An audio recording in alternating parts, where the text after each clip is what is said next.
Every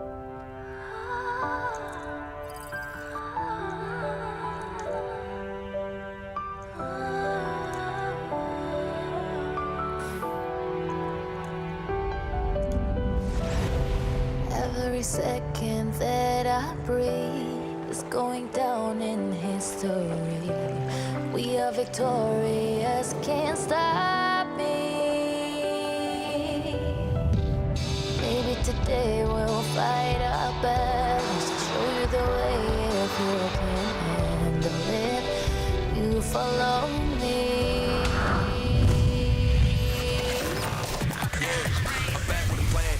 Pinnacle, I be the man.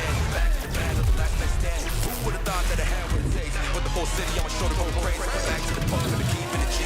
Victory plan for the ride with the team. Stay with sport and smoke for the E. Aim for the high school ring. I'm going.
PMGC 2021 Grand Finals.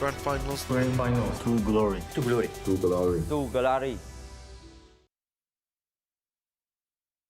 Every second that I breathe is going down in history. We are victorious, can't stop me. Maybe today we'll fight our battles. I'll show you the way if you can handle it. You follow me.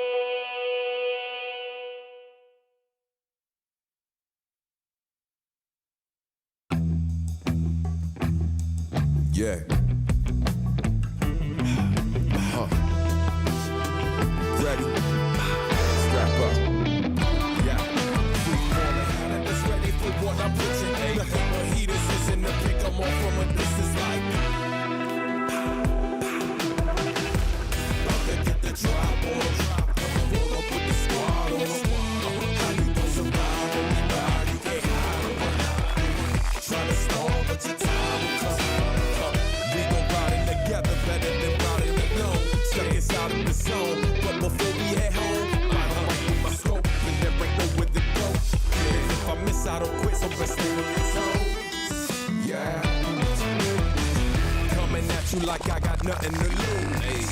Clearly I might be missing a couple screws. Call me the handyman, cause I'm known for carrying tools. Ain't a problem that I can't fix, please don't get it confused. 6 million ways to try, which will you choose? Many hope to stop our team, but we refuse. Act like you want it, bet y'all get it. Winner, chicken dinner, it's about to get barbaric. Can't call marriage, I embrace pain and walk it on. Meanwhile, these cowards are praying, we call it all. Never not at all. In it to win it, we'll keep trying. While the zone's closing in and we're watching the sounds flying. No loud sirens coming to save you, you better forfeit. Artists with the shotty, I paint a picture that's haunted. Pretty ugly, this ain't funny, but they nearly struck me too. They must be feeling lucky, spraying anybody that move. About to hit these dummies, get them money before they getting you. Revenge is coming, take one of us, we'll take out your crew.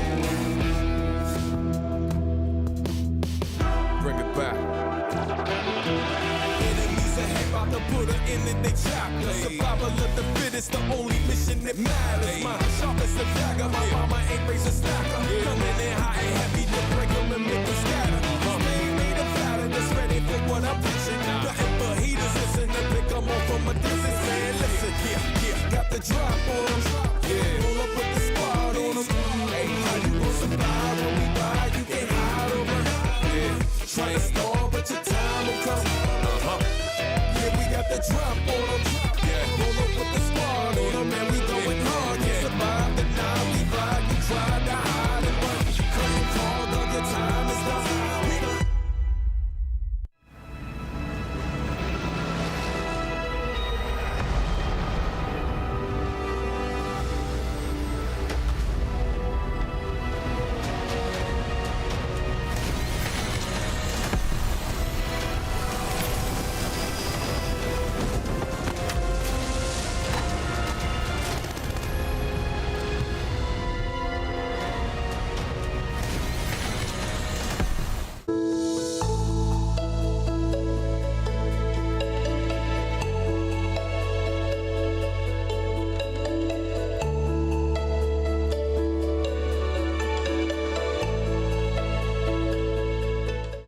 Are now where we work, learn, and play?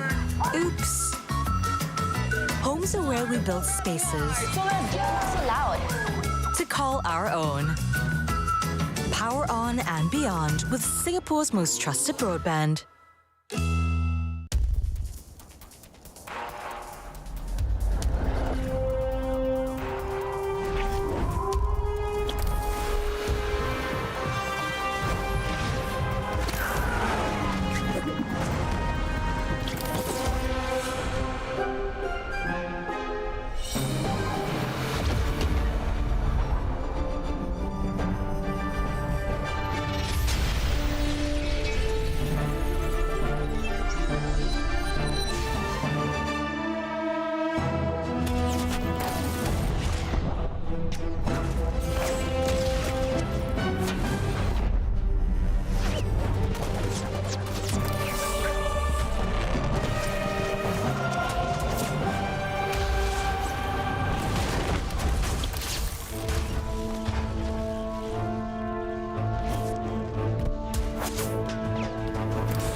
capture Earth in all its beauty.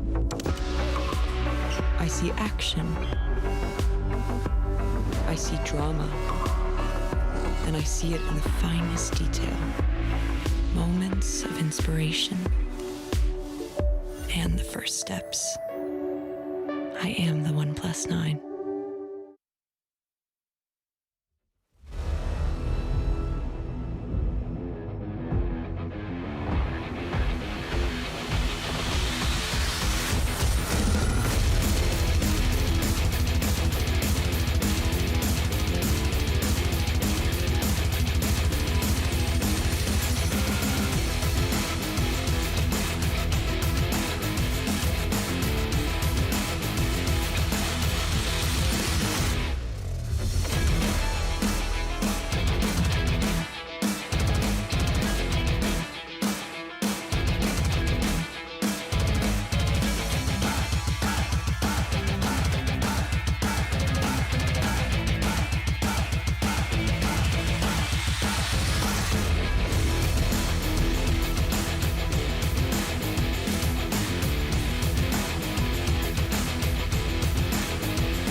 everyone. Welcome to the PUBG Mobile Global Championship 2021 Grand Finals.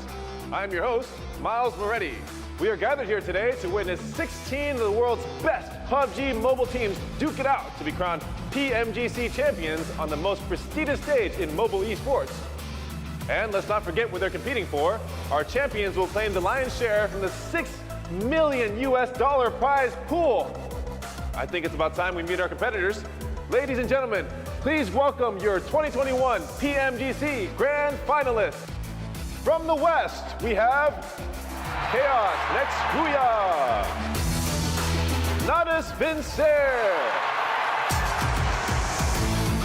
Furious Gaming, Alpha 7 Esports, S2G Esports, and Fenerbahçe Esports.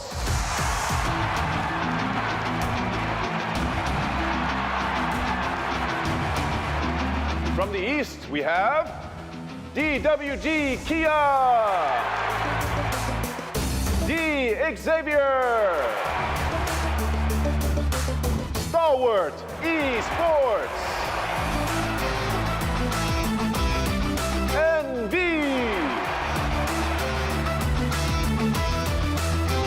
Nigma Galaxy,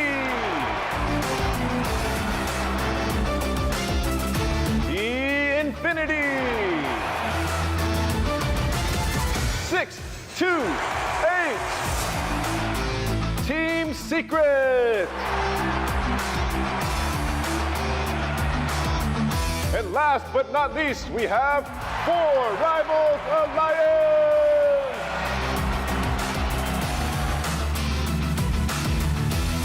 And by special invitation from the Battlegrounds Mobile India Series, GodLike Esports.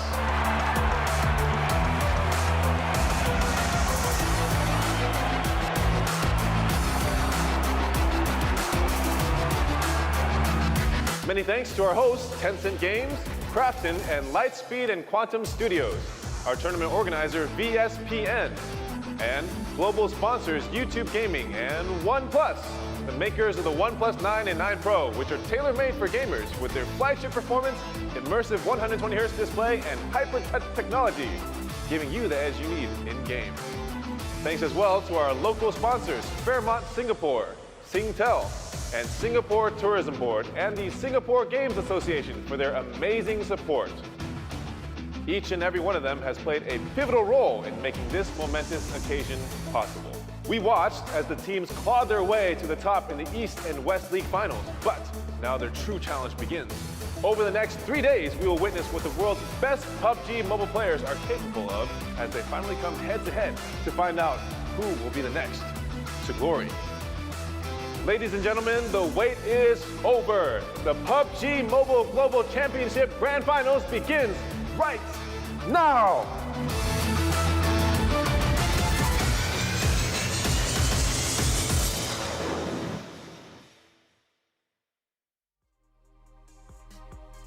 Thank you so much, Mr. Moretti. Yes, we are here live for the PUBG Mobile Global Championship 2021. It is the grand finals, and it's time to find out who our best team in the world will be. We got some special teams coming in from India. Finally, we're getting to see India come back into life here, but it is also time to not only introduce myself, as Mr. Moretti got to be the host there. I'm the guest host. I'm Jason Capney, as you might recognize me from pretty much any PUBG Mobile event ever happened. Not to toot my own horn. We also have the handsome gentleman to my left. Your guys is right. We got Maxman, and we got Seven Worlds Gaming. Maxman, it's been a while since I've seen you in person. Seven, it's been even longer since I've seen you. How you been since, what, a year ago?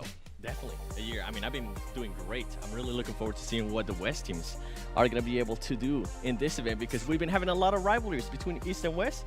Well, guess what? Now we're going to find the answers. How about you, Max? How you been? East. I'm sorry, bro. I do respect the appreciation given to West, but nice is East.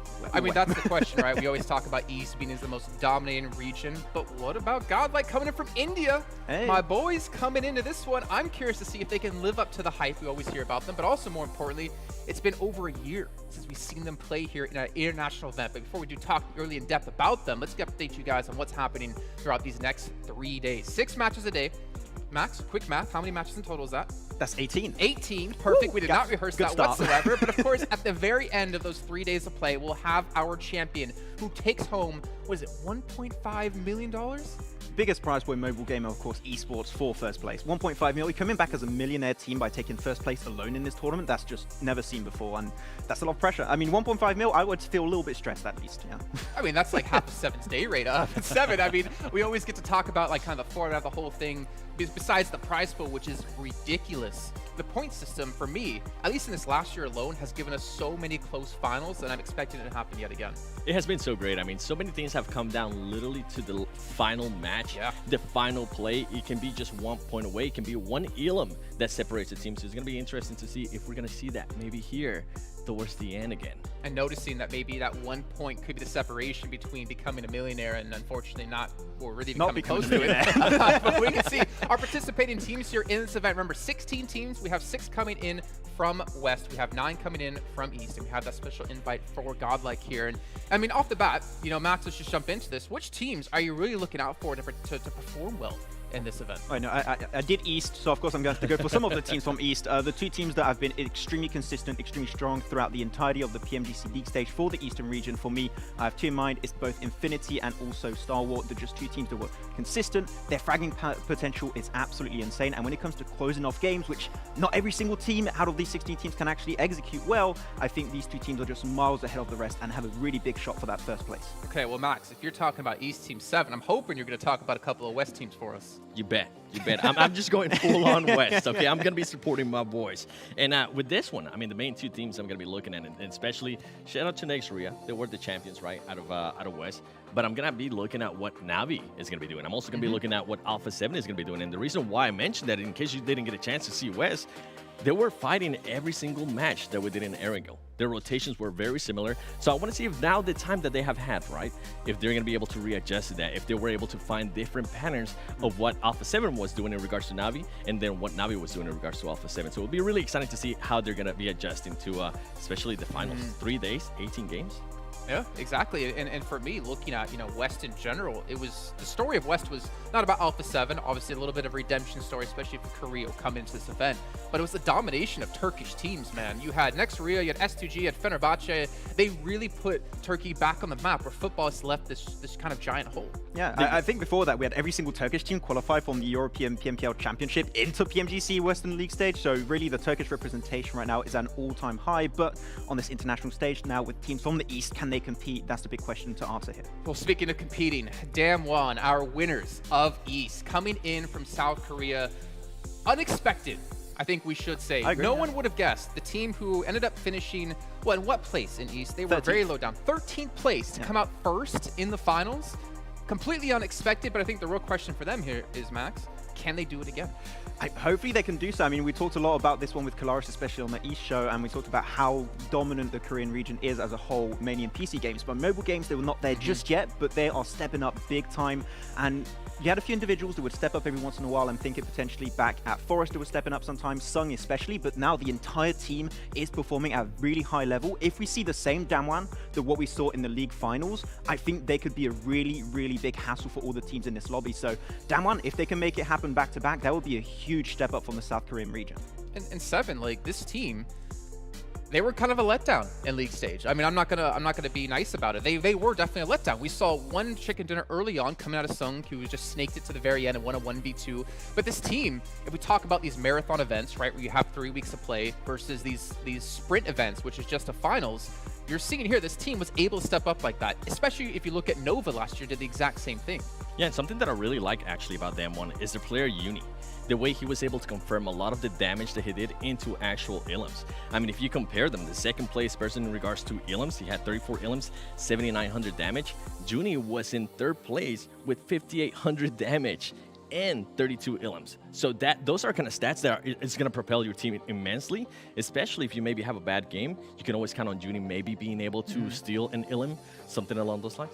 And the question for me is obviously with it being such a sprinting event, right? 3 days of play, 18 matches in total. Yeah. It's about if those teams can have those good matches when they need them. If you're a team that's really inconsistent, you have high highs and low lows, this is an event that can technically work in your favor if you can maintain those high highs, but obviously work against you if you have those low lows. And there's a lot of teams technically with that same kind of pressure. You look at the likes of Infinity as well. Like, I mean, that team was so consistent in league play, and then they go into the finals and they didn't perform up to scratch. But speaking of Infinity, one man who always performs up to scratch, Newsy. We talked about him so many times, Max. Yeah, Professor Tarzan hyped up the guy before the PMPL League stage, saying that he had the potential of being the MVP, got really close, most of the time fighting it out with some players on Stalwart, especially Action and Top, but Newsy was always on top of his game. But I don't want to give credit to only Newsy, really, because we talked a lot about him, but when you're looking at the entire team, Mela, Logan, got Turney in particular, able to clutch out these moments. This is not a team that has only a star player. They have a star player with players behind him that will allow him to just perform so well consistently. I think that right now Infinity is just, as Kalash would say, a full championship caliber team right now, and I think that they might have the chance of being a world championship caliber team here. What about Timber 7? We had him coming in as well, the MVP from S2G. I heard you say a championship caliber team. That's what S2G is for me as well. They were that team that was able to flip that switch. They were able to be patient when they needed to be patient, but if they saw a weakness in the team, they were able to just full on attack and make sure they collected those points. So in regards to Timber, I mean, he was able to get great stats, 30 ilms. He was able to be the best player out of that team. With Alpha 7 here that we have on the screen, a player that I'm going to be calling out right off the bat is actually going to be Carrillo, because we didn't really get a chance to see much of him until the very end during the West. So I would like to see if Alpha Sim is going to be relying a lot on Revo, if he's going to be relying a lot on Mafioso. Luckily for them as well, Senatexa was able to have pop-up moments and clutch moments as well. So it's going to be very interesting to see how Alpha Sim is going to do, especially Carrillo. All right, well, let's take a look actually at a really cool comparison. I love the idea of this, comparing the league points here between West and between East, or sorry, the finals, I should say. And we can kind of get an idea of like where the domination was. You can see a lot of East teams ranking above the first place team coming in from West. You see Ruya being the first team throughout there, but you have Damwon, DXavier, and Stalwart Esports ahead of them. Yeah, DXavier also coming in hot with those 5 chicken dinners, of course, coming into that one. DXavier with a big surprise, and I think a lot of people did not expect them to do that well after, what I would say, a middling performance in the league stage of the Eastern PMGC. It was a little bit of a tough time at the start, but they brought themselves back up in a really good fashion, though DXavier, now my big question mark is if they have a harder time to confirm those wins, which I believe might become an issue for them here, can they still be on the top 3 podium here to try and potentially contest with those top prize balls if they cannot convert those wins? I have a big question mark for DXavier, how they can perform here, so we'll have to see how that's going to potentially pan out in these first few games. All right, moving ahead, though, taking a look at who our most deadly players were when it came to the Super Weekends and the finals. And when we talked about him before, we got to talk about him again. Well, actually, maybe we shouldn't talk about him since we already did touch on him. Maybe we should talk about the man to our left here, Top.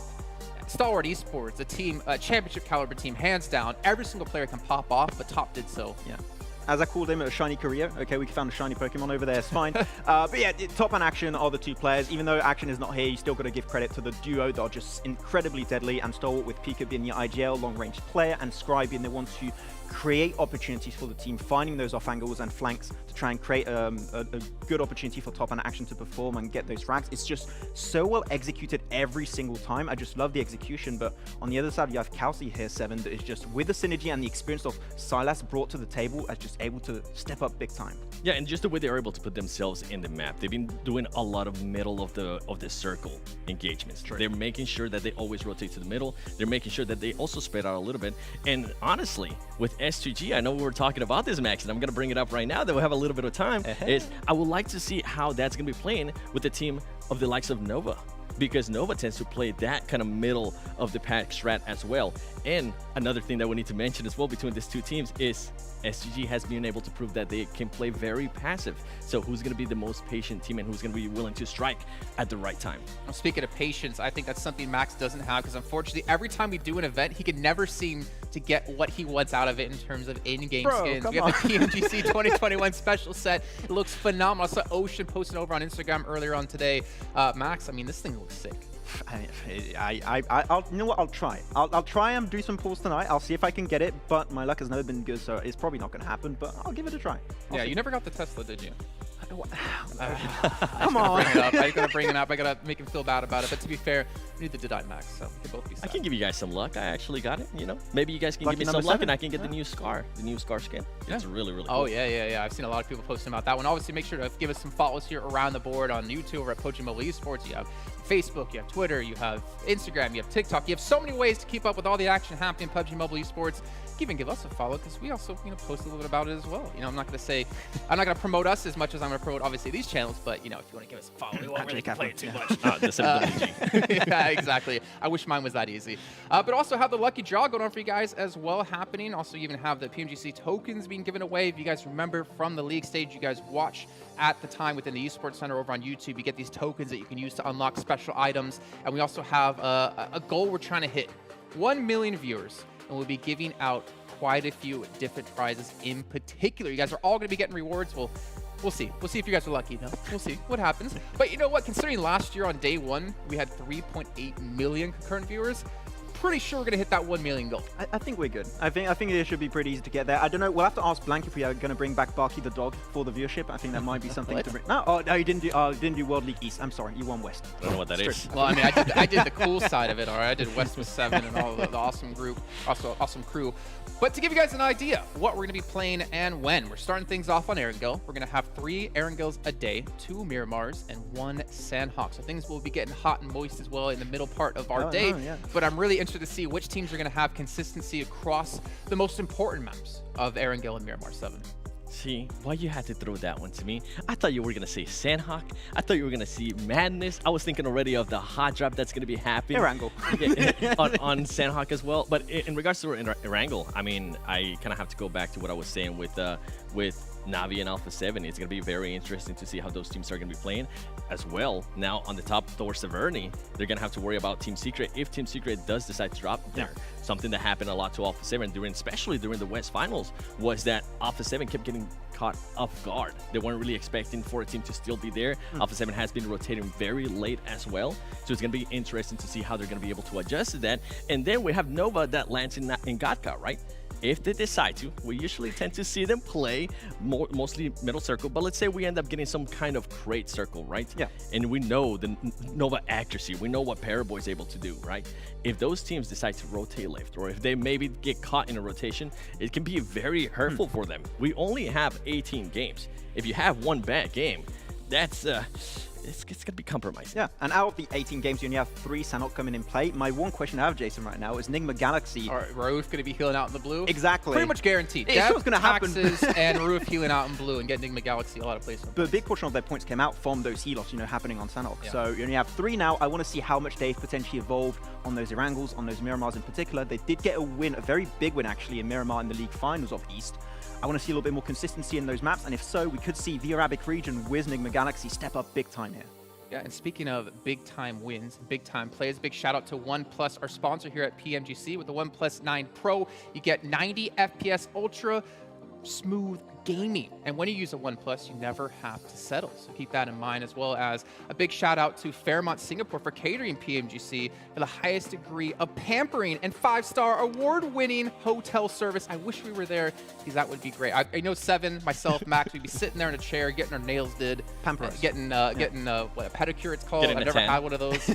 I get a tan most likely as well when it's snowing here in Berlin, which is where we're currently doing the show from. But guys, I mean, we're almost actually about to kick off our first match here, and I'm getting really excited, really pumped up for a couple of teams in particular, and I want to start to focus a little bit more on them.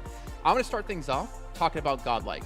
Yeah, team from India coming in from BGIS. They have not played in an international competitive event like this since 2019, if I'm not mistaken. Like, that's how long it's been. The drought has been a very long time for teams from this region. They have so much pressure on their shoulders, but the upside for them is in 2019, they played in the PMCO global finals for the fall split. Yeah. They're used to this kind of pressure. They're used to playing at this kind of caliber. They have 3 players returning from that, with Clutch God coming in from Team Seoul, who did play as well in there. This team has the weight of an entire country on their shoulders, and we know how passionate the Indian fans are. We know how strong India is in general when it comes to PUBG Mobile as a region. But the problem is they haven't had a lot of time to prepare for this event. Yeah, that's the thing. Odds are stacking somewhat against them because they didn't have time to prepare that much. They also had to travel the last time. It got a little bit complicated on their side, and of course the drought you just mentioned there, Jason, that makes it a little bit hard for them to try and potentially get that experience. But they did in the past. Back in 2019, they had some really good results. They're coming back in the scene. I said it, a top 5, if they make it a top 5 here, I would be genuinely impressed because this is going to be a really rough tournament for them. So we'll see if they can make it. I'm not even going to be impressed if they get top 5. So I'd be like, yeah, just another day at the job for them. And speaking of GodLike, go ahead, Steph. With GodLike, I was actually going to mention Clutch God. You mentioned him. He used to play with Team Seoul. That team didn't really do so well. We expected a big hype for Clutch God, and it just didn't happen. It seemed maybe the pressure of being on the big major event kind of crumbled him a little bit. Here, now he has a lot more experience. He's been able to play with this team for now more than 2 years. So it's going to be very interesting to see if finally, right, we had so much expectation out of Clutch God, if finally we're going to be able to see it. And then how is he going to be working together with Jonathan? Because we know Jonathan, at least for me, he's one of the best players out of India. So I'm going to be excited to see if they're going to be fragging out, how they're going to be able to work together as well as a duo. Yeah, well, that is why, for me, as we just talked about, why, in my particular opinion, GodLike is a team to watch here over the course of the event, especially in this first match. I want to see how they start things off, how they get things going. And on the note of Clutch God, I mean, he's in the same boat as Frozen from Next Ruya. At least he was back then, right? There's so much hype around this player as an individual. Clutch God, unfortunately, didn't live up to the hype then. But speaking of hype, Max, which team are you looking out for to watch? I mean, I already talked about Stalwart. You know, this is a team that I think could be going for that first place, getting that 1.5 mil. They just have everything ironed out to perfection. So Stalwart is going to be the one that I'm going to be supporting until the very end, and hopefully they can make it go really far. I would like to see minimum a podium finish. Okay, so GodLike for me, Stalwart for you. 7, who do you got?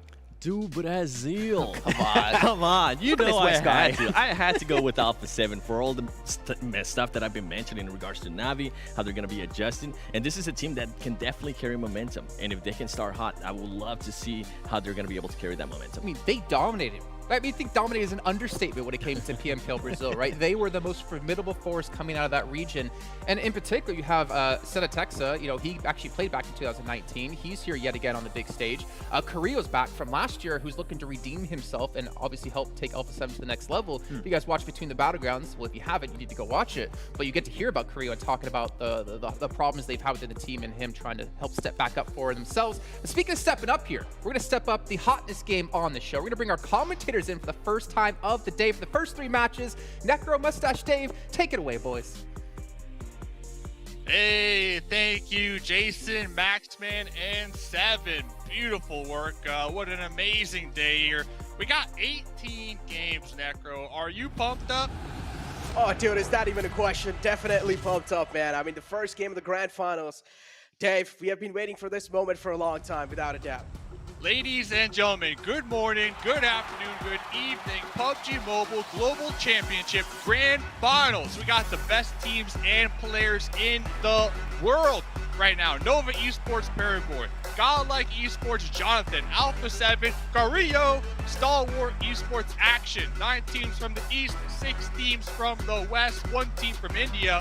Best of 18. It all starts now. Necro, let's get into the game. Oh man, it all definitely starts now, and playing flat path as well, starting all the way from down south. This is going to be an interesting one, Dave. I can already tell the hotness in the military base. I can already tell it, man. Stalwart Esports, we of course know they like to drop in Nova or Toy.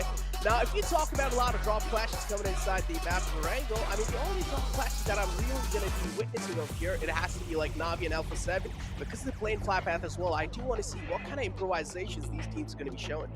Oh, we are talking about it. Talking about the plane path, man, all the way down here towards the south. Yeah, I agree with you. It will kind of force these teams to some uncomfortable positions that they might not be used to with their tried and true drop spots. One in particular, you talked about Navi. Look at this, kind of spread out there on that west side. They are going to have to possibly get to an early engagement, but circle number 1. Yeah, circle number 1. It can't be any better, all things considered, with this plane path.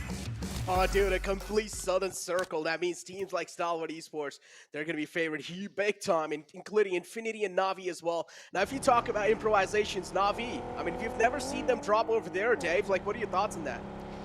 I'm sure they got some practice. You know, they are a world-class team, right? And I do like this position that Na'Vi are going to be holding down because of the zone. Now, if the zone would have shifted up there towards the north, where they would have to quickly loot and then rotate on out of that current spot on that west side of the military base island, I would be a little concerned.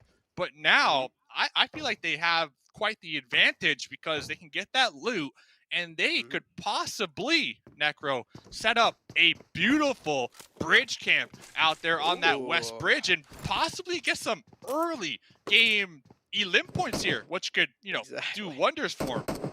Oh, dude, that's definitely going to be doing a lot of wonders, especially trying to hold off a team like STG that's going to be trying to make it in on the left side of the bridge. That's going to be quite interesting. Now, if you talk about rocket starts, you know, if you talk about boosters on the overall rankings, you've only got 3 days to work with, 6 games each day. And now, if you talk about booster starts, STG has to be one of those teams that are really good in those couple of initial days. But if you talk about some good things, some good shots kind of taken on himself and 4 rivals, not really looking that great for now. One man taken down quite low, and he's also getting pushed on by CC. Yeah, looks like we got a classic 2v1 here. 4 rivals about to lose one. Oh, make that a 3v1. Oh, I shot pulling up with that UMP. Looking to get, I believe this is the first elim of the tournament. So there we go. The match has officially started here, Necro. The first blood, man. The first blood. Not going to be happy after that one for rivals. They're definitely going to be having a little bit of sad aura on their team, but it's fine. They still have 3 players to work with them. We've seen in the past as well. Sometimes the trio can make a lot of things happen, Dave. Yeah, and right there, the PMGC token, like Jason mentioned, we're going to hit 1 million viewers, and everybody going to be getting them nice, juicy rewards. Now, getting back to the game, we got Fenerbahçe. At least one of my favorite players, the Duke Machine. We can see him out there in that buggy with that nice rotate. Action, though. Action. Going for some shots with the M4. Connecting. And keep in mind, connecting on a moving motorcycle. Action has to be one of my favorite players also from Stalwart. One of the strongest players, in my opinion. We saw them from their respected region, able to get a ton of elim points and put in a ton of damage. I really like Action and Top. That duo right there is definitely a duo to keep your eye on this tournament. But gotta say, Fenerbahçe definitely got nerves of steel to pull off something like that. Just to sneak past through Stalwart Esports noses like that. Oh, that's a bold move, and that's going to be paying off quite well in the future as well. And now if you talk about Stalwart Esports, man, I've got a huge history behind this team. Coming inside, you know, first time I saw them in the PMP Season 3, actually, no, scratch that. I saw them in the wild card, in the PMC wild card playing. I was like, all right, this team has a lot of caliber. Then later on moved in the PMP Season 3. They absolutely dominated that as well. And then even in the SA Championship, dominated that as well. And back in the day, they were known as like the Astra Academy, right? And then later on, coming inside in the future, they got signed by Stalwart Esports, and now we're here, Dave. Now we're here. They're here. They are, they're literally one of the best teams out there. The best lobby in the world, too, right now. The top of the competition. I love how you said it. Now they're here. They legit started from the beginning. And another kind of interesting kind of note about Stalwart in particular, just looking at the East League, they were, if not one of the most consistent teams when it comes to Erangel. Now, bringing that up because we only got 18 games. Okay, hear me out. We only got 18 games. Erangel makes up 50% of those games. What are your thoughts, man? Stalwart Esports, where do you see them performing here? With that in mind, with that knowledge that I just laid on you. Now, look. Not just Stalwart Esports, there are a couple of teams that are really good. I would say pretty consistent on each and every single map. So we cannot rule out Stalwart Esports just like that. Yeah, I do understand they have one of the most like consistent rate, coming inside the grand finals as well. So I would say Stalwart Esports, they're definitely going to be one of those teams. Like at least we're seeing like top 3, man, inside the Erangel, without a doubt.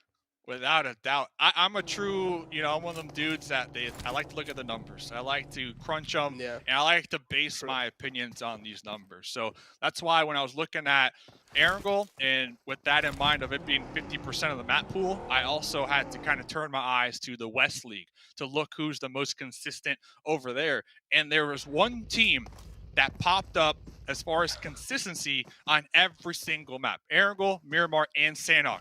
Guess who that team is from the West League? Do you have a guess? Alpha 7? Alpha 7, yes. Alpha 7 were, if not the most consistent team from the West League here. And I gotta say, 7 from the desk picked them not only because they have a 7 in their name, but 7 knows for a fact that this team is definitely going to be giving it their all here in this lobby, along with all the other squads, of course. But if I had to pick, this is where I was going with this. If I had to pick a team as well, it's going to be up there at the top. The Mustache Dave pick has to be Alpha 7. And hey, we also got to talk about the team from India, man. GodLike. Now, let's session loud on this. I'm pretty sure the analyst desk did a really good job on pretty much, you know, just taking out the history for how long it has been. They haven't really, like, been in this kind of a competition. So, I mean, I do understand it's going to be, like, a huge change in the pace as well for GodLike. So, what do you think so, man? Like, is the adaptive nature going to kick in right now? Or is it going to be, like, maybe tomorrow? So, GodLike might not have a lot of time to really like hone down, practice, get comfortable. So I think it's not going to hurt them too much because I feel like a lot of teams have the same nerves, right, coming into the day. And we can kind of see it. They're playing a little slower. They're not all just rushing to a spot, somewhat center, especially the teams up north. They're taking their time to rotate. They're just waiting to see where this next zone goes. So I think GodLike can kind of play that into their advantage, right? They know for a fact other teams are going to be playing slow, trying to get a little loose, a little comfortable. And I think day one, if I'm GodLike, I'm just looking for consistency. And what I mean by that is, I mean, constant placement points every single game with a couple elim points, right? Just get a good foothold on the overall leaderboard so that day 2 and 3, you can really run with it. Yeah, but from what I saw in the BGIS, Dave, is that GodLike is one of those teams that is really kill hungry, right? They go for those kills. They're kind of like an aggressive team, which is understandable. But yeah, as you mentioned over here, consistency is what really matters, and you need to go for those placement points as well. Just kills points isn't going to seal it. You need those placement points as well to try and make your mark on top of the leaderboard. But yeah, we also do have the next circle shifting in, and I do really like Fenerbahçe's position. Fenerbahçe, straight chilling out there. We also got Furious Gaming making the swim. S2G are going to be braving it to send it across this bridge. Nice strat. Remember earlier on, I was kind of calling for Na'Vi to possibly be able to gatekeep this bridge, but instead of gatekeeping this bridge, it looks as if Na'Vi kind of sent it down to the south of the island. So they're going to be playing this one a lot safer, trying to avoid those early skirmishes. Very interesting play, but we might have a potential fight over here on this bridge after all, because now Nova are going to be trying to drive on through here. Oh man, they're going to be having a clear pathway for sure, because H2G as well is trying to play for their survival. You do see Solid-Speed kind of closing his distance, but again, shouldn't really be that big of a threat for Nova. So for now, things are going to be looking quite calm. But as I mentioned, Fenerbahçe's position definitely dead center. Kind of in the, they're like right in the center of the zone as well. And GodLike now going for that late rotation in the southern circles. Now, if you talk about West Side, Dave, we do know Na'Vi is one of those teams that do like to go for those late rotation in these military-based circles, and it never pans out for them. No, so we'll definitely keep tabs on them here in game number 1. I'm looking at GodLike too. I mean, we caught a glimpse of GodLike. It looks like they were trying to be a little aggressive, but that was up against A7, so we'll have to get back to that one. Looks as if both teams kind of backed off from each other for the time being. And that's kind of the story that we are seeing for a lot of these teams here early game, is that they would see each other and then try to back off. They don't want that smoke. But talking about wanting that smoke, the boat taint, the failed boat taint out there on that west side of the coast. So Na'Vi, they didn't bridge camp, but they are doing a good job at trying to pick up whatever type of elim points they can out there on that coastline. Oh, dude, Na'Vi definitely just beaming him out the border, man. Unfortunate, the boat just blew up, and 628 not going to be happy after that. Losing 2 players already inside the game. Definitely going to be having those sad faces. But yeah, Na'Vi, I do like the huge improvement that Na'Vi has shown. They're already on the military island. They're kind of looking good. Tixie all the way on the south side. A huge separation, but still, they have a lot of time to work it out. But DXAVIER making bold rotation out in the open, taking little shots from Nova. Nova as well, making sure that DXAVIER not going to be stopping by anywhere near. Looks like Nova Esports is going to be picking up a nice little compound here 3-1 split. They got 3 squad mates out there on that west side, and then Border still kind of straggling in the back line over there. They were taking some shots at Xavier as they did casually pass by on that high ground. For the time being, though, it's all about getting these early game positions, especially with this military-based zone. And you were looking at Fenerbahçe. They were somewhat dead center. Next circle is going to shift here very shortly. Let's see, will it play into their favor? Stalwart Esports, too. I like that spot all the way up there at that radio tower, the highest vantage point here. Will it pay off? We'll find out right now. Oh, it does.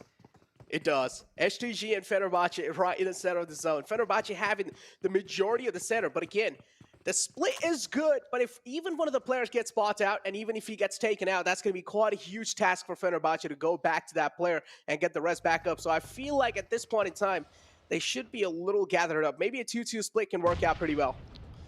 One out here trying to defend here on the cliff lines. Team Secret looking like they're going to pull up. So far, it's a 2-2 split, but the other 2 squad mates in the back lines trying to group up. Buy shots, though. Mini in hand, applying that pressure. Here we go. First fight, first 4v4 of the game.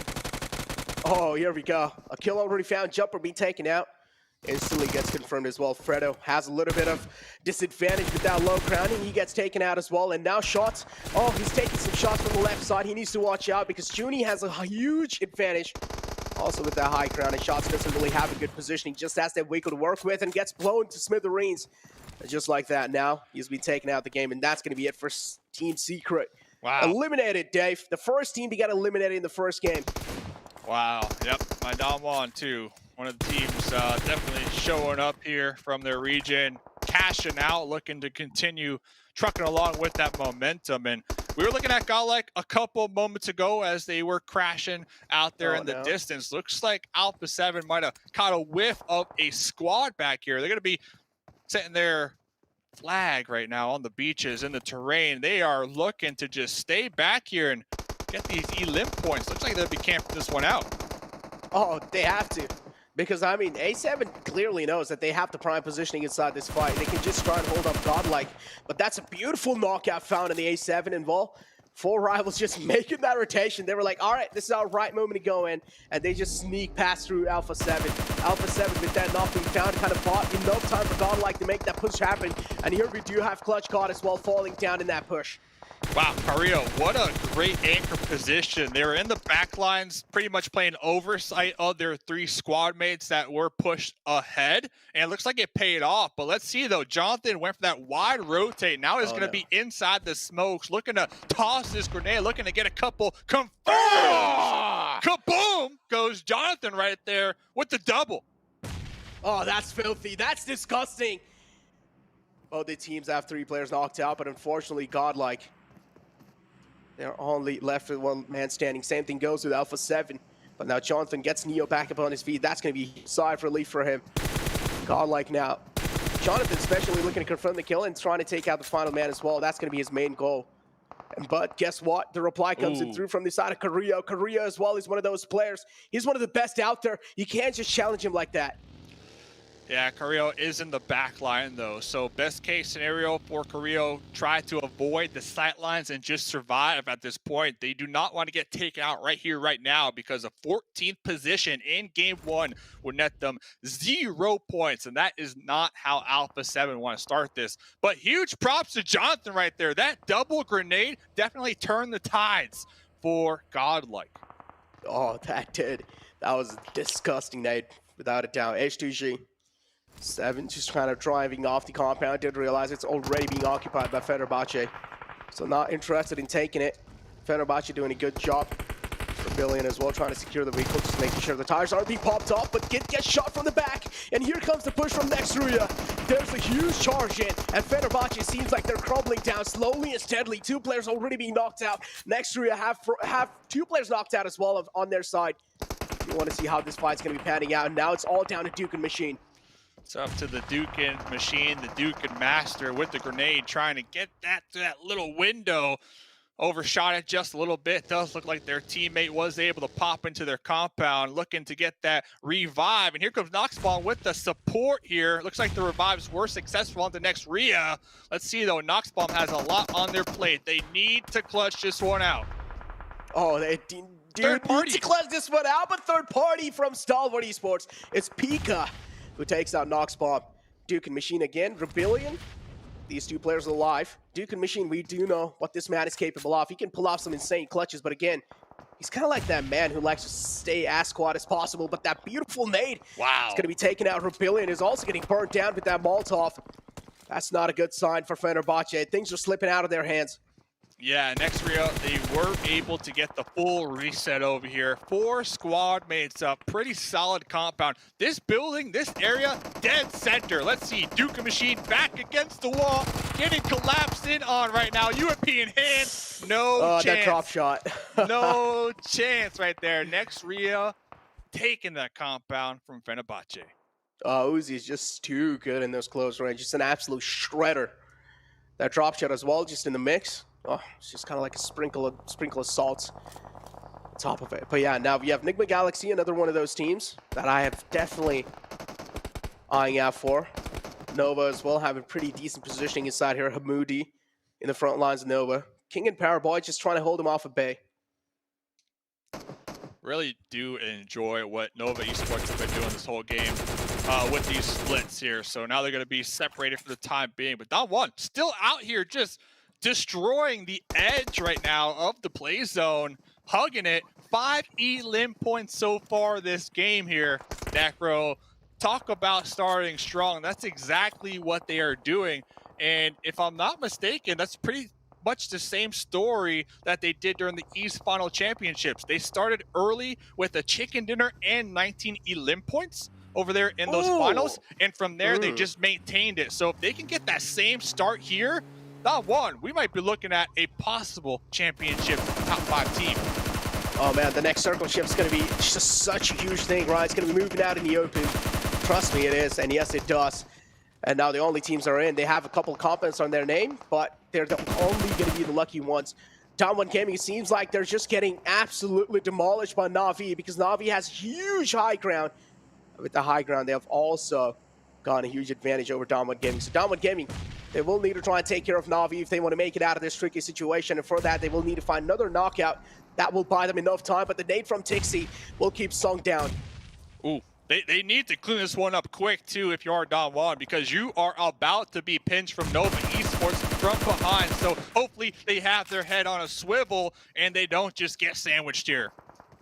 Oh, man, Tixi is still just looking to inflict pain. And I do also see Nova kind of closing their distance onto them. And yes, Nova is looking to third party this entire situation. Paraboy in the front has a nade cooked up. And this nade might just be $1 million nade, but no, instead it was a little underhand. Just kind of understandable. Did not really make it up to the mark. 4 is still knocked down for Don1 Gaming, including Junie. Fabian, I can just imagine this man's nerves right now. They're probably rattling. And just like that, Don1 Gaming as well get eliminated. Done. And Na'Vi, they do have the high ground, but they also have that little dip in the terrain up there that's really helping them keep their sight lines low from Stalwart in the back line. But after that one push, they were able to get a couple elim points, and they started to pull back because they recognize that there is another threat downhill. And that little dip that I was just talking about, it might be their demise, actually, because Stalwart, they reposition, and now they have sight lines on that dip. So Na'Vi, nowhere to go. Oh, Na'Vi, definitely nowhere to go. They did get themselves a decent amount of elim points, if I'm not wrong, from that previous fight, but still. Now, because the circle moves out in the open, they will have to move from cover to cover. And just like that, not enough cover, indeed. And Nova going to be catching a little glimpse of Na'Vi. Xavier as well, if I'm not wrong, it's just going to be it. He's trying to just survive for as long as possible with those meds, but not going to be able to make it for that long. Mela gets his game spot from the back, and it's going to be Xavier who does that. See ya. See ya. 7 teams to go. Nova Esports, we can see right there, 7 elim points. Stalwart Esports, 6 elim points. So Nova, they've been playing that west side. Stalwart Esports have been playing that east side of these zones. They're about to meet here very shortly. I do see Top, I do see King kind of up close and personal with each other. But right now, the main focus has to be this next circle. Where will it go? Who will be favored? I'm looking at next Ruya. They got a compound. Will it be favored? If so, they're going to have a huge advantage. Oh, man, but still the circle out in the open like that. And now favoring next Ruya as well. Kind of favoring, not really. They're kind of like on the edge of the zone, but still they have the only compound inside the zone as well. So next Ruya, they are going to be having huge side relief after that zone shift. But Noah, do you realize there's a team in the front? You need to watch out because it's Stalwart Esports as well. It's not just any other team. One of the best teams out there. Noah as well. We can't really underestimate them for sure. So this is going to be definitely a clash of titans. Chillin'. Down there in the bottom right-hand corner. Chillin'. Talk about snaking it to make it. Talk about looking for them placement points here. Oh, I hope this pays off for him. But one of the main just fights... taking a nap. Just taking a nap. Yeah, dude. One of the main fights. We got two main fights, actually. You got Nova Esports, Stalwart up there towards the north. And now S2G crashing next Ruya's compound. Oh, dude. They do realize the prime compound. And S2G is one of those teams that will not back out without a fight. Oh, I thought this nade might just do it. Yes, it does. Confirms the elim. That's going to be a huge thing for them next Ruya. Still having the prime positioning inside this fight. And S2G having all the disadvantage in the world. This nade might be good. Oh, did not really make it to the mark. What a call, though, from next Ruya to be able to decide to take this compound towards that mid-game. They snatched it away from Fenerbahçe, now in this next zone. But they will have to defend it from two sides now because here comes Furious pulling up. Oh, dude, Furious Gaming as well. It seems like they want a little bit of piece of compound. So they as well are just going to be charging in. Next Ruya trying their best to defend this from two teams. S2G and Furious Gaming now. Next Ruya. They are one of those teams that are pretty good as well, so we cannot underestimate them for sure. But S2G realizing the same fact, and now they're also trying to push in a little bit more. This means next Ruya are getting sandwiched, Dave. S2G, they play this one so slow, so methodical. They recognize the push from the opposite end from Furious, and that was the time that they decided to make the collapse. And now it looks as if they might come on top because Yakita really low in the health department. Below 50% HP, looking to pop one of these heals. But look at this, S2G, they're actually going to use this time to get a revive. So they're going to have 3 up here late game. That's huge. Oh, he also lobbed in a nade inside the shack. That means he will have to move out, and he does. Confirming the elimination as well. Next Ruya now eliminated out the game. Only top 3 teams left, Dave. Oh my god, I can already feel my adrenaline rush over here. Look who's still alive from Nigma Galaxy, by the way. Look who's still alive, getting those placement points. Third place, 10 points confirmed. So that is huge considering they have no elim points. But Stalwart, 11. Circle shift, listen, 11 elim points, okay? And now the circle shift, so they have that north to kind of play with and move around. Meanwhile, S2G, they're going to be locked behind these walls, so it's going to be a challenge for them to push out. And not only that, look at Stalwart. They're 2-2 split. They got 2 on the high ground, 2 in this dip up close and personal. Looks like they'll be pulling back action here. They recognize their advantage, but 3 teams to go, Necro. Yeah, I do like what Stalwart Esports is trying to do with your action. Of course, the man who likes to play on the front foot, and the rest 3 players are going to be on the back on the high ground. That means they're going to be having so much visual info to work with, as Stalwart Esports are just simply going to dominate it the way they're playing. If they don't make any rookie mistakes, without a doubt, Stalwart Esports will dominate this final zone. But S2G as well, they have 3 players alive. I like how you put an action in the front line, kind of that Terminator, that one that seals the deal, has their teammates above them playing oversight, making sure that they stay alive. And now it looks like they're going to be setting top down here, so they're going to be working in tandem. Timber was connected on Silas behind the tree.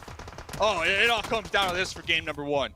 Oh, it all does come down to this. Every single player sweating inside the lobby. And so does Stalwart Esports and S2G, but S2G a little bit more pressure added on their side as 2 players already taken out the game, and now Hamoudi as well. Seems like he's finally woken up from that nap. And well, guess what? Who takes it? Who backs the first game? It's going to be Stalwart Esports. Let's go! Game number 1, Stalwart coming on top not only with that winner chicken dinner, but a ton of elim points. Hamoudi though, Hey, shout out to Hamudi. Second place, I'll take that all day long as a solo snake, trying to avoid those sidelines, trying to play nice and sneaky. That is 12 placement points in one game. That's solid. Huge. That's huge, dude. That's huge. If they're able to just play like that, play consistent, even able to get those consistent placement points, I mean, for a start of game, that's absolutely not bad. And if we talk about late rotations again, I mean, GodLike making the same kind of mistake in these kind of southern zones, you always got to be those teams that are pretty quick to rotate. If you're not able to do so, you're just going to be held back, and that's what exactly happened. Alpha 7 was just hammering the pain into them.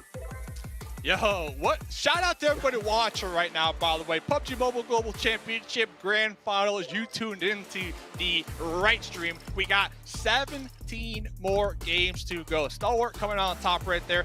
At this Zoom, they are going to be getting a massive point lead. Not only the point lead in #1 game, but also a confidence booster. We don't talk about this a lot, but that stress, right? Just imagine the stress levels on all these teams. For them to be able to come into this lobby, the most stacked lobby of the year, and come out on top, that is phenomenal. Ladies and gentlemen, that was game #1. Let's hear what the desk got to say about this first game.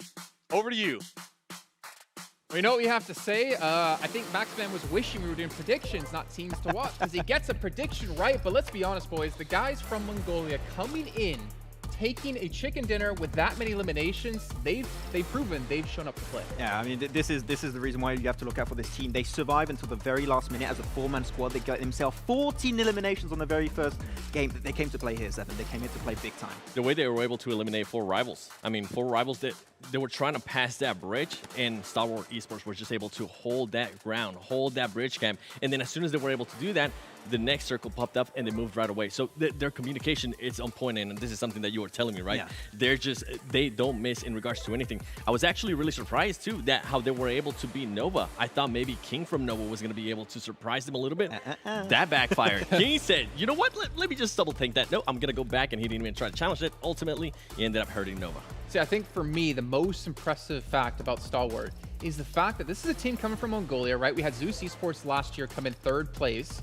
But you have this team who has really no international experience go into the global championship in the league stage and surprise us. But then to go into the finals and do something like this in match 1, they're saying to every team out there, like, you want that $1.5 million? You got to come for us. You got to come through us if you want to get it. And we can see here, 29 points in match 1. That is a phenomenal start. Yeah, we were talking a lot about this also, right? You had some teams that did maybe poorly into the league stage, did really good into the finals. Yeah. This is part of the few teams that got themselves to 3rd place in the league and also in the league finals for the Eastern region. And that consistency is definitely paying off. I had a chat with Senator, the coach of the team, and he said, we're going for that 1st place. And Dodoy, of course, they're going to go for that 1st place with that first performance here. And 7, I think one thing to keep in mind of is the amount of teams we did see S2G and Navi come in from West, able to perform when they need to here. There's a lot of questions around West if they compete with East, and we already see 2 teams able to do so. Yeah, I mean, with S2G, I was even mentioning, that's one team that definitely has championship caliber for me, the way they're able to play, the way they're able to be patient, and the way they were able to kind of control that circle there too. Same with Ruya. I felt like Ruya positioned themselves really well. Ultimately, it just ended up backfiring for them.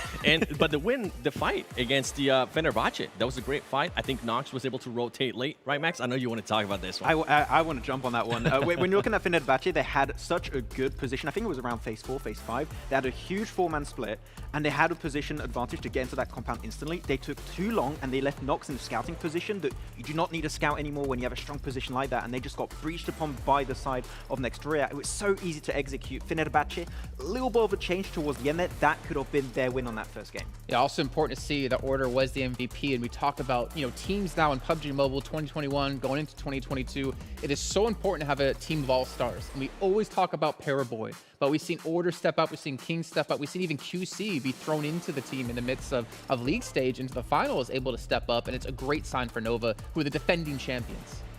Definitely. I mean, another one that I know we saw Nova there, but S2G. We always talk about with them. Go back to West teams. Let's talk about S2G. I want to stick to my West teams, right? I know you guys are going to be pulling for those East teams. I'm going to be sticking to the West teams. And you know what? Let's even skip that. Let's go to GodLike. I feel like we had to talk about that. Alpha 7, they were trying to bridge camp GodLike, and it absolutely backfired thanks to Jonathan, who we're mentioning. He is just such a great player, and he's able to clutch up when he's needed to clutch up, and he was able to do that perfectly there.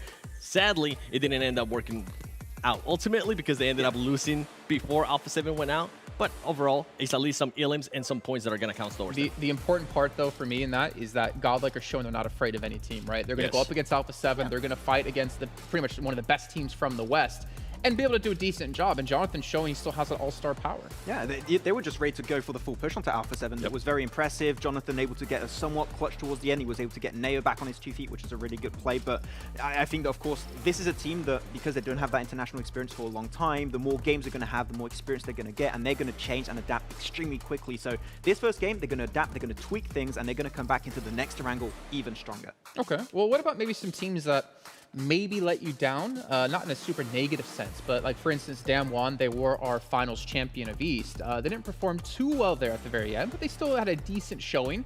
But it's not the team that we kind of would have expected after the results from finals. Damwon is an interesting one on this game because they were trying their best to go for the swim rotation. They were trying to avoid the bridges, which is understandable, right? Because you have so many teams that have as a speciality to hold the Western Bridge or the Eastern Bridge.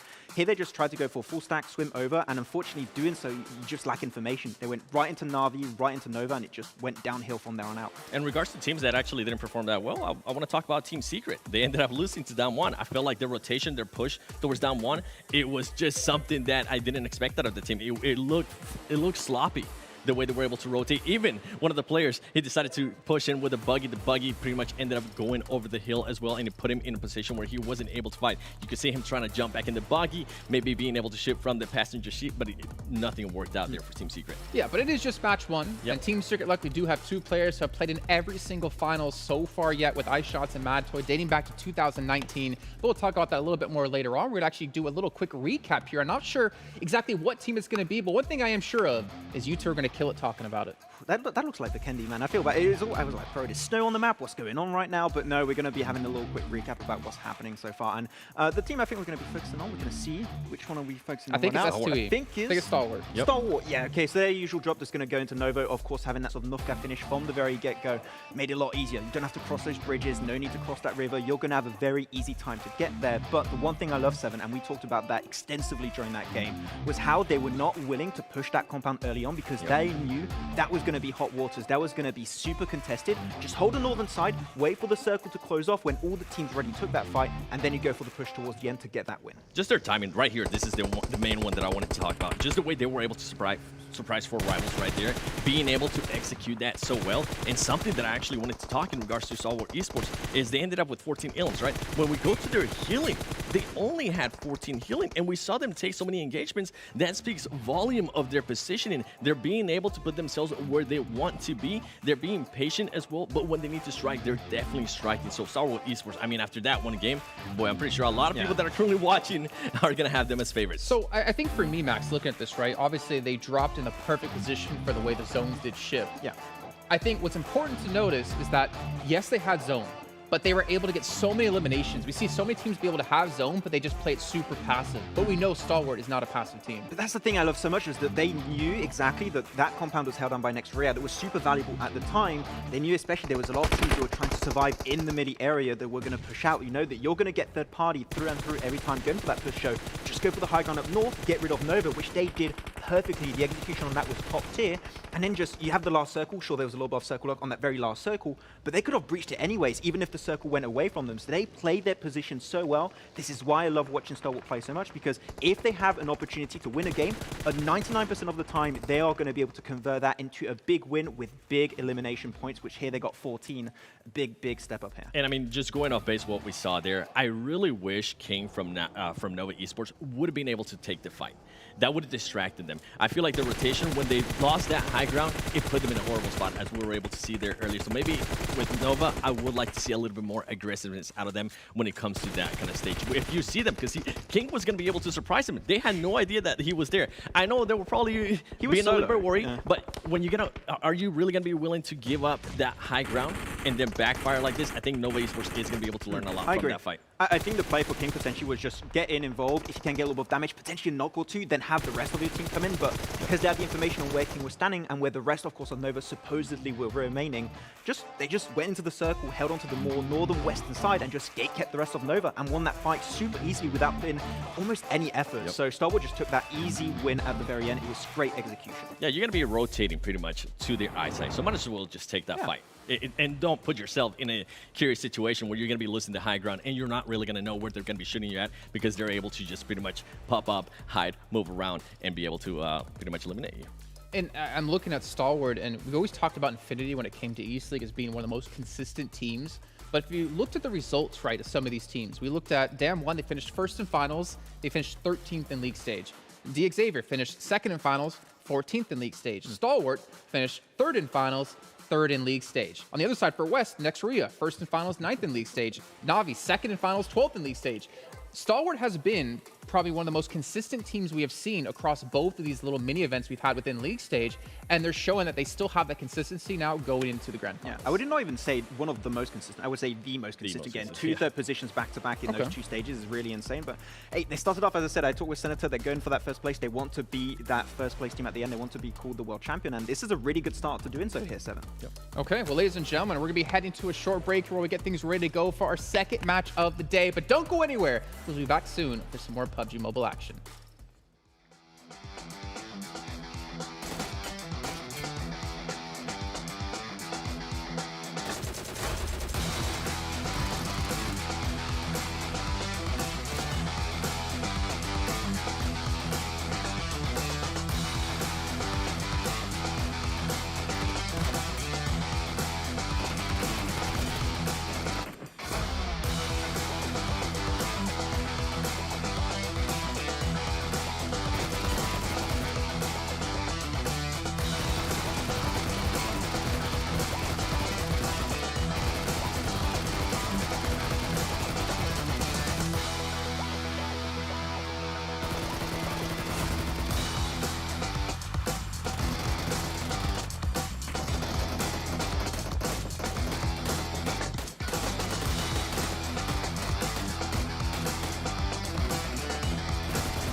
I saw the first light, the first steps. Now I see much more. I capture Earth in all its beauty. I see action. I see drama. And I see it in the finest detail. Moments of inspiration. And the first steps. I am the 1+9. Welcome back, everyone. PMGC 2021 is the grand finals. We're here in Berlin. We have players from all around the world competing to be the best team in the world and to also win $1.5 million. Just imagine going home, $1.5 million. Well, not in your pocket, technically. You have to split it between your teammates, but that's a lot of money. That's a lot that you can use to invest into yourself, invest into the brand of your team, maybe throw some over to your favorite analysts and hosts. Who knows? You're thinking about investing? I'm over here thinking about just buying some skins in the game. I really want that Scar-L. It looks so sick. I think 1.5 mil would not be enough for me to get any skin. I would just be so unlucky every time. That does sound like your luck, to be fair. We are going on to a second match, though. It's going to be heading over to Miramar, and we've already had a little bit of a discussion while we were in the break, and a couple of teams we're looking out for here in particular when it comes to maybe early clashes. Max, you want to go ahead and start off that topic? I'm going to be looking at El Pozo. Of course, we had scrims and everything happening. Maybe those things change, but I'm expecting maybe a fine El Pozo between Nigma Galaxy and Alpha 7. And we know that Alpha 7, they love those hot drops because they pretty much have hot drops technically that could happen on every single map. So intrigued to see if that's going to actually happen or not, because Nigma Galaxy, early fights, not really their speciality. So I think that they might try and avoid it as much as possible. Another one to look out for that I know it actually happened. I want to add one to that list that you're pointing out. Is going to be Next Ruya. Next Ruya usually tends to land there as well. They did end up changing it because they had so many engagements with Alpha 7 and Alpha 7-1. But I wonder if at this stage, more than likely not, but you know, I am being a little bit hopeful. Maybe Next Ruya will decide to land there and be like, hey guys, nice to see you again. That would be funny, actually. But I feel like most teams want to avoid running into each other early on, especially in day one of the event. But I mean, we can see here our damage dealers from the first match, and Action and Top both of you making their way through. But as we saw, Order was the MVP. So usually, as I think it was Claris who noticed it during East League, is that like even when Nova was not doing well, even in the week they didn't qualify for the Super Weekend, Paraboy was still the big standout player competing with the likes of, I think it was like Newsy at the time, like of the teams who were in first place. We're seeing Order step up and taking a look at the limbs. I mean, this isn't too surprising. Yeah, not too surprising. We're going to see Top. We're going to see Action being up there. Scry typically is not the one that's going to be getting most of those eliminations, right? He's the one that's trying to set up initially Top and Action, but he's just had apparently great opportunities every single time. So while not Strike, while he's just like, you know what? I'm tired of you guys not talking about me. I'm going to step up. Not seeing Pika here this time, but 7, really impressive stuff from Stalwart from Mongolia. Definitely. I mean, just going back to what I was talking about earlier, for them to be able to get that win with the amount of engagements that they were able to have, for only have to heal up 400, that is just so impressive. I feel like it's a big understatement. I'm hoping viewers at home will be able to keep an eye on that, because that just talks about their positioning. They're being able to put themselves, once again, just in a great spot, making sure they win those fights and making sure some other teams kind of don't even want to fight them. Nova just decided not to fight that, and I'm still kind of scratching my head. But another team I do want to talk about is Navi. I feel like Navi played that so well. They were nowhere near their usual landing spot towards North George. They decided to drop right there on the military, and they did a beautiful 2-2 split. A beautiful 2-2 split. We were wondering, I thought at one point maybe they were going to just try to go to the bridge camp. They decided not to, but they were able to hold off a lot of teams. They were able to be opportunistic to get some elims as well, and they were able to hold off Damn Son. Damn one. There you go. Damn, son. That was good. I know. It was actually a really good hold, right? Because they had such a good high ground opportunity. While also, I believe it was maybe Tixie on the lower side who was just trying to make sure that they were pinning down the entirety of Damwon. It was good execution, but unfortunately, that third party from Navi, from Nova actually, made it just a little bit more tricky at the end. But good execution still from Navi. Just got a little bit too hard there. Yeah, a little bit difficult indeed, but they still have more matches either way. And before we can really drop into our next match, I want to give a shout out to Singtel, providing PMGC with Singapore's most powerful 5G network. And speaking of that, I mean, Navi, they're going to need that powerful 5G network because they have a lot of pressure on their shoulders. I'm going to call them out in particular. 7, every time we ever talk about Navi going into these big international events, there's always so much hype around them. We always talk about how good they are as a team. And I'm sorry to say this, but they kind of always let us down. I 100% agree with you. Thank God, I didn't want people hating on me. I disagree. No. It's just always a big hype. And something that this team definitely lacks of, and this is something that we're kind of looking at before the show started, is this is a team that it's not really able to carry momentum really big. If they get a win, they're not able to end up backing it up with another win, or maybe able to back it up with the top 5. It's always a roller coaster with them. If they do pop off, they end up popping off. But I would love to see a little bit more consistency out of them, whether it's in regards to elims, whether it's in regards to placement points. I just want to see consistency and just carrying momentum. So would you say then for you, Navi is your team to watch in this match? 100%. Okay. Because they were just so impressive. I was really, really surprised at the way they were able to play that last match. Okay, so we got Navi for 7 on the end. 7, you're not 7, you're Max Man. I'm 8. Damn. Yeah. You're 8. Who's your team to watch? I mean, okay. I kind of gave up on 4 rivals when it comes to getting potential wins. But no, they're going to do it right now. They're going to make it happen, okay? I don't know when, but I'm going to go with this game. Let's go. 4 Well, rivals. you're brave. I went with Stalwart Esports to see if they can maintain that momentum for the first match of the day. And speaking about maintaining things, we're going to maintain our casters here live, back on the air. Mustache Dave and Necro, take us away. Damn, son, already game number 2, dropping in hot. Necro, Dave on the mic. Miramar, what a game number 1. Necro, though, already in the Miramar match. Oh man, here we go. The Deserty lands a Miramar, and I do want to see what's going to be happening on such a massive map already, because we talked about some drop clashes coming in El Pozo. And well, 2 of the big teams out there, man. What are your expectations, Dave? Yeah, we're looking at El Pozo, Nigma Galaxy, A7, and then Monte Nuevo down to south next Ruya. So there could be some early clashes. Not only that, Hacienda, right? Hacienda del Patron. I believe GodLike like to go there, S2G like to go there. That's a big one. There's a lot of what ifs. I know we had practice, I know we had scrims, but the big thing is that was then, this is now. This is when everything matters. This is when it's all on the line. So with that in mind, can a team realistically afford to hot drop another team to risk the potential of getting 0 points here? That's the question up in the air.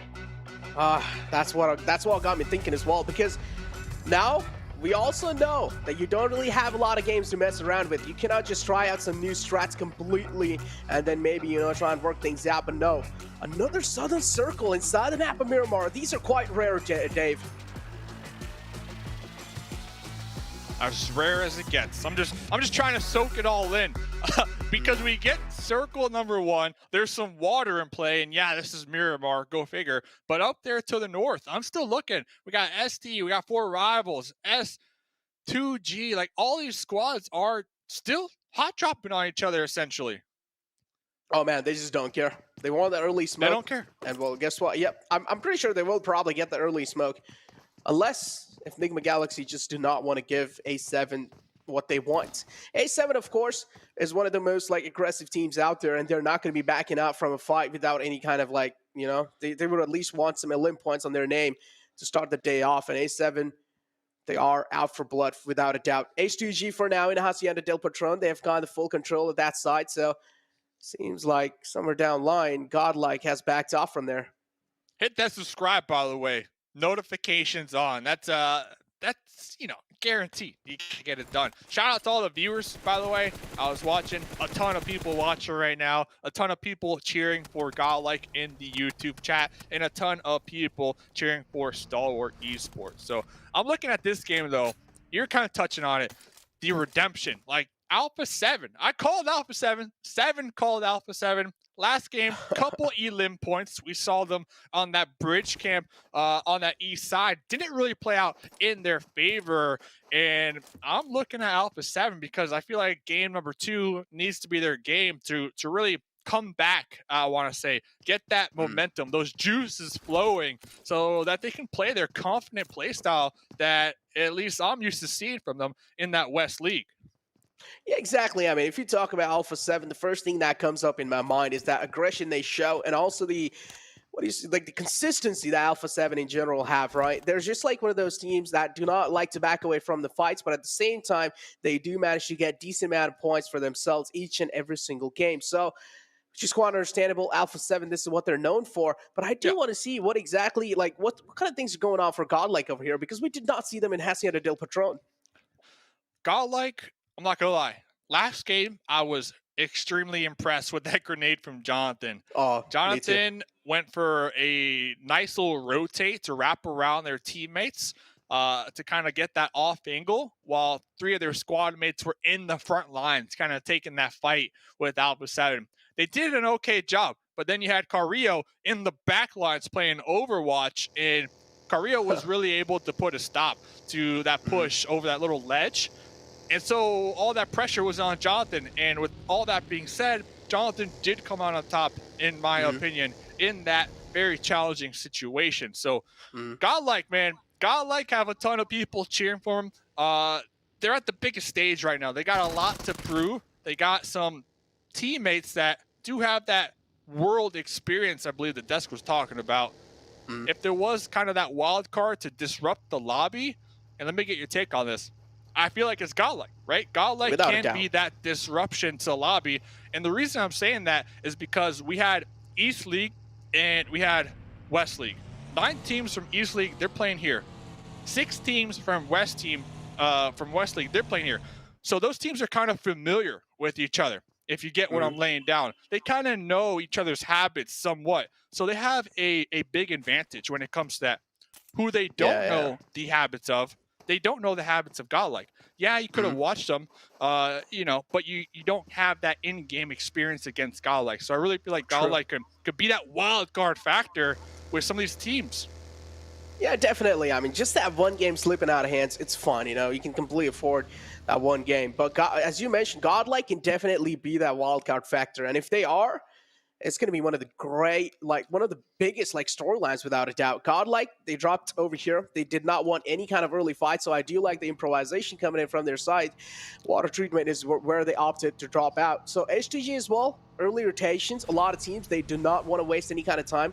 And GodLike, we are seeing them make those late game rotations happen, which is quite questionable. Most of the times they don't really work out, but maybe they have some kind of backup plan building through.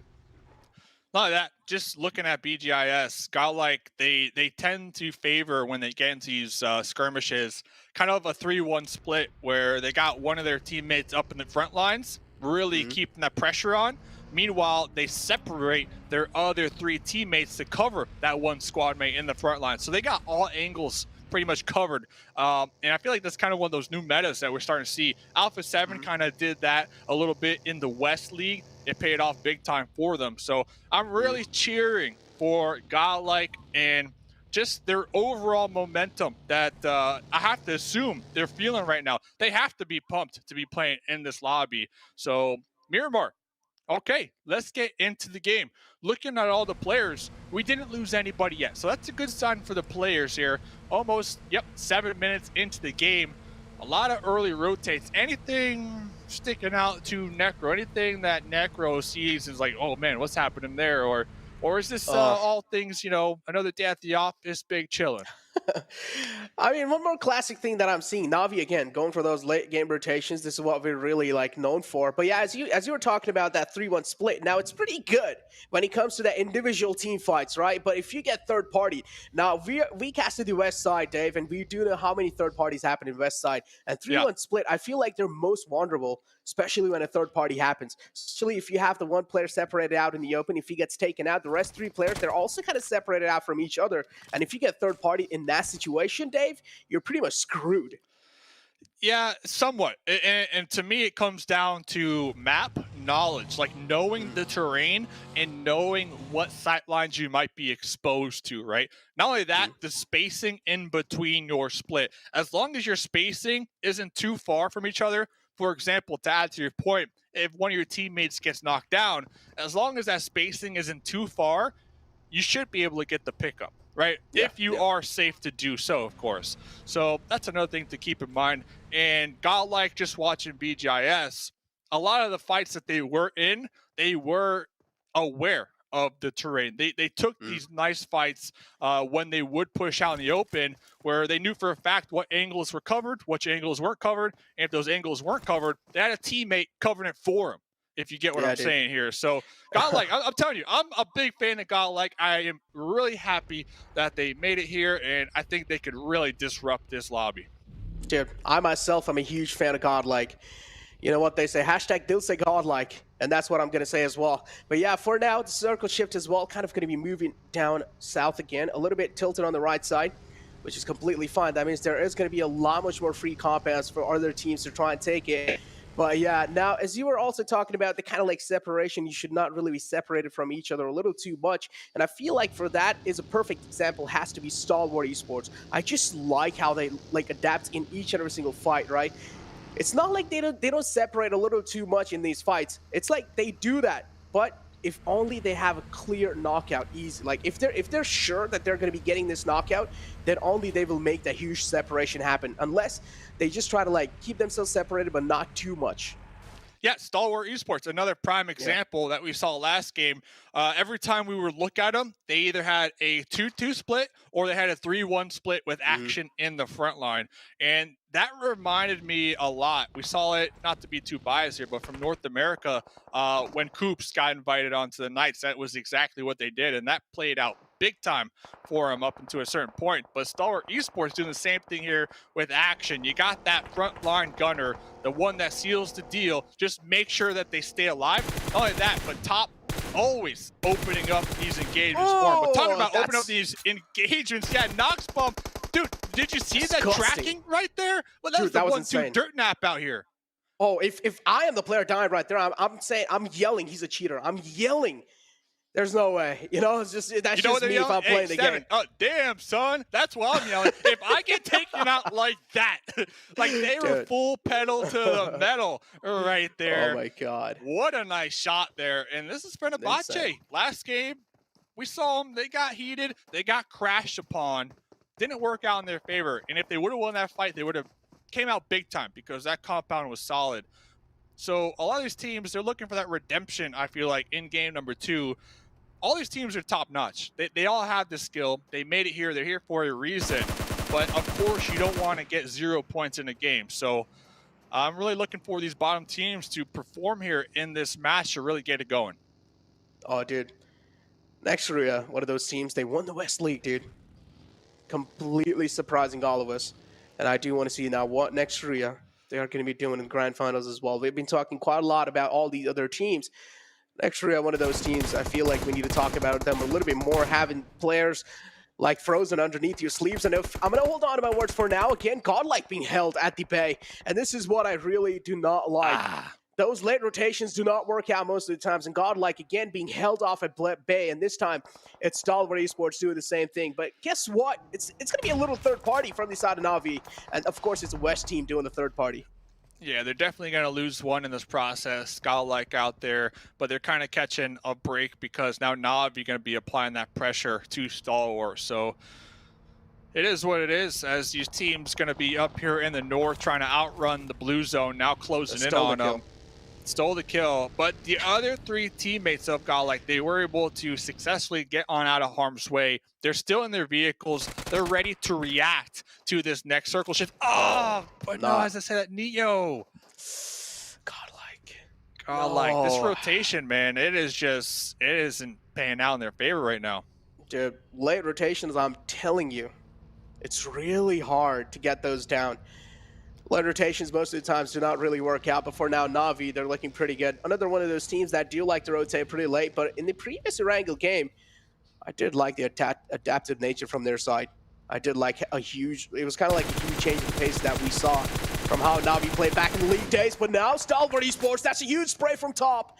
To connect quite a lot of shots, but I also do see Downward Gaming going against H2G in the kill feed, but oh my God, hits him barely made it on the other side of the edge.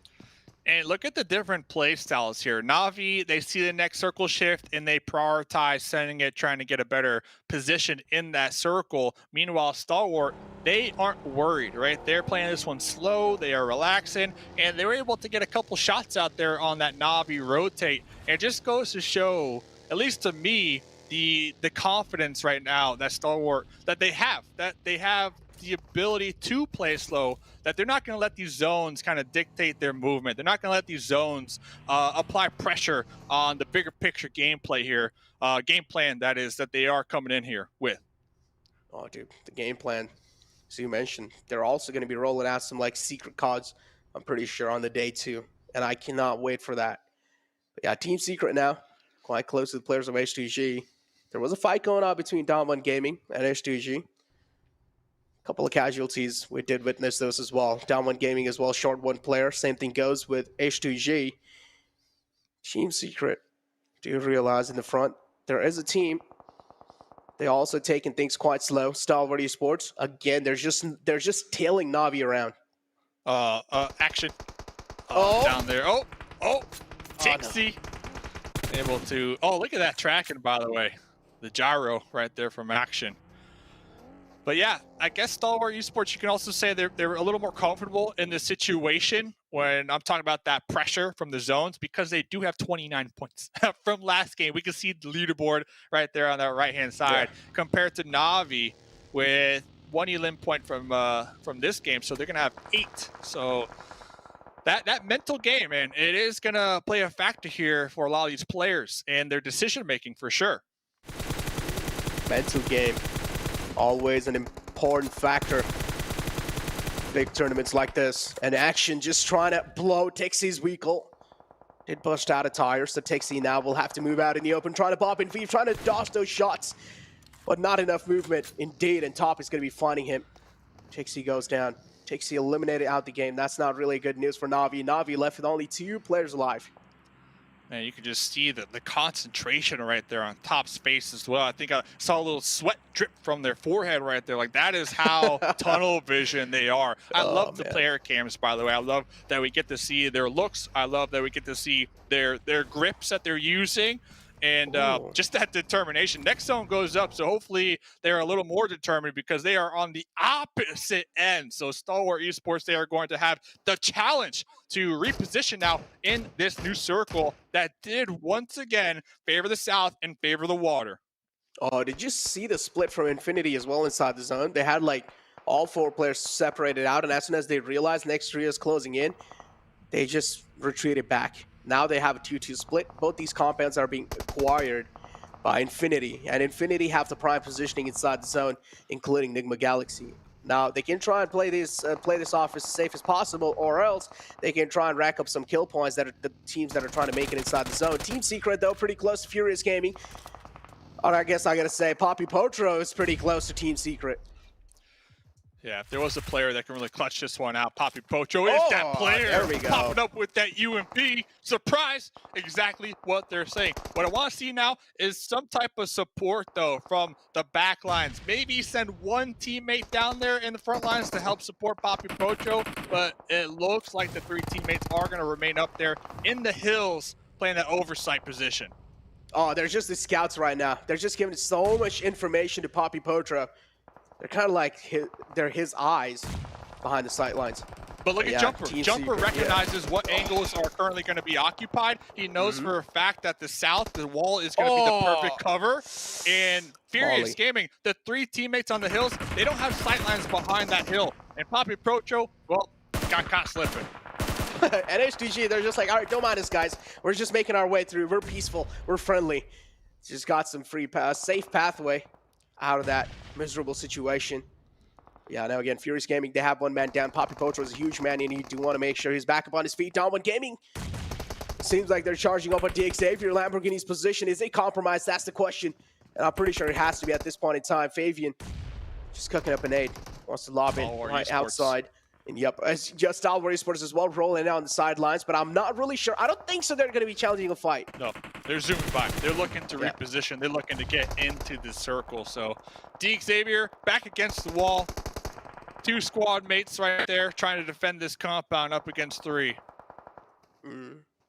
Duck in the back, knocked out. Not a good news. Not a good news at all.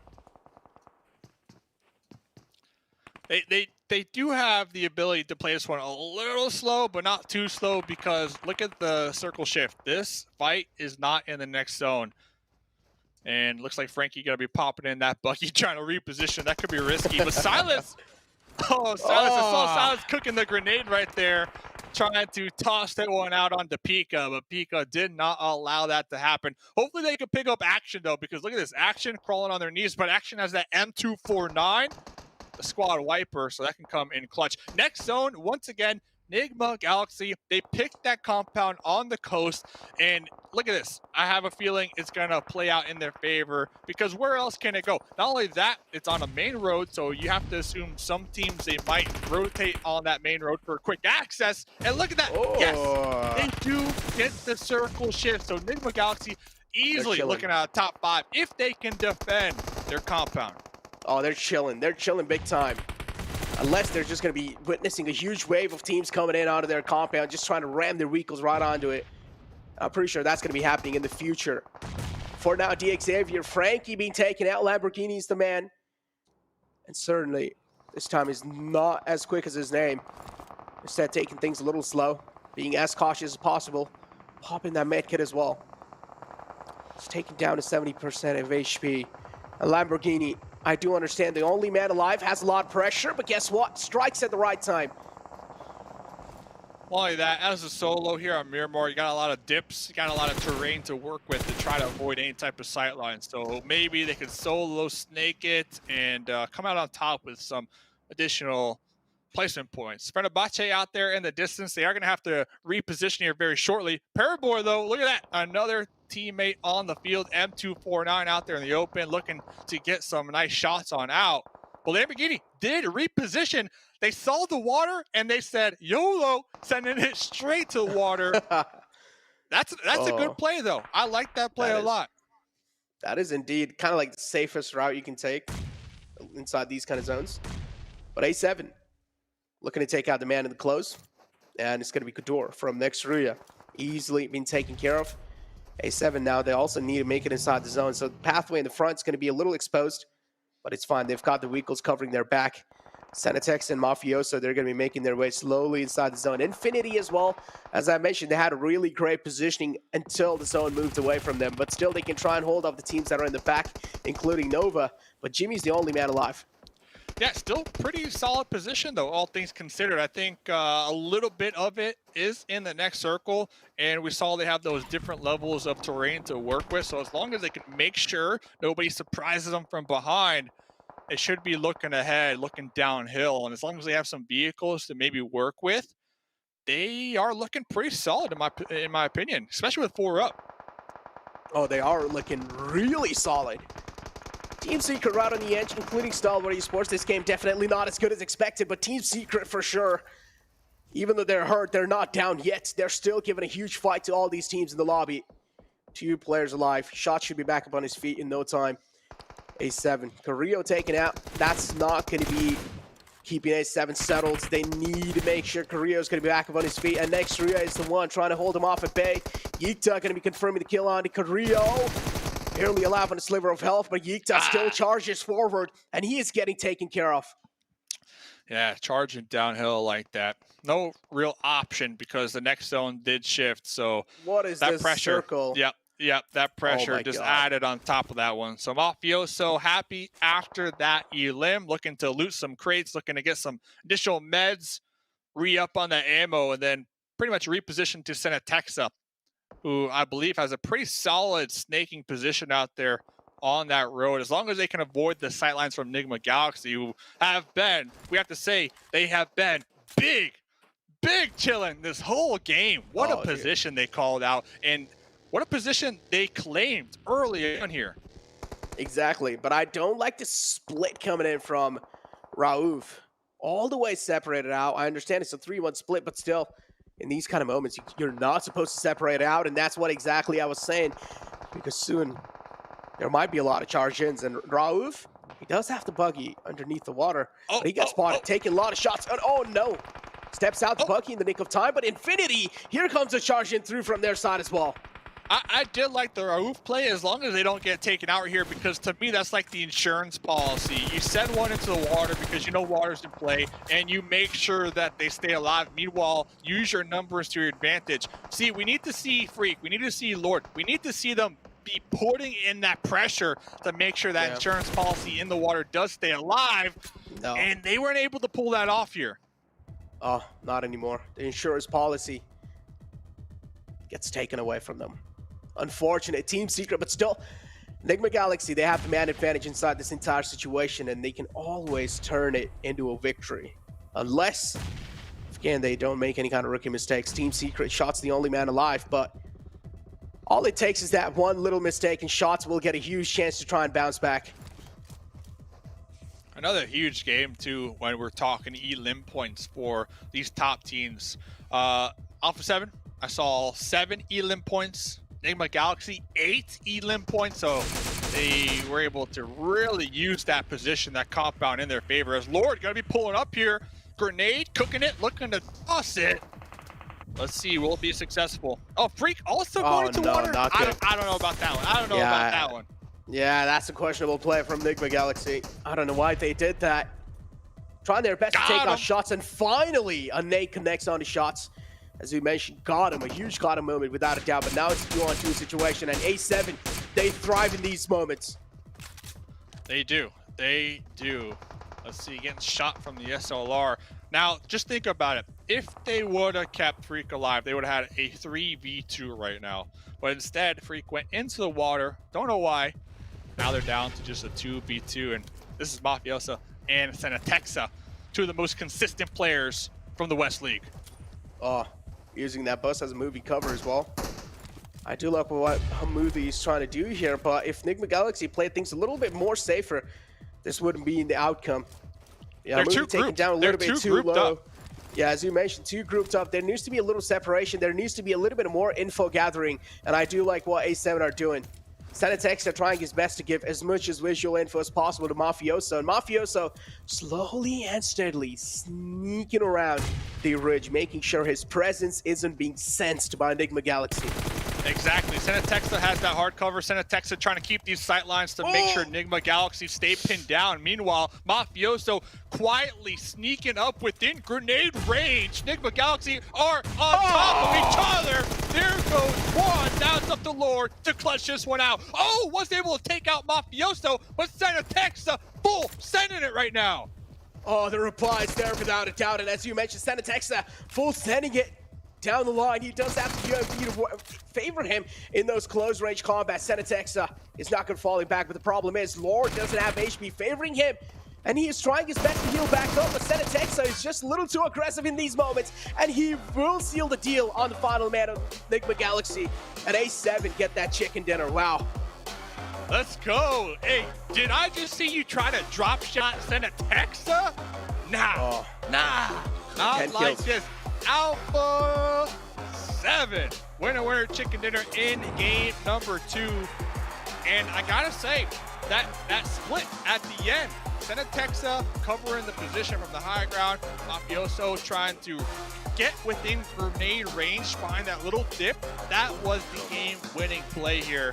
So huge congrats to them, but also congrats to Nigma Galaxy. Ton of kills, ton of placement points as well, Necro.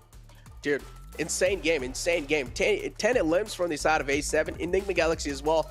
Some rookie mistakes being made, honestly. When they had that one man being taken out from that split, as you mentioned, the insurance, when it got taken away from them, I feel like they should have at least tried to like stay to group up a little bit, but they should have also had a little bit of sensible split between them. Well, it is what it is. That was only game number 2, Miramar. Ladies and gentlemen, don't go anywhere. Let's hear what the analysts have to say about that game. Well, you better not go anywhere, because we have a lot to say about that last match. Thank you very much, Necro and Mustache Dave, for covering that one. I can already see out of the corner of my eye, 7 extremely happy about Alpha 7, taking home a chicken dinner, taking home a good amount of eliminations, but also for Senatexa, he played last year here at PMGC, or the first year at PMGC, well, PMCO, Fall Split Global Finals, let me get the entire name out there. He played back then, and he's shown he's got what it takes to compete, and got what it takes to get them victories. He's been one of the most veteran players out of the Americas, and I mean, he's showcasing it. He's actually continuing to improve. He's not just being stagnant, he's been able to improve. He's now becoming a clutch player, as we were able to see right there for this team. And I mean, this is huge for Alpha 7, because if I'm not mistaken, in the next one, we're going to be going to Sanhok, and there's going to be a lot of spicy stuff that we're going to be talking about in a bit. But for Alpha 7, I mean, I do hope they're able to carry that momentum. This is a team that's usually really well at carrying that momentum. If they're able to maintain that, it's going to be huge for them. Yeah, I think especially you have some players that are very hesitant to go to that first-person mode towards the end there, but going into that FPP moment in that 1v1 was just clutch. In that smoke moment, you're going to have that information first, and you're instantly going to be able to get in that spray mode. Good execution from Senatexa, feeling confident towards the end to secure the win. That's what we want to see in those finishing moments. Yeah, and also give a shout out to Nigma Galaxy, right? This team, we really kind of criticized a lot when it came to the league stage. They just really didn't seem to pick up a lot of eliminations. They mostly got their points early on was just placement points, but they get a lot of limbs here. They get second place as well. We'll take a look at the points they get here in just a few seconds, but this was a strong start for them as well here in match 2. Yeah, I had a big question mark coming into this. Sure, they're Sanhok, they showed what they can do, but you only have 3 Sanhok games, so I want to see if they can bring some consistency to the table on Miramar and also Erangel. They got 2 second places here. They're able to get 21 total points on this game, but once again, Alpha 7 able to get 10 eliminations, and he was not given right 7. They were consistently fighting onto the western inside, creating opportunities, getting that high ground, and then pushing hard at the end was Mafioso trying to go for that flank. It was an interesting idea. Mafioso did go down, but man, they were fighting tooth and nail for that game. It kind of worked out great that they were able to just switch one player from each other, right? Yeah. One got knocked, the other player got knocked too, so that helped out Alpha 7 in a huge way. And I love that SIXTWOEIGHT didn't just take the time to wait and see what happened. He just decided to push on the buggy and make sure he was able to get that chicken there. So that was really an impressive play out of SIXTWOEIGHT, and I mean, that shows why he is that veteran player out of Alpha 7. Another team I really want to talk about is Team Secret. I feel like the difference from what we saw in the first game to this game, it was night and day. I love the pushes they were able to do. Yeah. They seem more coordinated. They seem more working together, and it was just lovely to see. And they were able to finish off some of those fights without getting any of their players eliminated. Yeah, in particular, I think Team Secret was super opportunistic in this game because this circle continuously going towards that ocean, like very rarely happens, by the way, on this map of Miramar. They were super opportunistic because you had all these teams. You had Stalwart, SIXTWOEIGHT, Fenerbahçe, Nigma Galaxy, you had also Nova that were all coming down in their position, and they picked up almost every single elimination on teams that were trying to make that rotation happen. So good on Team Secret, willing to take the fight when it comes their way. Well, we can see here our overall rankings from our first 2 matches being played so far. And Stalwart Esports still maintaining that #1 position only by 3 points. But that's also a really good idea, or at least shows us a good thing about Nigma Galaxy. Haven't won a match, but they're still 2nd place. They're still ahead of Alpha 7, who didn't have a good first match. They're able to put up a consistent performance so far, and that's a great sign for this team. We talked a lot, especially in the Eastern League, about how the Arabic region has been able to continuously improve, and potentially the region to improve the most, I would say, throughout the past year, and doing some big gestures because it's how impressive it's actually been for this team. And they've proven it here. If they can perform on the PMGC international stage, I think that they're really going to put the Arabic region on the map, and they've really done so in big fashion so far. Speaking of big fashion, 7, don't worry, you'll talk in a second here. You guys can see the CD key for the PMGC token. It's getting ever so close to being finished off for this very first day. We can get yourself 1,200 tokens if you redeem it at PUBGMobile.com/redeem. But also, we're already up to 800,000 viewers here. We got 200,000 to go, so tell your friends, tell your family, tell your significant others, maybe tell your pets as well if they do have a phone, hopefully for them a OnePlus. So tune in, because we're going to be giving away a lot of prizes for everyone else out there at home. 7, though, let's talk about it. Let's continue the conversation. With this one, I mean, the team I actually want to talk about is going to be a little bit different with what we're talking about them in regards to Erangel. I'm going to be talking about GodLike. I noticed this is now the 2nd match that they decide to play the blue zone, and it's making it so they're not able to have any mistakes. If they have a mistake, they're going to be losing a player, whether it is by the damage of the zone that they're receiving, but they're not being actually allowed to create any rotations. I don't know if maybe they need to start moving in towards the circle a little bit faster, but so far they got super lucky on that Erangel, right? With Jonathan being able to clutch up and being able to get those elims, but here in this last game in Miramar, it totally backfired too. Yeah, I think you just need a little bit more time. We said it right. You need just a little bit more experience. I think this first day is going to be a little bit of test for them. Try and see if they're going to test the waters, see if they can potentially go for a playstyle that works. Blue, not working out so far for them so far, so we'll see if they can try and potentially adapt a little bit more in the next games to come. I mean, there's still a lot of matches left to go. We still have 16 over the next 3 days, but you are running out of them, right? If you want to be the team coming in first place, win the $1.5 million, you can't really afford to have too many bad matches, but you're allowed to have the 1 or 2. And before we do even continue throughout the show, we have another recap coming up here in just a few seconds. Not sure again what team it's going to be quite just yet, but you know what? I'm probably going to assume it's going to be Alpha 7 since they won the whole thing there. They have to be. I would be surprised if we actually not going to be talking about them. And another player I wanted to talk about with Alpha 7, Ruya, we were actually able to see him there. It got super close to the point where he got knocked, and this is something that we were talking about before this show, Max. It was how they are so used to just sending out Ruya to scout for them, because he's usually one of the main fraggers for that team, right? But it can also backfire, because if he gets caught in a peculiar situation, you're going to be losing a player of the caliber of Ruya. Luckily for them, that didn't happen in the last match. Yeah, we were a little bit scared, potentially them losing Korea could hurt their chances of getting these big wins pretty significantly, but the cool thing is that now SIXTWOEIGHT has that fragging potential, right? And he has been coming in clutch, especially in that finish gun in that FPP mode. So don't need carry, you can have the rest of the team carry. They might look small there on that mini-map, but they're big players in game here, as we are taking a look at Mafioso, as we were talking about before as well. Some early fights happening for Alpha 7. And again, for this team, I mean, I think there's a lot of pressure on their shoulders, being the best team throughout this entire year from Brazil. We talk about Stalwart Esports being the team from Mongolia, but this team also has that same kind of pressure on their shoulders, and can they live up to it?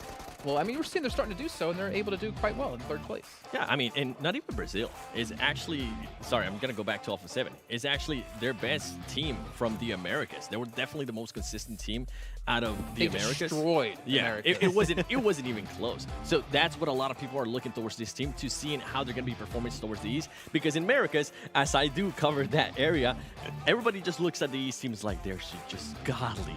They cannot be touched. But now, I mean, for Alpha 7 to be able to get this chicken dinner here in the second match is going to be huge for them. Yeah, it's going to be great. And we're actually going to be seeing the exact execution towards the end of that game. It was Senatexa, it was Mafioso. Senatexa, towards that end moment there, waiting onto the backside and trying to allow his teammate, which is Mafioso, to actually get a little bit closer in. So I think that position, going for that 1-1 split, was perfectly executed.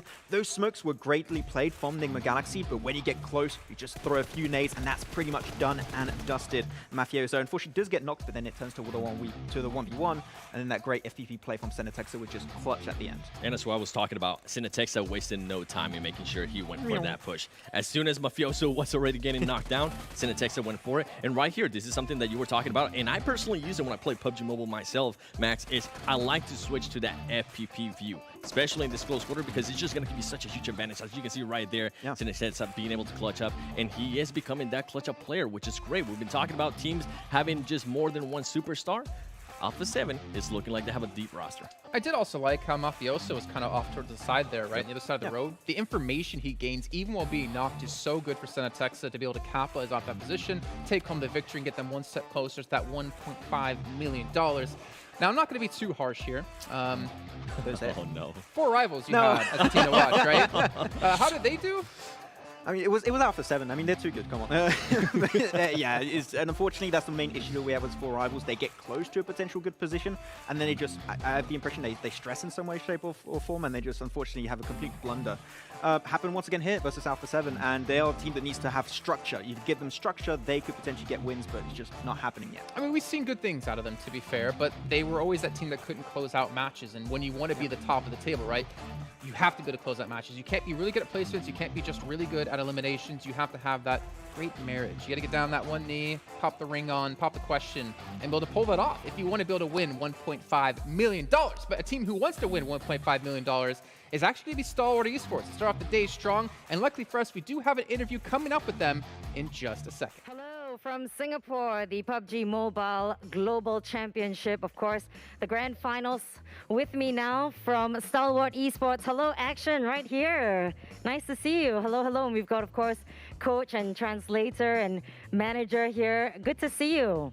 Nice to meet you. Thank you. Thank you for being here. A few quick questions, a quick fire round. You guys have been very competitive in the first 2 games. How did you prepare for the grand finals? Эхний 2 тоглолт маш мундаг байлаа. Тэгээд grand final юу бэлдсэн бэ гэнэ. Ер нь бол тоглолтынхаа юу тактикийг бол ер нь хэлж болохгүй. Тэгээд бид нар энэ тэмцээн дээр ер нь хамаг чадхаараа үзээд заавал чемпион болохыг гэж байна. Okay, he say he not want to tell the tactic of our game. Of course. But he say we can try our best for coming to champion. Now, you guys also played well in the league stage. So in your opinion, what's the biggest difference between the grand finals and the league stage so far? Okay, so league stage-ийн тоглолт нь одоо ингээд league stage grand final хоёрын тоглолтын ялгаа нь юунд байна гинэ. League stage-ийн тоглолт grand final-ын тоглолт нь ер нь бол grand final нь дэлхийн бүх шилдэгүүд цугласан гэж хэлж болно доо. He say is different because grand final is all the team in the world, 21, the best team in the world. So league stage is only for each team, right? Right. And this is the biggest difference. That's right, of course, the sizing of the teams. Now, when it comes to the championship, who do you think is your biggest competitor? I'd love to know as well. Okay. Одоо энэ тэмцээний хамгийн том өрсөлдөгч нь юу вэ гинэ? Хамгийн том өрсөлдөгч гэвэл бид нар өөрсдөө л юм уу да. Өөрсдөө даваад энэ тэмцээнд авраг болоод гэртээ бахархалтайгаар арихыг хүсэж байна ер нь. He say all team is the best, all team is good, but the real adversary for us is ourselves. Because yeah, in the game we can have so many errors, but this is for ourselves. Yeah. Because you can have so many error. And if we don't have some error, it's good, and we can take the trophy of PMGC and go home. That's right. Hey, all the best. And thank you for being here. Thank you very much. Let's say a big hello and goodbye from Singapore. Thank you. Hello, and hopefully not goodbye for too long here. Great to hear from them, actually, talking to Action and who their biggest opponent was themselves. That's deep. That is deep. I know. So, and you brought this up when we were watching the interview, Max, because you did reach out to them, and they told you it was a different team, right, originally? Yeah, they said it was Alpha 7 because of their main drop on bootcamp. That we could talk about that for absolute ages. The DPS fights and everything is insane. Like, you definitely want to look out for that Sanhok game. But yeah, Alpha 7 is also their big competitor from the western side. But and maybe. It could happen. Maybe after they see Alpha 7 play, they're like, they're not that big of a deal. Eh? Nah, they're going to drop each other. All right, ladies and gentlemen, we'll see if they're going to drop each other in just a few moments. We're going to head to a short break here and get things ready for our third match of the day.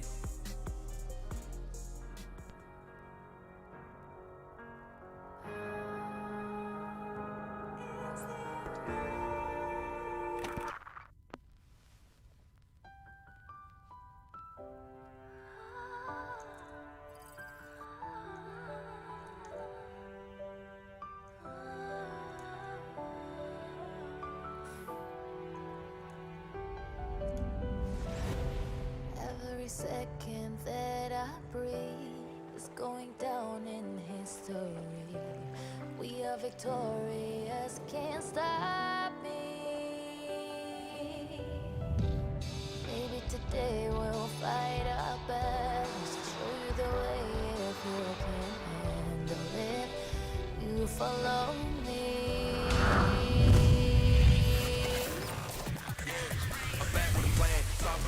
I be the man, back to the battle, the last man standing. Who would have thought that I had what it takes? With the whole city on my shoulder going crazy. Back to the pub, gonna keep in the G.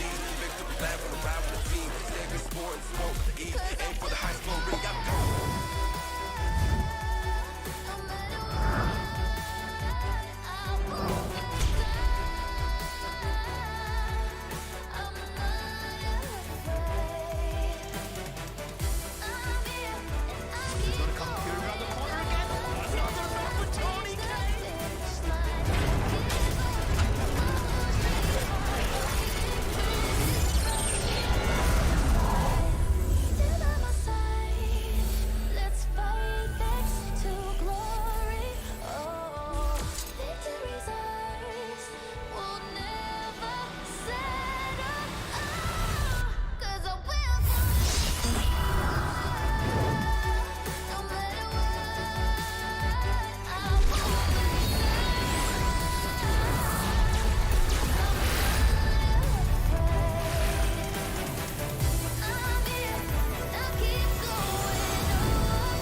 PMGC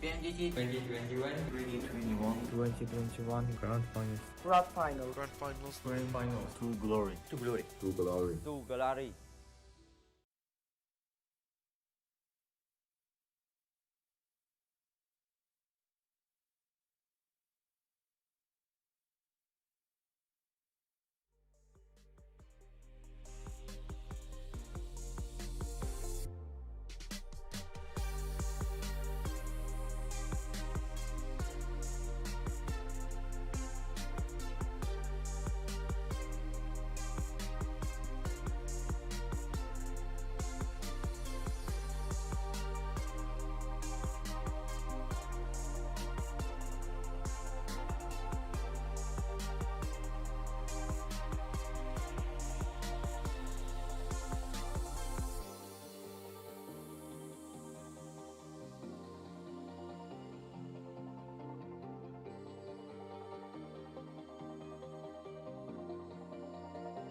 And we are back. We told you it wasn't going to be too long of a break, and it wasn't indeed. And we're ready to get into our next match of the day as things are to get very moist on... I love that word. He loves the word. It used to freak him out, but he loves it now. I'm glad to hear that, Max. But things are going to get really interesting when we get over to Sanhok for multiple reasons, right?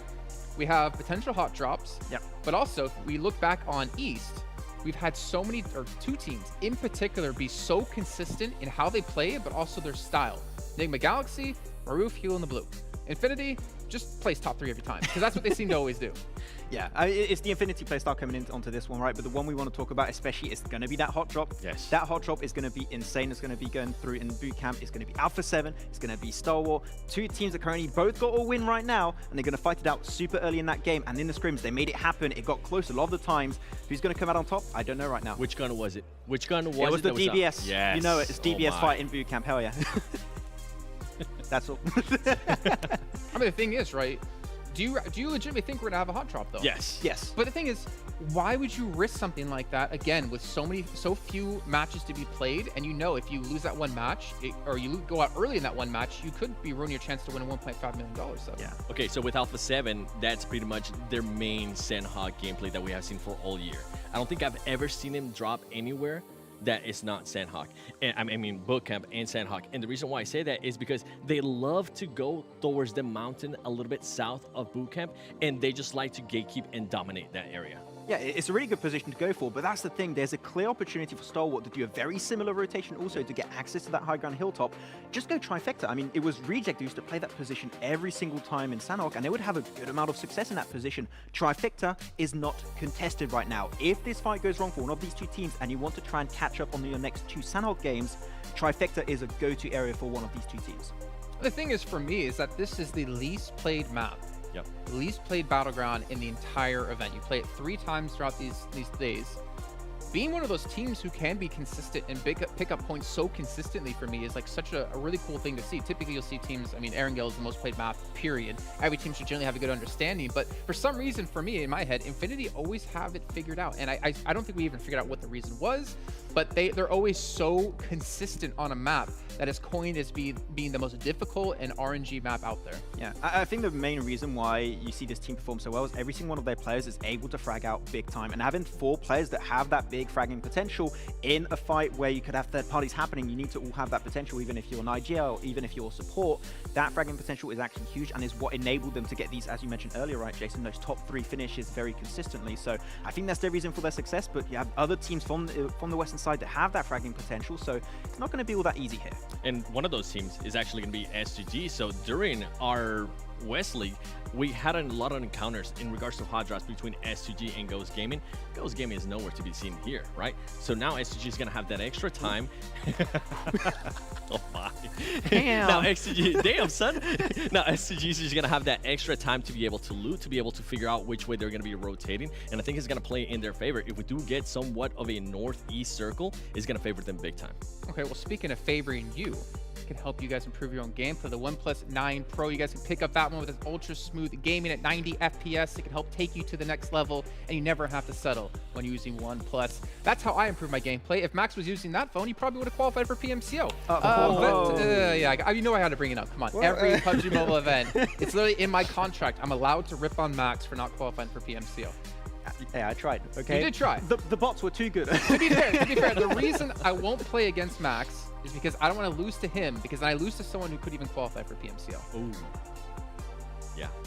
Might not wait. I need to look through it. Okay, we're starting early. Okay, they're ripping in. But yeah, I mean, yeah, of course. Yeah, of course. It's how it's gonna go. I didn't Help me even out, try. Seven, please. No, I didn't even try. Listen, I am the #1 bot in PUBG Mobile, okay? Don't even try to that was you in PMCO. Okay. Okay. Also, shout out to Fairmont Singapore for catering with the highest degree of pampering here at PMGC. And really quick, we have to get into our teams to watch as well, because this, for us, I think is a really interesting one, because we're really diverse in our selections here. I'll start things off. I went with the Infinity. As kind of mentioned before, this team has been kind of the most consistent team I've ever seen in PUBG Mobile history on Sanhok, the most difficult battleground out there. So that, for me, is why they're a team to watch. If they want to place top 3, if they want to place first overall in the event, I feel like they need to have those performances, those strong performances on Sanhok. Max? That's a big surprise. I think he never picked Infinity in like the history Never of PUBG have. Mobile. First time. He's First never time. done that. No, I'm going to go with Nigma Galaxy because team to watch, not team to win. So I think that they can go well. If Ralph is in the blue, you know he's going to get second place. So it's going to be Nigma I mean, Galaxy. that's important, right? Yeah, if exactly. If you can be so consistent, even just healing off They got the 2 blue second to get places. points, that's big. Yeah. Who do you got, 7? It's going to be a big surprise. It's actually going to be Alpha 6. I'm just kidding. It's going to be Alpha 7. I mean, I have to go with them because if they do end up winning that engagement, right, they're more than likely going to end up losing some players. I would love to see how they're going to adjust to that. Are they going to continue to be aggressive if they do lose some players? Or are they just going to continue to play the way they usually play Sanhok? Yeah, I mean, they're obviously the pride and the hopes of West, but it's time to hop into our next match of the day. So let's throw it back over to our commentators here for the last time of the day. We got Mustache Dave and Necro. Yo, Maxman. Hey, Maxman, what are you taking notes on, man? What you writing down? Let me know. Game number 3, Sanhok, of course, 7 representing Alpha 7. That's a big if for me, Necro. The reason I'm bringing that up is because we are predicting a Alpha 7 Stalwart Esports bootcamp clash here. That's huge if they do pull it off. Oh no, that's what I call the Clash of the Alpha Titans, dude. And this is what I'm really going to be eyeing out for. Another drop clash that is anticipated coming inside. Without a doubt, has to be GodLike and Nova. Now, both of them like to drop in Pine Ants. Are they going to be doing the same this time? That's the question. Oh man, there's a lot of what ifs. We're going to find out right here. But talk about finding out. We got some early game action for Rivals right here. They are squaring up. Looks like they got a duo just right in the thick of it. This is near Runes, up there on that west side of the circle shift. Oh man, here we go. Another circle kind of like just tilted down south. It's just a south day today, Dave. I don't know what's going on. All these circles just kind of tilted down south. Tixi able to make it alive on a sliver of health. Gotta thank his gods for sure for that. Thank his like stars. Without a doubt. Tixi still alive in the game somehow. And now if you're down 1 gaming and 4 rivals, these 2 teams clashing against each other.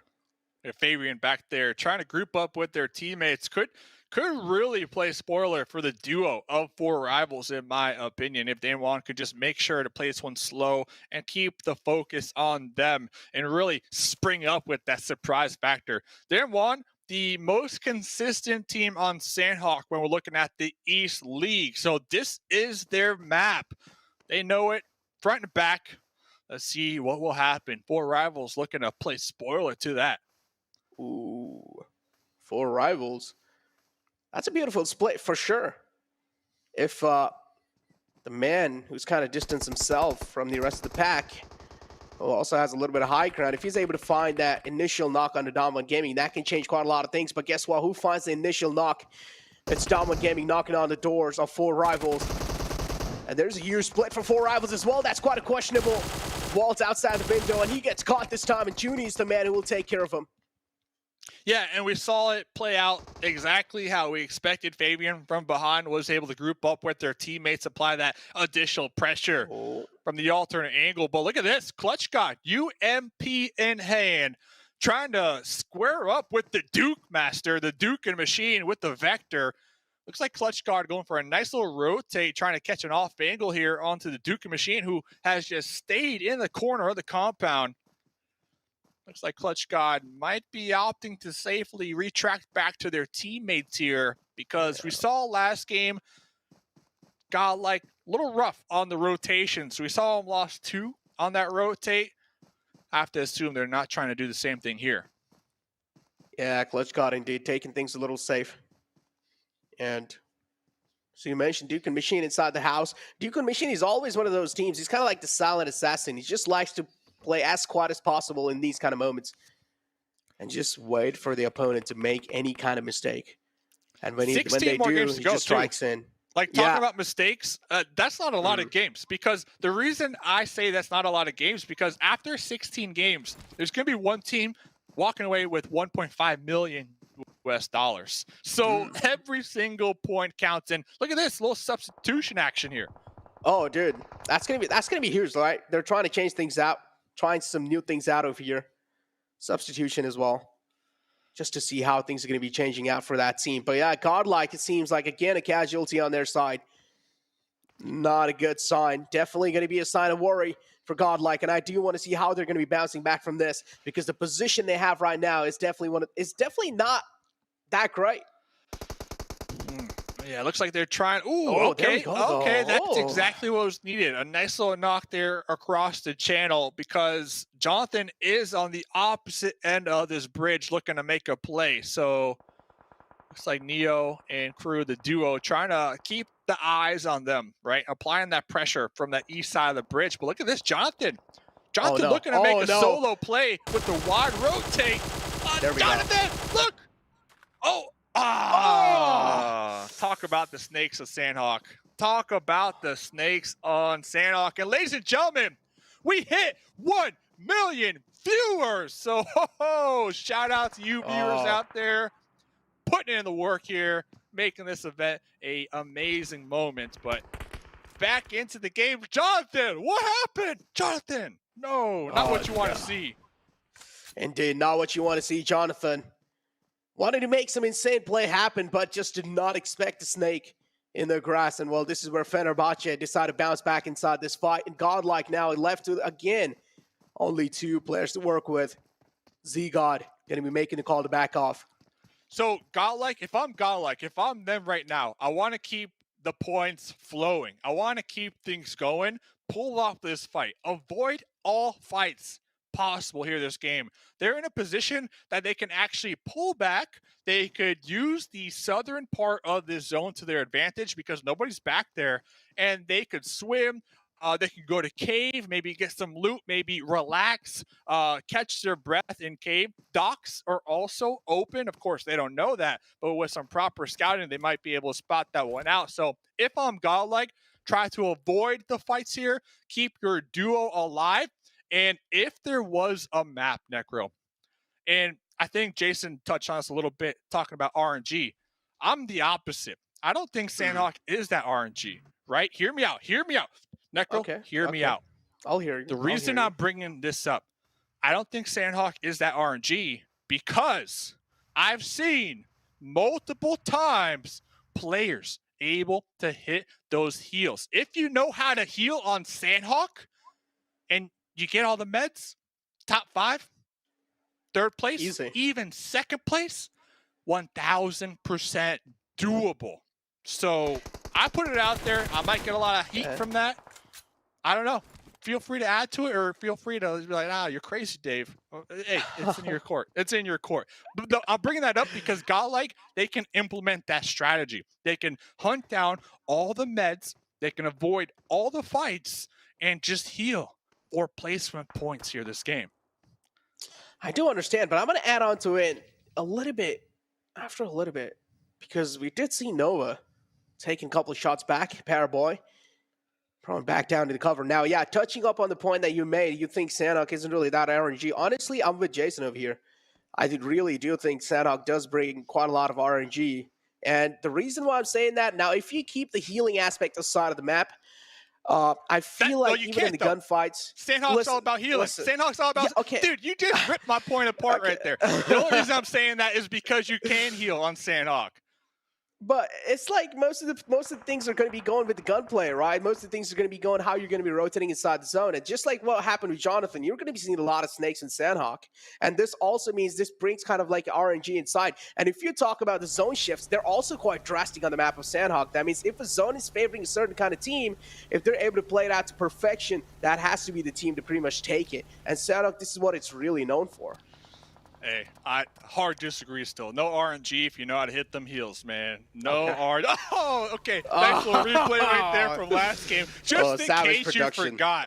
That is savage. If you get caught slipping, we will replay it. And we caught right there Navi with the boat tape. My man, Navi looking to get into the zone here. That one, we saw them. They lost one early on, but they did pick up 2 elim points. And I'm touching back onto them because they were the most consistent team when we look at Sanhok performance-wise from the East League. I do understand, yeah, they were really consistent, Navi.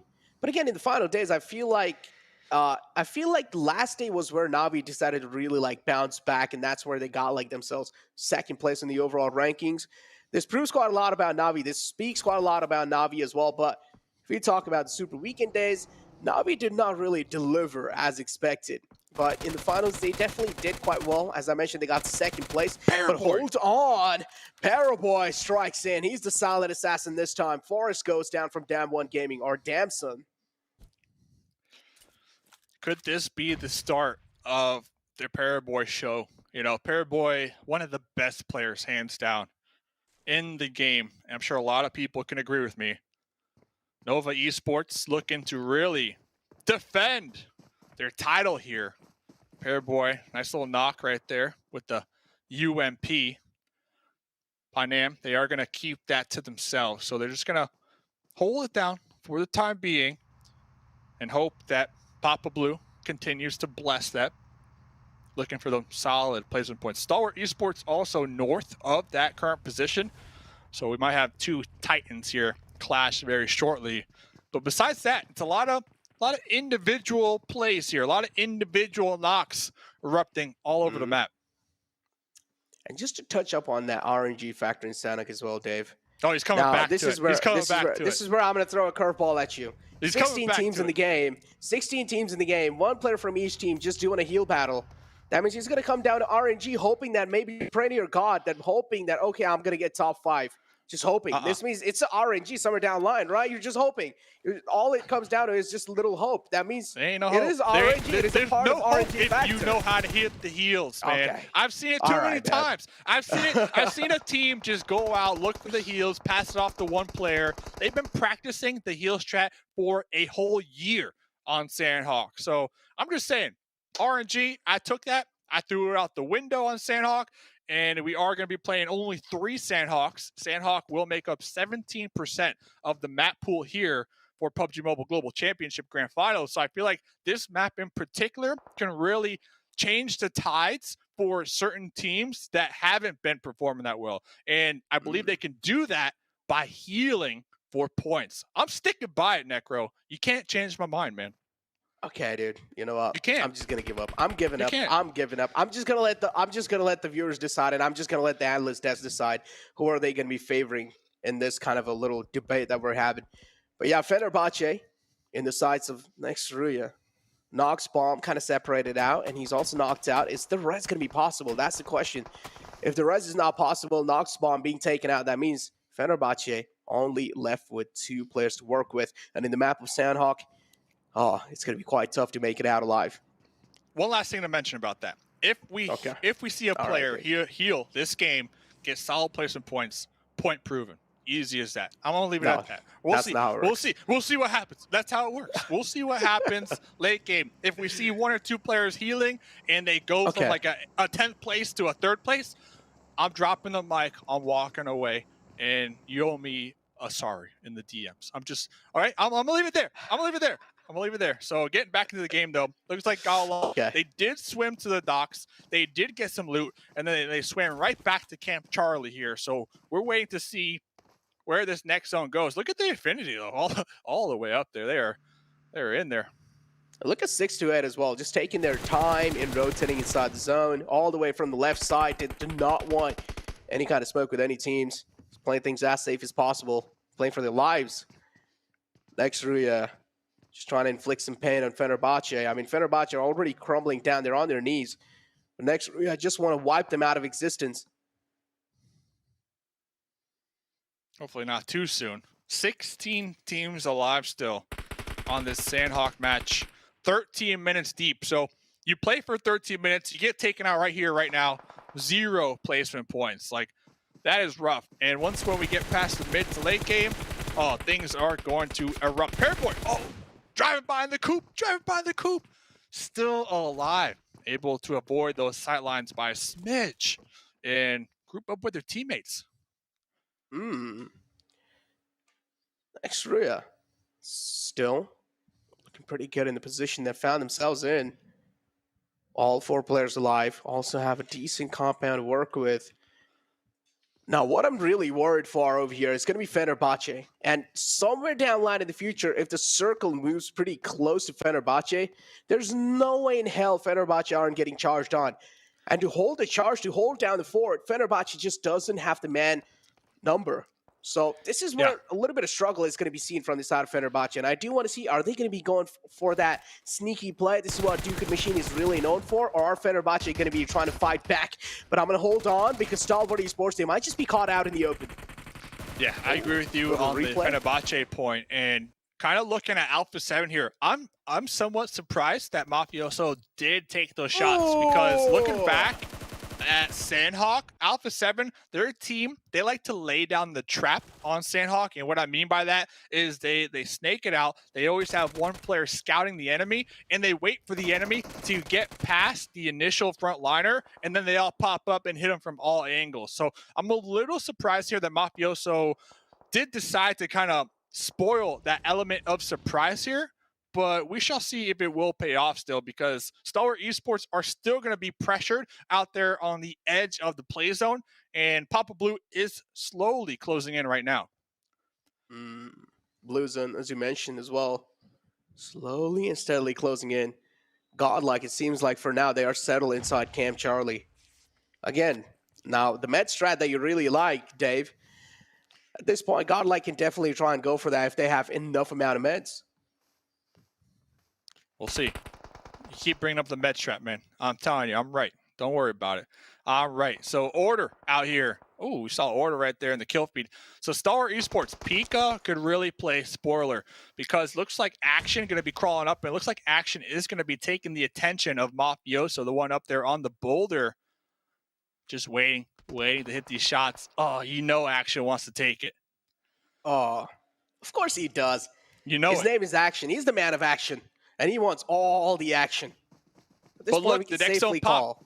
Next zone pop. So that's going to like change up this plan totally for Stalwart Esports, who were possibly looking to push uphill slowly and take the fight with A7 up there. But now all those teams in the north, they need to send it down south somehow and survive. Talk about Godlike, though. They're going to be having a huge threat lingering on their head. Because now Fenerbahçe, they as well, it seems like they're having a little bit of casualties on their name themselves, kind of stuck on the bridge. But I'm going to hold on to my word because Furious Gaming, this might just be a huge breakdown. And yes, it is. Finding one. Poppy Potro looking to find the other one. And I just like the trigger discipline from the side of Furious Gaming to let them settle inside the vehicle. And when they found the right moment to strike, they did. Very questionable play from S2G. 4 squad mates. Oh, 4 squad mates in a Ronnie. I know the next zone was somewhat shifted far from them here, but 4 squad mates in a Ronnie, they definitely open up themselves to getting exploded on the complete elim. But Poppy Potra right there, I believe getting 2 confirmed, so that was beautiful. Oh man, fights happening all across the board, including another fight panning out between Infinity and Na'Vi. Another huge fight. Kitsune, the only man left alive in that fight, but for now, we need to cover this one. 628. Man being found. The other man's just inside the house, trying to play things a little safe, trying to play for his life. He's scared to his death. Enigma Galaxy, they have a huge high ground on top of the players of 628, Dave. Not only that, you talked about Godlike. They continue to be favored in these zones. That is exactly what they need. The thing is, we still have 15 teams alive, so they are not out of the thick of it as of right now. Still 0 points if they get taken out right now. But Nigma Galaxy, hot off the press from last game, they almost got that winner chicken dinner. Regardless, you got 2nd place with a ton of kills. Let's see if they can continue on with that momentum, because right now they're trying to keep out 628. Ooh, and they are able to do so successfully. 628. Man being found. Knocked out. Unfortunate outing for 628. Again, I do want to see what the final man is doing for 628. I'm pretty sure he might just be going for the heal battle. Makes a lot of sense. Yeah, he's all the way down south. It's Yu Yang. He's taking a sweet little time to rotate inside the zone. I'm pretty sure he's going to be meting himself back up. But Nova Paraboy being found. A huge man being taken out, and that's a legendary kill. Yeah, it looks like Paraboy kind of decided to stay in the back lines and make sure that their teammates can securely reposition. We saw Order and Jimmy both in vehicles trying to get into this new circle. I believe Jimmy hugging that coastline, might even be snaking it right now, trying to avoid those sidelines from next Ruya. We shall see if they can continue to survive here. 12 teams to go. Yeah. Jimmy, I like that spot as long as they're not going to be spotted. As you mentioned, Jimmy's spot definitely pretty good. But again, as long as he's not being spotted. And also at the same time, he will need to leave the spot anytime soon because the wall of death is moving right behind him. And he needs to make sure that he's making his mark inside the zone as quick as possible because next Ruya will 100% would want to try and hold him off at bay. So Jimmy, he needs to make his mark inside the zone. Things are getting so intense this late in the game of Sanhok. Infinity as well kind of locked out the zone. They're also taking a lot of damage from the wall of death. A lot of pressure on all these teams, man. Looks like Jimmy's just going to watch that one elim point kind of slip through their fingers out there in the distance, but surviving is definitely better than that one elim point. So the Infinity out here, down here towards the south, trying to make their way on into the play zone. But first, they're going to be popping up, backstabbing Xavier. At the end of the day, though, you got next Ruya kind of gatekeeping this whole side of the zone. I don't see any of these teams currently in the blue coming out on top with next Ruya still alive, pumping out those numbers, currently with 8 elim points to their name. Oh, my God. Just look at the circle shift as well, Dave. Out in the open. Kind of close to Fenerbahçe and Nigma Galaxy. They've already made their mark inside, but Fenerbahçe, they have a huge pressure on their shoulders because we do see next Ruya closing their distance from the back. Next Ruya will get this bridge control easily, but bridge control also means you're going to be exposed from quite a lot of angles. Nigma Galaxy, a.k.a. the Zone Magnets here. The Zone Magnets, they know how to pick these spots. And that one taken out right there. Nigma Galaxy, they got a second place last game. They still got 4 up this game. Let's see if they can clutch out that winner chicken dinner that they were so close to acquiring last match. Dave, but Jimmy can be the game changer for Nigma. If he's even able to take 2 players out for Nigma, this can change the entire tide. Look at how safe and look at how silent and how quiet Jimmy's being with the position he has for himself. He has a lot of info, and I'm pretty sure he's trying his best to hold the nerve for this gun. The zone as well, the wall of death kind of engulfing him. He needs to make his mark inside the zone. So much pressure on this solo, man. Got him.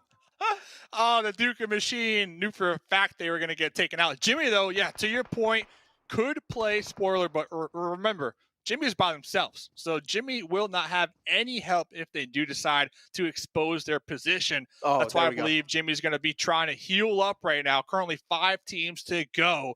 Nigma Galaxy with 4. Next Ruya with 4. Everybody else down to a solo.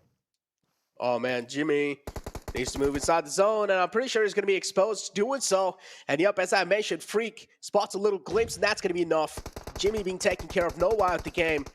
Top 4 teams alive, Dave. And this is where it gets a little bit more intense. Next Ruya taking little shots onto themselves. It's a 4-on-4 situation in here. Yeah, 4 teams to go. Next Ruya, they are going to be tossing out some smokes to try to bridge that gap, get behind that hard cover of the boulder. Within grenade range, you're trying to connect these grenades onto Lord, who is doing the same exact thing. But look at over there on that off angle. Looks like Frozen trying to reposition. Freak is on their knees in a smoke. They're looking for that pickup. But this is going to be a solid 4v4 right here. And Moody, I love this spot. Talk about the intel that they're able to gather right there behind that boulder. Oh, man, but the pressure's on next Ruya without a doubt because Nigma Galaxy, they just seem that they have so much confidence, also a little bit of high ground to work with, and they're able to turn it into a victory without a doubt. And now it's just down to the Infinity and Xavier, and they're just going for those heal battle. Okay, Dave, please. I do not want to hear it. I do not want to hear it, Dave. Just stay quiet, please. Hey, talk about the heal. Xavier, Infinity.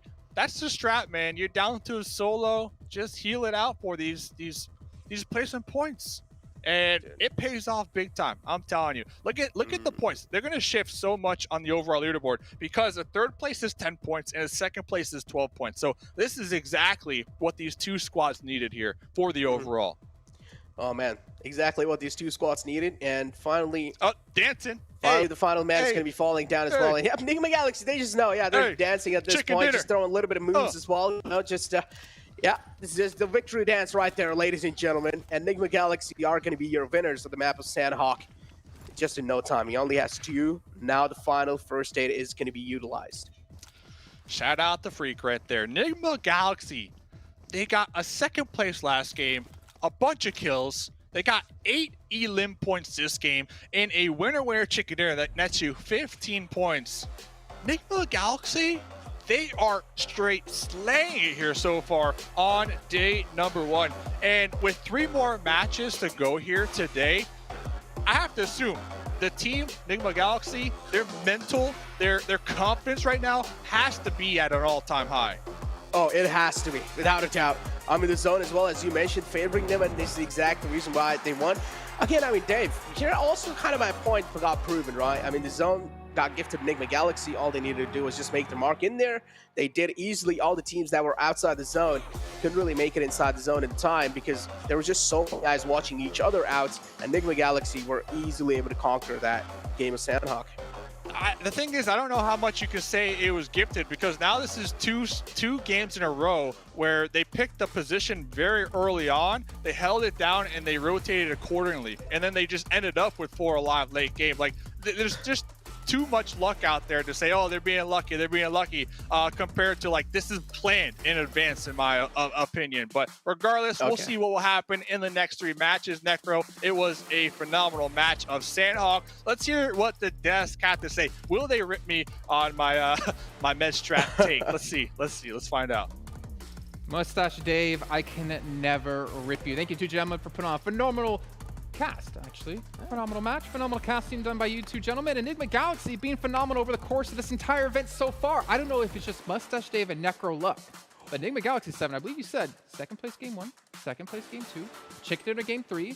Is this the team with the region, as Max said, has been the most improved this last year, who's going to take home $1.5 million? It definitely has. I mean, remember last year, PMGC, right? We had Zeus, came out of nowhere. This could be it with Nigma Galaxy as well. And not only just the 2nd place, I'm also very impressed at the amount of ilims they've been able to get.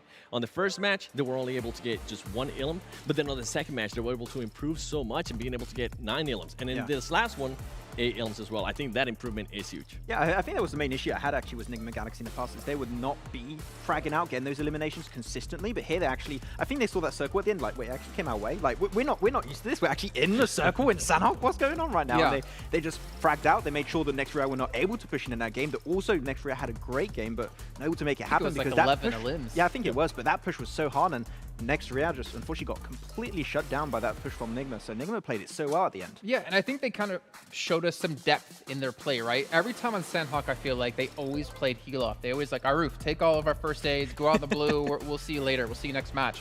But they actually showed, hey, if they can play towards the zone, they can do fairly well. They get themselves 8 eliminations, so 23 points in total. They were 2nd place going into this match. I guarantee you they're going to be 1st place coming out. But also, next Ruya, as you mentioned, Max, 11 eliminations, but also Infinity. Again, showing how consistent they can be on a map like Sanhok. Yeah, they were playing on the eastern side of the bridge. Of course, that circle at the very end, I think it was phase 8 that went over to the western side in favor, of course, of Nigma Galaxy, as you saw in that game. So they just understood, okay, we're not going to make that cross happen because we're not going to have that third party. It's not going to work out. Give all the first aids over to Gothani and heal off. I think he had maybe like around 10 first aids towards the end of that game, but they were still trying to get those eliminations early on. Was a little bit lackluster in terms of eliminations, but still able to get a top 3. You talked about it earlier, right, Jason, how they can consistently make into the podium finish is because of their adaptability. No matter if they have to go aggressive or heal off, they are going to go for the right play 99% of the time. And team that definitely got some points that needed it was for Rivals. They ended up, I believe, with 7 points, and it ended up being 6 out of those points were Ilum. So I think that's huge for them. It's definitely gonna kind of break off that downslope that they were on. And another thing, as we are seeing the MVP right here, Nihat, can we talk about Max? The hot drop that we were hyping up for the longest time, and just how correct Jason was as telling us it wasn't gonna happen. I'm the analyst now.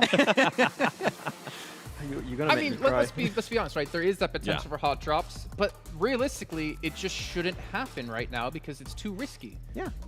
It's their usual playstyle, which is normally drop boot camp, go to the southern position towards boot camp. They didn't go for that exact spot, but it's very close. They just cut away the middleman and just made sure we're just going to drop in that position, get the loot there, and remain in that position for a big portion of the game, which worked out pretty significantly at the start of it. But unfortunately, as you saw, they didn't make it to that top 3 podium finish, though. You talked about it, Jason. First place with 57 points going to be Nigma Galaxy.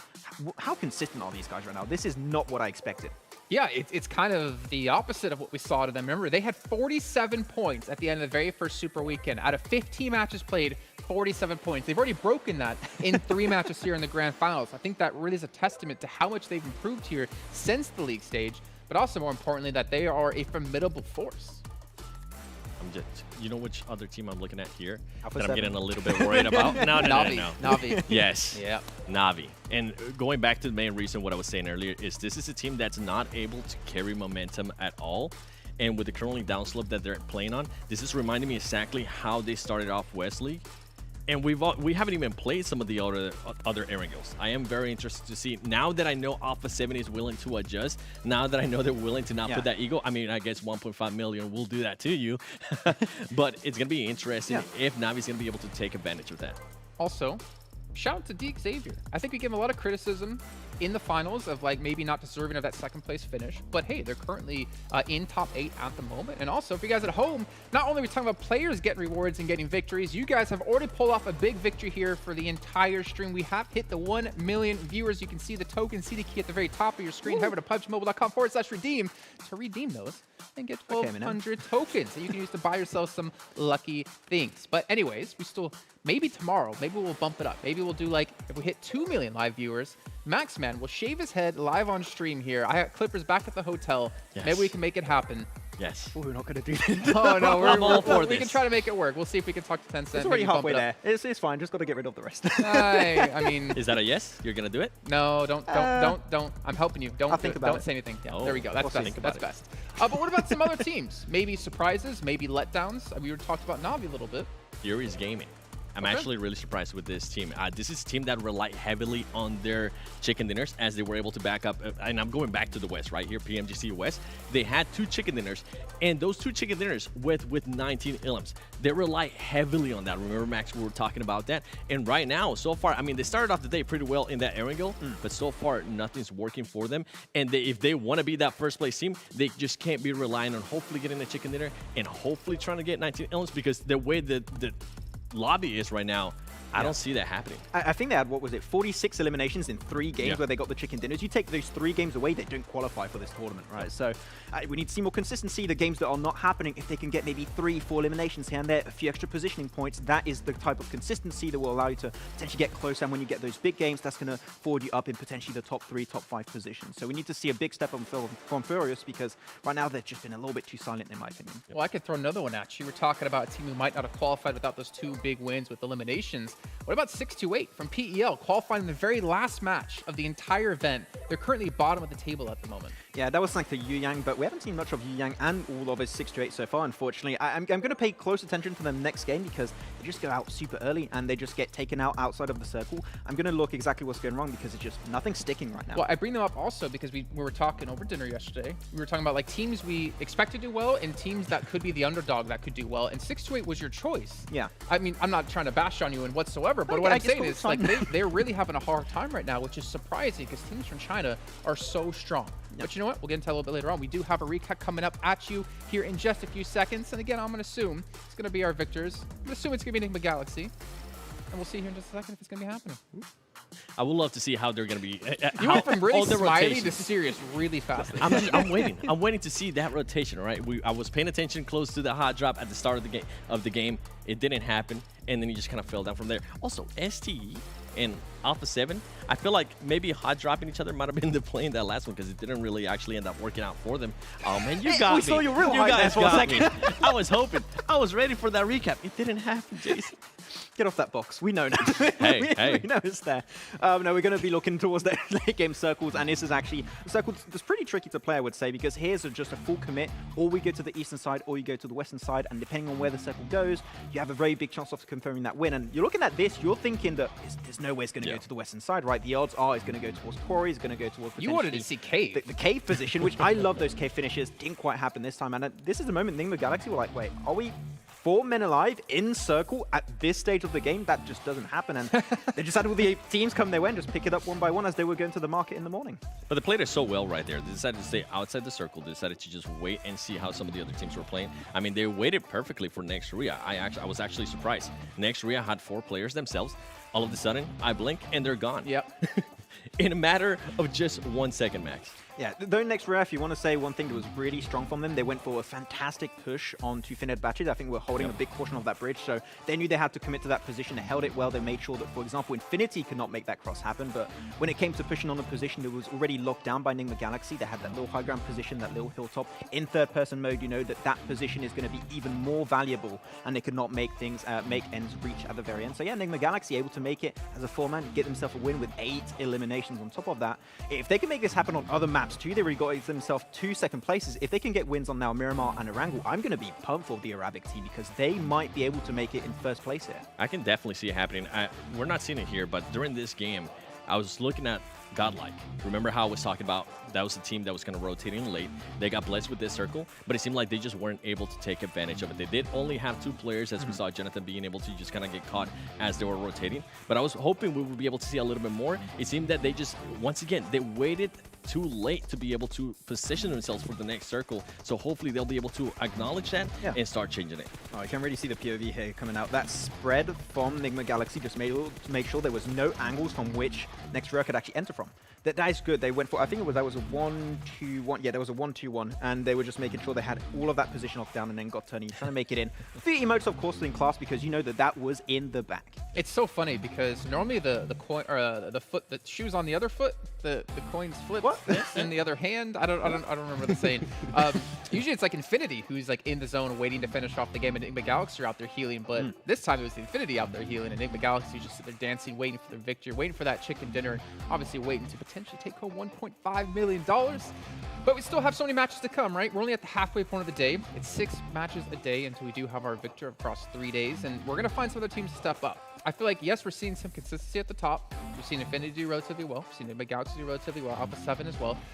But I'm telling you, at the end of the day, things will be shifted up. Yes. Not because I know the script, not because I know what's going to happen, because you read it again? I did read it again. You read it again. I learned how to read. But it's more about there's still so many good teams. Yep.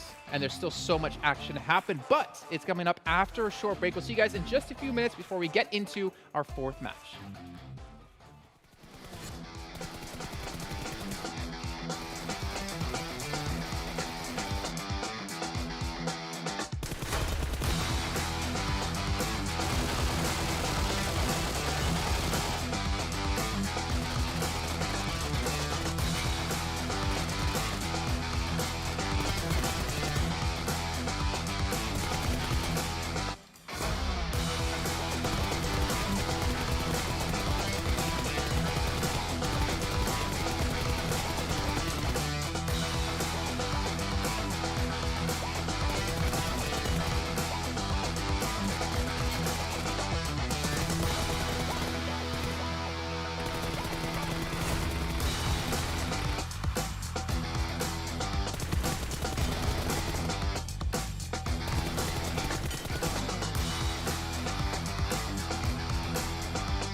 Homes are now where we work, learn, and, play? Oops. Homes are where we build spaces So loud. to call our own. Power on and beyond with Singapore's most trusted broadband. I saw the first light, the first steps. Now I see much more. I capture Earth in all its beauty. I see action. I see drama. And I see it in the finest detail. Moments of inspiration. And the first steps. I am the 1+9. Welcome back, everyone, here for some more PUBG Mobile action. We are halfway done with our day, but not halfway done with the event. So don't worry, you didn't miss out on too much. And if you did, it doesn't matter. You can hit the rewind button. You can go back and watch it yourselves and recap what happened throughout the day before we get into our second day of play, which is still coming up. When, Max? Tomorrow. Okay, I wasn't sure if you were listening. I'm glad.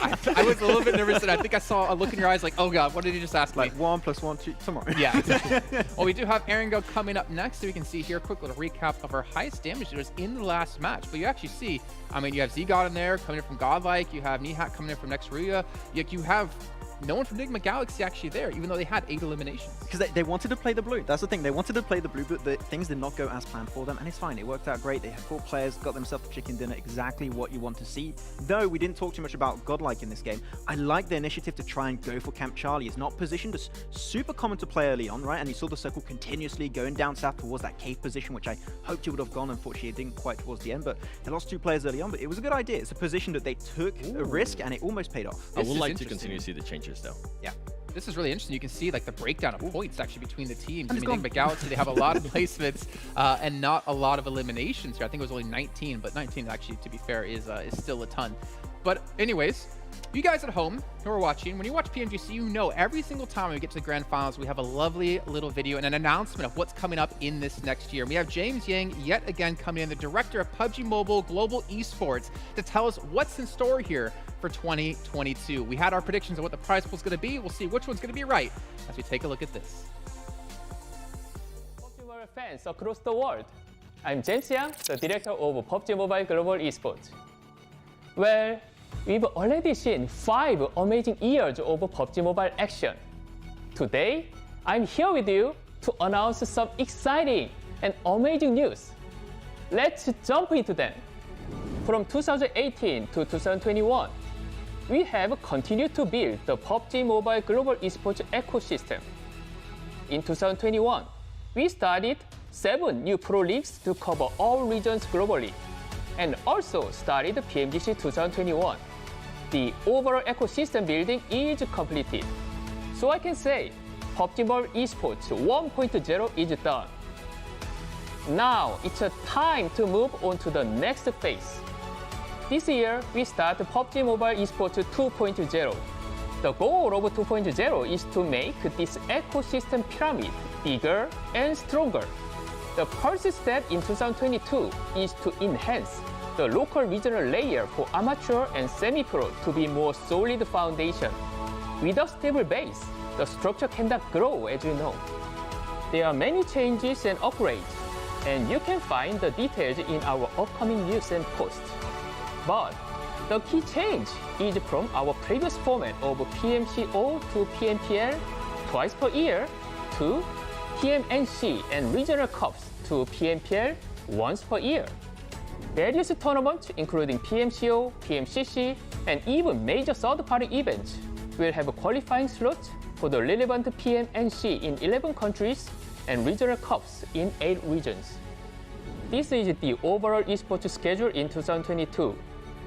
The noticeable thing is, PUBG Mobile is honorably selected as the official medal spot in both the Southeast Asia Games and Asian Games. The pro players will represent their own country, and it will be a great honor for these talented pros. The tournament pipeline in pro is similar to this year's, but as you have seen, semi-pro and amateur pipeline has changed much. In short, if you want to grab a chance to play in a pro league, you don't need to wait for PMCO. And to top this all off, the 2022 total prize pool will be even bigger than 2021's. We'll be announcing the prize pool later, so look out for that announcement. Another important step for PUBG Mobile Esports 2.0 is to make the ecosystem stronger. We'll start a franchise model in the second half of 2022, first in Southeast Asia. Our franchise model will be different from other existing models. It will be lighter and more open. The detailed information will be shared soon. So that's all we have for now. Let's go back to the thrilling matches of PMGC 2021 Grand Finals. A time to enjoy. Winner, winner, chicken dinner. Yeah! I don't know about you guys, but James Yang is looking ripped. Oh my God, I need to get like his personal trainer, his workout plan, his diet plan, because he is looking strong as hell. But also, we saw the prize pool is gonna be bigger than this year. So at least $14 million. Man, it's already insane to think that just first place team in this tournament is going to get 1.5 million. If it's increased even more, it might be like 2 million for next tournament. That is insane to think that mobile esports has grown so much, especially PUBG Mobile. And man, next year you better get in. That's some big money. more lives will be changed. That's for sure. Oh yeah, I cannot wait to see the breakdown next year. But for you guys at home, I'm gonna remind you once again that OnePlus, our sponsor here, the OnePlus 9 Pro delivers ultra smooth gaming at 90 FPS. Make sure to check them out. If you don't have it, well, Max, maybe you could have qualified for PMCO. Maybe I could actually be decent at the game if I pick myself up one of those. Max, this is... I'm sorry. I'm breaking everything. It's cool. This is why we can't have you in the middle. We can't have you near anything because you're just going to break it. Yeah, he's going to go back behind the trophy to hide. But also Singtel for providing PMGC with its amazing high-speed network as well over in Singapore. They were helping provide everything we need here at PMGC to make this all possible. But gentlemen, we're about coming into our next match of the day. Our teams to watch. I'm trying to remember who I chose. I'm gonna guess my own choice because I don't remember what I chose. For me, I think I went with Nova because they were looking pretty good in match 1. Okay. They were picking up a lot of eliminations. I think they had 8. And I think that's why I chose them. Is it? Is it? Did I choose good? Nova? Okay, Hey, good. All right. So I might not have actually chosen. They might have just like, okay, we gotta change it real quick. We gotta help Make them it out. look good. All right, Dax, who do you got? I went with Na'Vi personally. I think that they have blinders on right now and they're just very focused on fights. I want to see a little bit more awareness. So if I want to see a team step up on the Erangel match, which is where they typically have some really good results, I think it could happen now. I went with Furious Gaming. I think we're past now. This is going to be past now the halfway point of the first day. I really don't want them to be relying on just getting those big chicken dinners with those big elims. It's not going to happen, especially with the way we're now seeing how this lobby is playing out. Hopefully Furious Gaming, they'll be able to kind of snap out of the downslope that they're on right now. I mean, to be fair to them, right? They are playing against the highest caliber teams they've ever played in their careers. I mean, playing in West, obviously really good teams there as well. But now you're playing against like the Chinese teams, the Eastern teams. Things become much more difficult. And for them, maybe day 1 won't be their jam, but maybe the time they have between day 1 and day 2 to recoup, figure some things out, maybe they will have a big step up in day 2. Yeah, I mean, they're trying things out. They even use the sub, right? They use they're subbing players in and out, so they're actually trying to find what sticks potentially. So they're trying things, maybe use rotations, their macro, their micro. So they're going to try and adapt, right? You still got 2 more days of play after this, but the thing is, one bad day could be already your chances of being in the top 3 podium already out of order. So you need to have a big step up in day 2 and day 3 here. Something that a lot of West teams are starting to notice, and something that I noticed in the last game too, is you cannot miss your shots. And I'm going to call out Mafioso. Mafioso was able to miss some shots. He had the height advantage. He had the cover too. But the SC player was just able to realize that. He was able to locate him and actually cause damage on him. And Mafioso didn't end up doing anything. So for this team, especially from the West, if you see an opportunity, you have to take it and you have to make sure you're definitely hitting those shots. And one man that knows everything about height advantages is going to be him here on the end. Let's actually bring in our commentators, though, for the first time here in the PMGC Grand Finals. John Allen and Blank, the men, the myth, the legends. Thank you, Jason, for that lovely introduction. I'm just still hyped from that James Yang outro, man. I was having a good time. Whoa, okay. We're going to I'm a US now. Let's go. I'm going fast. I'm getting into PMGC 2021. I'm happy to be here. And you know, Jason's completely right. If there's anyone who knows about height advantages, it is 7. With that box, it gives him unparalleled power on that desk. He's looking good. I like the Furious Gaming pick. You know, it wouldn't be my first pick, but looking at West overall, John, honestly, they were a cool competitor for me. I think that they have some potential, just haven't seen too much of it yet. So maybe here in Erangel, it's time. Maybe with the blessing of 7. Who knows? Absolutely. You know what I want to see? I want to see a desk, Jason, Blair, and 7. That's what I want to see. I think that would be great fun. What, just the green giant and 2 hobbits? I don't think... Oh, dear. Oh, absolutely. I would greatly enjoy that. I think that would be a great time. But I'll tell you what else is a great time. This playing path, very central, pretty kind to everybody on this Erangel drop. I mean, we did have that sort of melee circle last time. It was cruel. We'll see a little bit kinder times this time. Yeah, people didn't like that. And I think one team that played that out pretty well, and I'm going to give them credit for it, was Down One Gaming. You know, they head down to Cliffside, picked off Shack, and then got a really nice squad wipe. Used that ability and that time to cross the actual river between Sosnovka, well, more like channel between Sosnovka and the main island, and got on. Obviously, it's not ideal, but I think we were discussing this, John, and you made a really good point and said that, you know, it was the right play in the moment. Unfortunately, the right play doesn't always result in a win, unfortunately, but I do think Dan One's still making those right plays. However, their overall caliber of team fighters in this lobby has been elevated a lot, just having Western here. We know West is an aggressive region overall. Whenever I've actually casted or watched games from the West, there's usually eliminations going on in the first minute most of the time. We're seeing that a lot more frequently here in the PMGC Grand Finals that we didn't see in East League. Yeah, and so maybe it's being a little bit forced onto those Eastern teams, and the question is, can they adapt to that? Can they change around it? But for now, I mean, Nigma Galaxy repping the East fairly strong. I have to say, I mean, their points total's great. We've had a couple of criticisms as to, you know, how they've gotten those points, but you can't argue with the results. Yeah, exactly. And just how beautiful this PMG Scar L skin is. Ooh. You know, the circles have also been equally beautiful coming through for the guys at Nigma Galaxy. You can see that in just that stat total we actually saw over on the desk, in which case a lot of their placement points is the grand majority of the amount of overall rankings that they've been able to put in here, John. You know, their eliminations aren't too high. We saw that over on Miramar with that crazy southern shift down towards the coast side where they practically just stayed in that shack, in that compound the entire time. But I do think that that play means a whole lot just in terms of the game there. I think when you look at it, like, not being able to win that game says a lot about Nigma Galaxy. Now, they're a team that, yes, I'm still a fan of, and I love the way they play Sanhok, and finally they come away with a first place rather than a second place there, but still there are things that are wrong with this team. Not to say that right now that first place isn't deserved. A lot of the games they have played correctly, second into a first. It's nothing to shake your head at, really. So what you're saying is, if you were to get those PMGC player cards, you wouldn't be necessarily choosing Nigma Galaxy at this point. You would summon maybe some of the other PUBG Mobile teams to collect them, to go and win some of your battles? Yeah, obviously, what I'd say is I'd put Ralph in defense mode, and I would put Top in attack mode. That's the way it would go around, honestly. But I do think I would probably summon Ralph. That guy is a genius of Sanhok. He really has the numbers, the strats all worked out. Mainly the numbers in terms of the first aid kits that he's usually holding. But, you know, that is something that we'll leave for another day. We do have a total of 1 million viewers watching right now. So thank you so much to everyone at home. And yes, it is a big wow, John. Wow to you guys. Honestly, go redeem your tokens. You deserve them. Get yourself some great rewards. And maybe there'll be some more rewards throughout the entirety of this tournament. But you'll have to watch out for that, because we're still watching out for that grand prize pool being announced for 2022, which we're all excited for. But there is that 1.5 million on the line right now for the PMGC Grand Finals. God, do you know what? All the prize pool I need is James's little dances at the end of those segments. I absolutely love. I live for that. It's so good. We do, and like Jason said, he looks like he's been working out. You know, he's been in the gym. Yeah.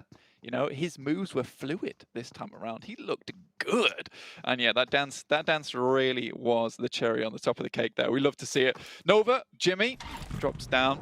We'll just be sitting over by Gaka side. They have this 2-2 split going on. It's fairly okay. There's not really a lot of players around their location. I think the most congested spot is actually probably Pachinki at the moment with Damwon Gaming and Nigma Galaxy. Nigma Galaxy currently sat very solidly within Pachinki, yet Damwon Gaming is off to their northern side, potentially trying to find a place to find home. They have gone very central. This is more akin to what we saw in their league finals, where they were able to put up some mad numbers. Mad numbers. on the mind at the moment. A good gap for Nigma Galaxy as we hop on board there in Pochinki. Moving a little bit northwest, and look at that Lord giving it to him. Glasses up the nose. That's how you know he's serious. Oh, I know, right? He's logged in. He's locked on. Doesn't have his glasses in game, though. Doesn't need them with the phone that close to his face, you know. That's fine. We don't need that. He's not going to go for that eye damage. He doesn't need the glasses getting in the way. And realistically, he just needs them to see far, far away. And right now, victory is close to his future. As we can see right now, with the points currently on screen, 57, first place. Second place sat at 39. Good stuff from Nigma Galaxy. Again, cannot fault them. But his next Ruya is really kind of like that wild card for me, because they came out firing on all cylinders in that finals for West. But their league play, it wasn't really all that astonishing, to be honest with you. But they do look like a good team to me. I'm still rooting for them. I think they found them some very good positions with the map and the circles so far. And I think they've fell prey to quite a few of these third parties, unfortunately. A regular pattern. I'm gonna loop back a little bit to what we saw in East League is the rotation from the Infinity, from this military base drop that they've gone for at the moment. Generally, it was guarded out by Reject over on that bridge. It started out a little bit 628 guarded, and then Reject sort of took over that. And now, Reject not in the lobby, S2G are in the way, but they might not be guarding it in the same sort of fortitude as we saw from Reject. So it might make the Infinity's games a little bit easier here on Erangel. Still, S2G, very, very spiky opponents. They're an extremely hot-headed team, honestly, and not in a bad way either. I think when they come into a fight, they definitely fight with passion. And I think that's the main thing that we can take away from S2G, is that some of their team fighting ability is extremely strong. Just taking a look at some of the West that I was able to pick up on. And for me, I think S2G is a team that can get towards the top of the lobby. Fortunately, they're lagging behind a little bit. And in a 3-day stint, you really want to start off strong, which is why it's so dangerous letting Nigma Galaxy get towards the top here, when this team really does rely on those steady and consistent points, especially from Sanhok. They do it well on Erangel and now also on Miramar. And that's terrifying for me. And I think Nigma Galaxy getting a good head start like this is something they can keep up with. I don't think Nigma Galaxy is the most flashy team in the world, but they certainly put up points when they need to. Absolutely. I mean, they're on 50 set. That's almost a 20-point average, right? Coming from 3 games. A phenomenal start to proceedings. But that is subject to future variance as well, right? It's likely that they're going to see some 1, 2, 3-point games over the course of this 18-game set. And we'll have to see when that starts to come through, because the later that happens, the less likely that it is to happen, right? As soon as you lock in those big points totals, it gets less likely that you're going to drop off on that variance.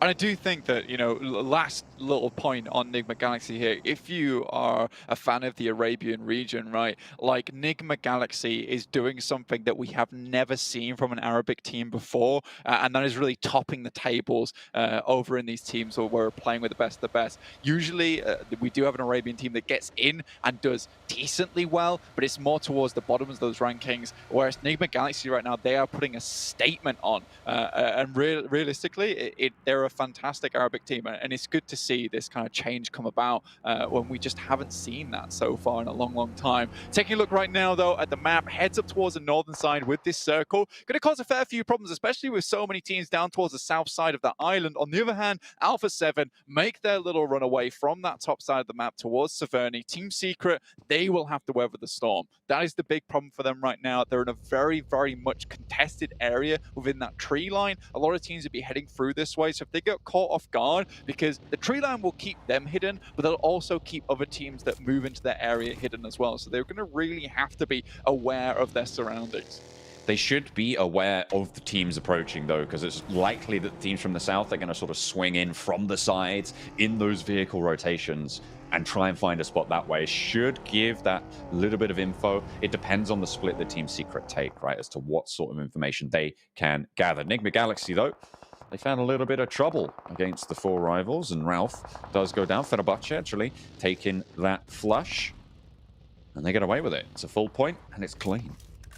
I think for Nigma Galaxy, you know, this is one of their weaker points, is they're sticking around in the place far too long. Usually it works out for them because we have seen circles that have gone in their favor, but they stuck towards Pachinki for a very, very long time there, John. By the time they move up, there's already teams all around them. You had Fenerbahçe moving into that fight, as well as 4 rivals on top of Rozok Hill. They have great sightlines all over the place, so getting a quick knock in and allowing that to be picked up by someone else. Yes, it doesn't give 4 rivals a point, but it gives them a general indication of the players in their surrounding area, and this is fine for them. That's why you play Rozok Hill. That information gathering is amazing. Xavier moving up a little bit closer to that river, to that bridge, and maybe looking to cross a little bit later.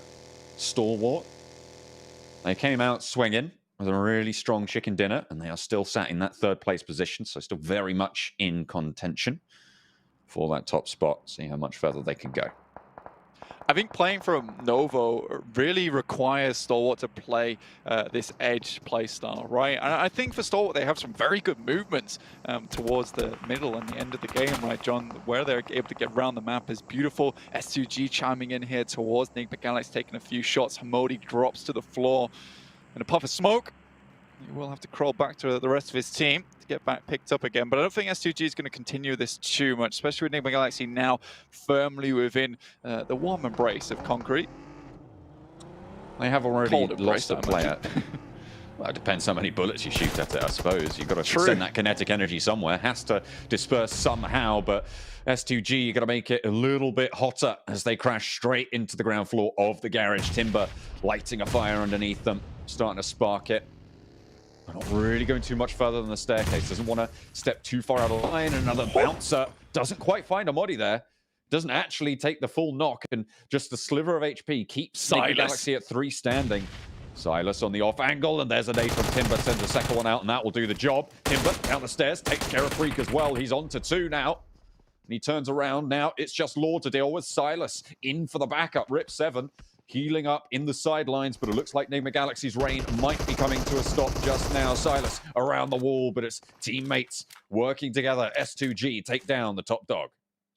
Really, really well played to S2G there. You know, we were talking about them earlier, just this passionate team full of fire, and that's what we like to see from her. They could certainly take these compound finishes. You know, back when we saw a fair few of these players on Cloud's Digital Athletics, you know, their compound play was unrivaled a lot of times, and I think it was those off angles that looked so good, specifically from Silas, and he makes it look easy there. And regardless of what happened in that fight, Silas would have been able to pick up the pieces. So very good setup coming through from S2G, and that'll halt Nigma Galaxy. Now, this is a really big opening now for Stalwart. You see them on your screen. They're moving across Yaz West Bridge, so they're beginning over towards the top side of this circle. But with so much river in this, so much awkward landmass to play around with, you know, Stalwart's victory, or at least their path towards it, to try and jump above Nigma Galaxy, might be a little bit tougher than they might have hoped for.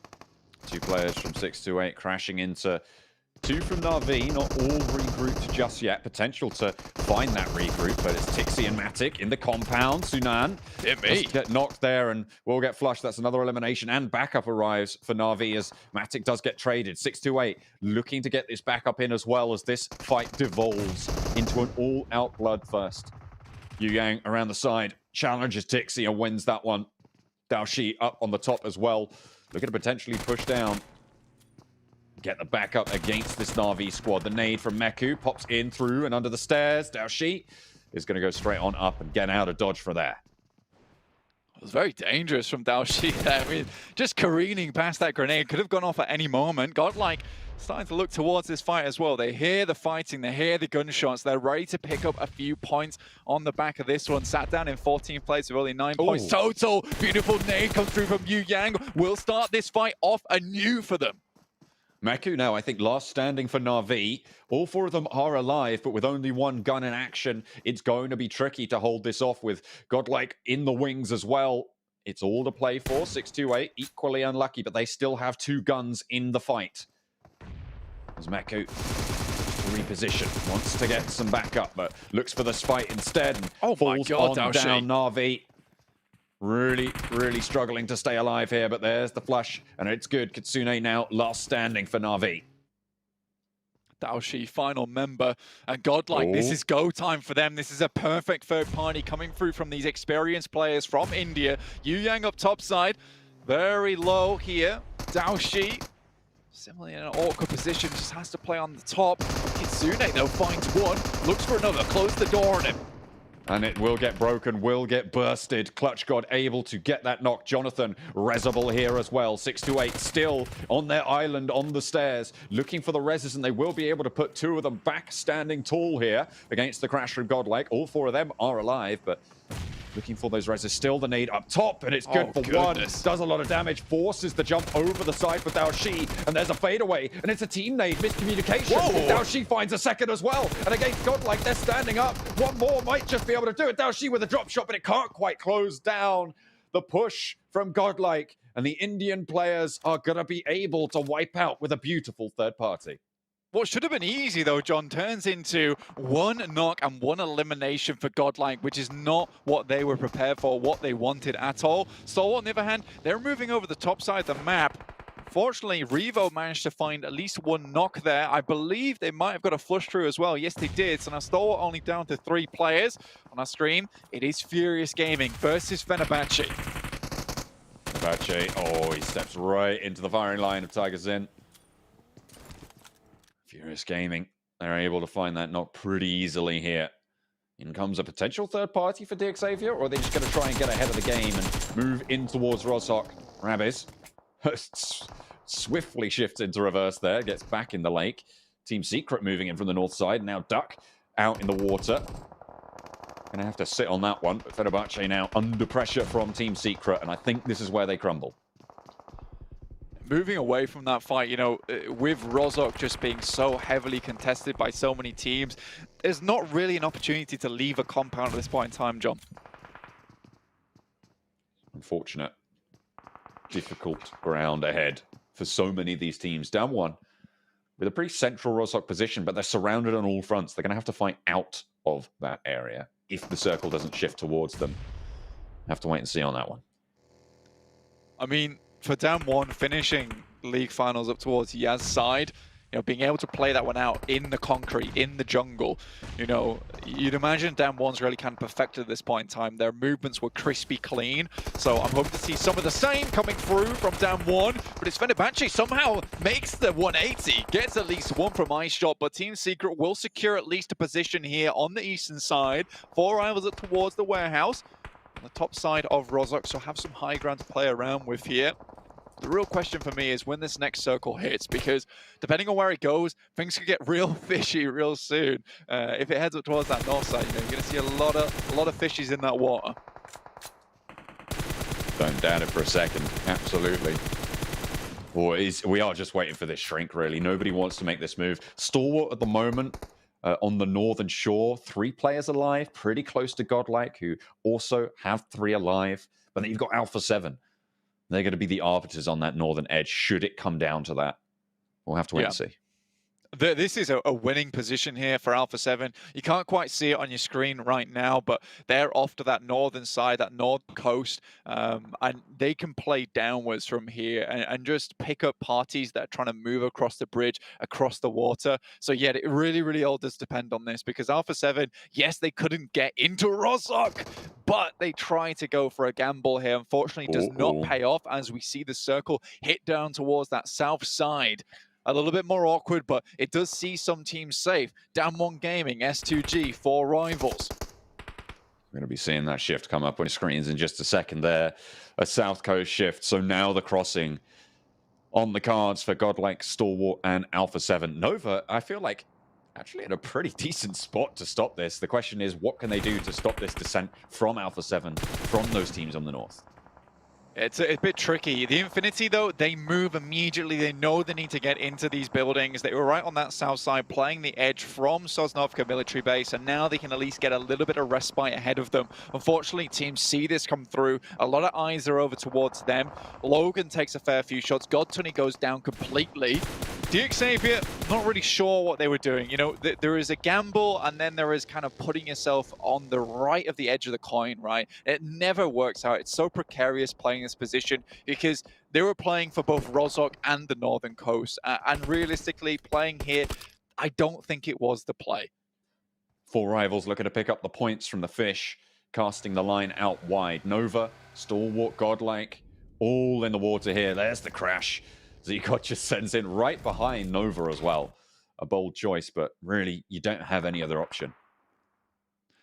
Scry extremely low, will go down to the water itself. Pika, final player remaining here for Stalwart. Sees KlutchGod off in the distance, zooming his way down towards the water side, but realistically, it's this eastern side of the map that we're all looking towards at the moment. So much space on the western side, though, at the moment for next Ruya to try and make their way in.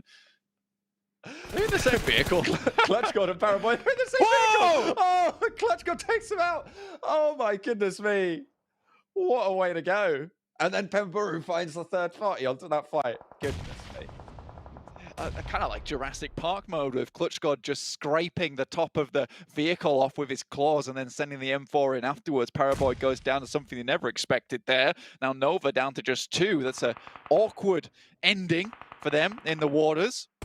Down 1 though, still sitting strong. Team Secret trying to make their way up the building, but it is uphill, and Down 1 will know it's coming for the time being. Like I said, Down 1 get DXAVIA kind of playing the game of having your cake and also eating it, right? So we'll see what they can get done here. Right now, they are able to hold off Furious Gaming, who are really struggling on this eastern side with the help of Team Secret sending a few shots their way too. A lot of nades being traded now. DXAVIA suffering. I'm looking at next Ruya's position right now and thinking they're on the outside of this town. If the circle shifts out to the west, they might just be quids in, but they'll have to hope for that shift to come on through. Everybody duking it out now. Team Secret, this core against Down 1 Gaming. This could be the decider for a really strong team position. Yeah, this is an elevated position on the map, and we'll see where this next circle goes. Does head over towards Down 1 Gaming's position, but Jumper's making it work at the time being. They've found their way into the building. Forest tries to go off against a few. Now Fabian remaining on the ground floor. Song comes in too to try and help out a little bit, and Team Secret crumbling. Excellent crossfire set up there from Forrest and Fabian. Sung on the backup, as you say, and Jumper left out in the cold. The res is possible for Down 1 Gaming, and they might just be able to hold on to this position. Eye shots pretty much a goner here. Not much you can do as Forrest looking to get res as well. Oh dear me, what just happened there? Nice Molotov from Jumper, takes down 2 at least. It trickles down from the stairway, the fires like lava. They are going to burn away. And now there's 3 players alive for Down 1. How much more does Jumper have left in the tank? Genie suppressing those angles, stopping those cheeky little shots. GodLike eliminated in the meantime. On the eastern side of the circle, it's still a bloodbath.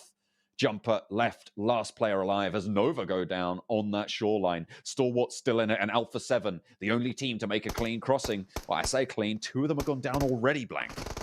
Massive surprise from Pika to be able to make his way across the river there, all the way on that northern side. Alpha 7, like you say, trying to make their way in, but with only 2, not looking too likely. 4 rivals still holding down this warehouse position. Nice elevated ground for them to play from. 2 spots that they're holding, slightly dangerous if they take a couple of knocks, but I don't think they're in any danger as of yet. Jumper still under pressure from Down 1, the last player from Team Secret.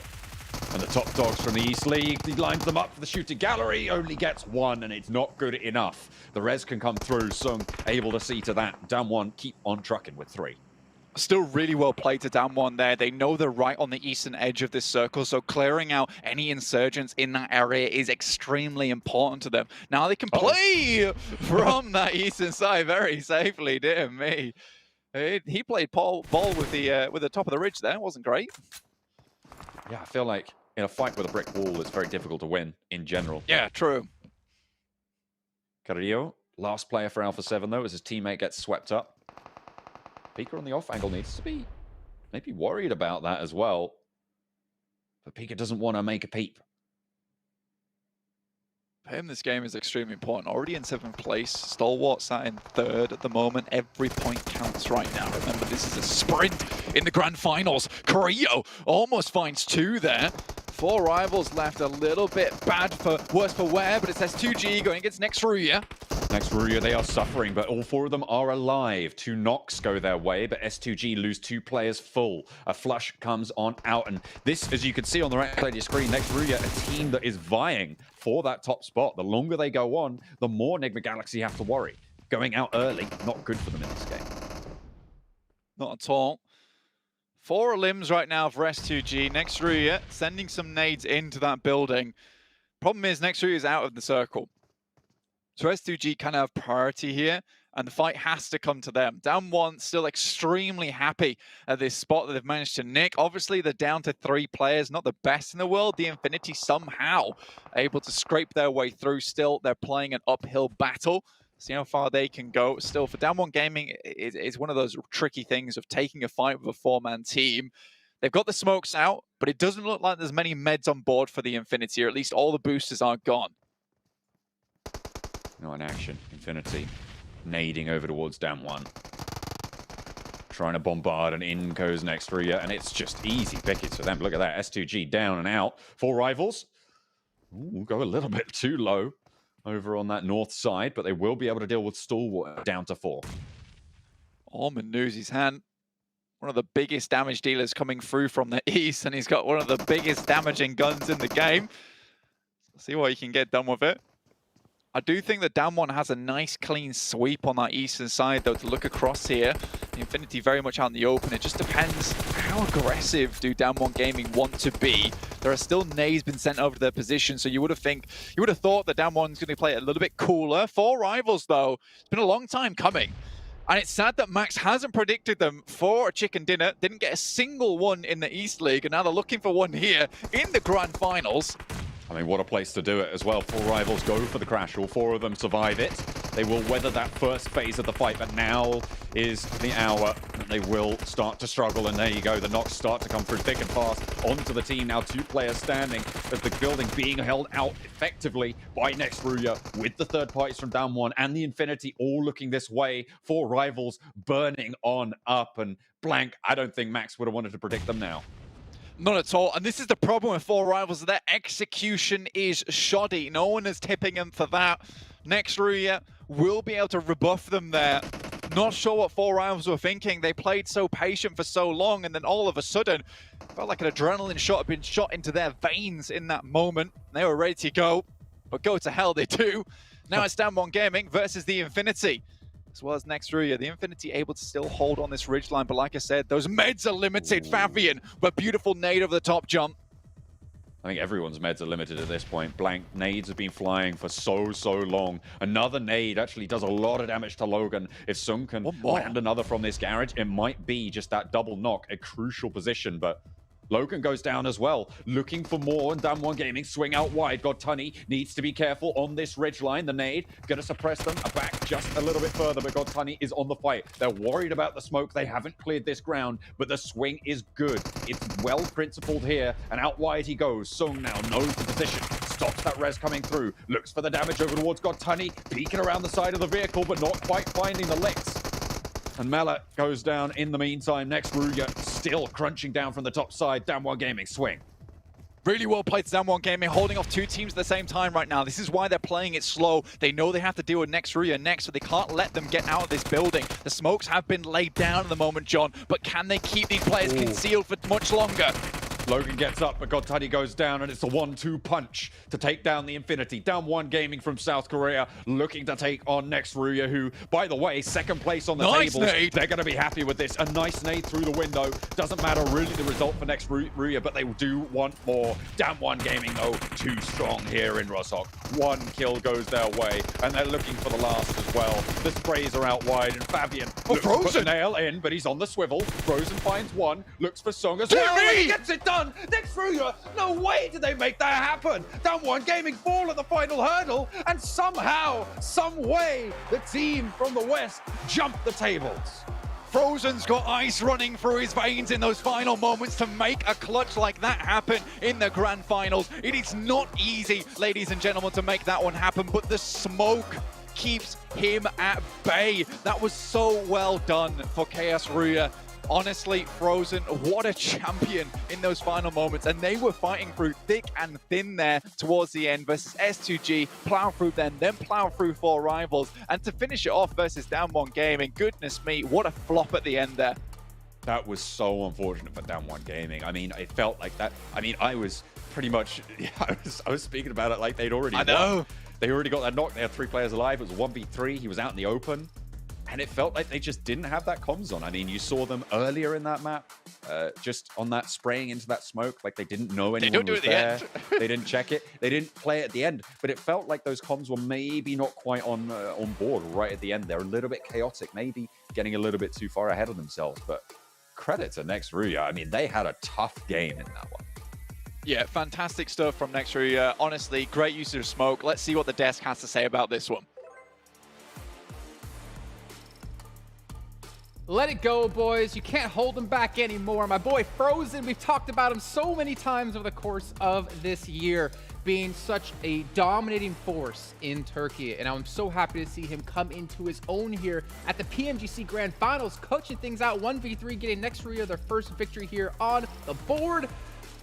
Guys, I'm so happy to see this, and I'm so happy for Turkey as well. Yeah, I think they had so much time at the end, they could have built a snowman almost. Like, it was just a really good opportunity for Frozen. And the Turkish God, to be honest, he's been the player that we continuously bring back. If it's not Solke, it's going to be Frozen X, right? And he's just able to get himself that great finish towards down one. And took, what was it, a 1v2, I think, towards the end there to make sure he secured that win. So great execution. The elevation was lost from down one. They got to take that box away from 7, apparently, if they want to win that elevation again, because they just didn't have it there. Listen, it happens, right? Damn, son, you threw that. They had it. I wish they would have been able to clutch it. I was actually really impressed by how Frozen was able to clutch up there. We haven't really seen him throughout today so far. Some of his other teammates have been stepping up. So for him to be able to clutch up again and showcase the skills that he was able to showcase on the West League Finals is really impressive to me. Well, we are seeing the results here from the last match, and as we saw, Damwon getting second, and well, 4 rivals. There was a glimmer of hope. Max looked really giddy and ready to go to call them out as being a victor. And unfortunately, as we get into the Super Weekends and we get into the Grand Finals, they didn't pull it out. With 4 rivals, something I did not enjoy, Max, and I know we're going to point this out. With Alpha 7, their push was just super sloppy.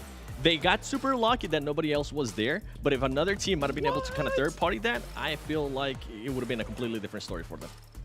Okay, so the fact that Next Ruya's first place is already impressive, but look at how far they are ahead of every team in eliminations. 30 compared to 18 second place, 19th and 3rd and 4th. They are dominating this lobby.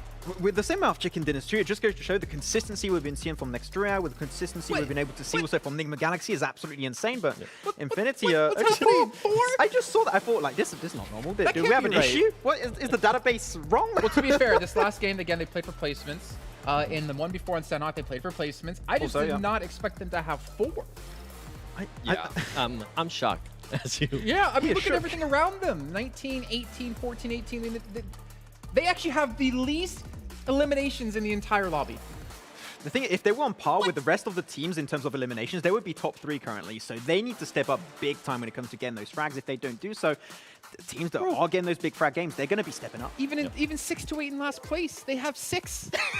Navi, second to last place, they had 10. What is going on here? Infinity, we coined you as being such a consistent team and so good. I mean, to be fair, they're technically in like their 4th place, right? They're still doing really well, but this is not the Infinity that we expect to come into this entire event. Yeah, they're not a team that relies purely on placement points. Where you at, man? Yeah, exactly. We talked about it. They can all frag out, right? That was the big success of the team in the league stage and also in the league finals, that they could all frag out individually. We haven't seen that right now. They're all focused around macro, and I think that coming into a global event like this is their first time on this stage. Maybe they're taking that first day as a test, but like those eliminations are lacking big time. I'm glad you mentioned that. In a way, I don't mind what they're currently doing, right? For LMs, it is a little bit scary, but at least they're making sure they're securing those placement points that do matter. Yeah. And as you said, maybe they are trying something different here for day 1, but tomorrow, if they're able to continue doing what they're doing right now and as well be able to get those elims, we can be talking completely different about them. Yeah. They could be in that first place. And that's a good point. And the thing for me is, and this is what I always say when it comes to like having a balance between placements and eliminations, you're never going to be that #1 team if you can't balance things out. They're not going to get #1 off placements alone. They need to get those eliminations. And the difference between 1st and 2nd place is $900,000. That's what 7 gets in an event after working, 10 days. Like, that's insane. And Infinity has to step up if they want to take home that 1.5. I'm glad you mentioned the marriage between the elim points and the placement points, because I was actually surprised by another team there, and it's Alpha 7. Usually Alpha 7 is a big team in regards to elims. Their elim points are always outweighing their placement points. Right now, they have the exact same number, which is super impressive, and it goes to speak volumes of the way they're currently playing. They're readjusting themselves. They're being able to just play a completely different game than what we're used to, and I think it's really, really promising. I think one thing that's helped them out especially a lot here is that all the hot drops we thought would potentially happen, except the one on Miramar that actually went down, But they didn't even take the fight versus Nigma Galaxy, right? They're avoiding every single one of those fights early on to make sure they have a big opportunity to make it towards that late game. So I'm enjoying how Alpha 7 actually adapted here, because sure, they were really good when it comes to fragging power, but their macro is absolutely on point, and I'm just loving it here, Jason. Yeah, and I think it's so hard to be good at macro when you're going into a lobby with, 9 teams from East out of nowhere if you're coming in as a West team, and then obviously you have a team coming from India for GodLike. I feel like, GodLike have probably had the toughest position out of any team out there. They just recently, well, I say that, right? They obviously have, because they haven't played international events like this in over a year, in like 2 years of time, right? Yeah.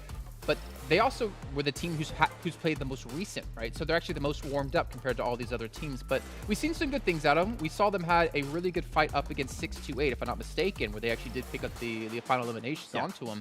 But I'm hoping to see a little bit more out of GodLike. But to be fair, there's a lot of teams out there I'm expecting more out of. Yeah. GodLike's being completely different than what we saw in the first 2 matches. Remember, they were playing that late circle pushed in. Now they're willing to third party, and the fight you're talking about is 628 fighting Na'Vi.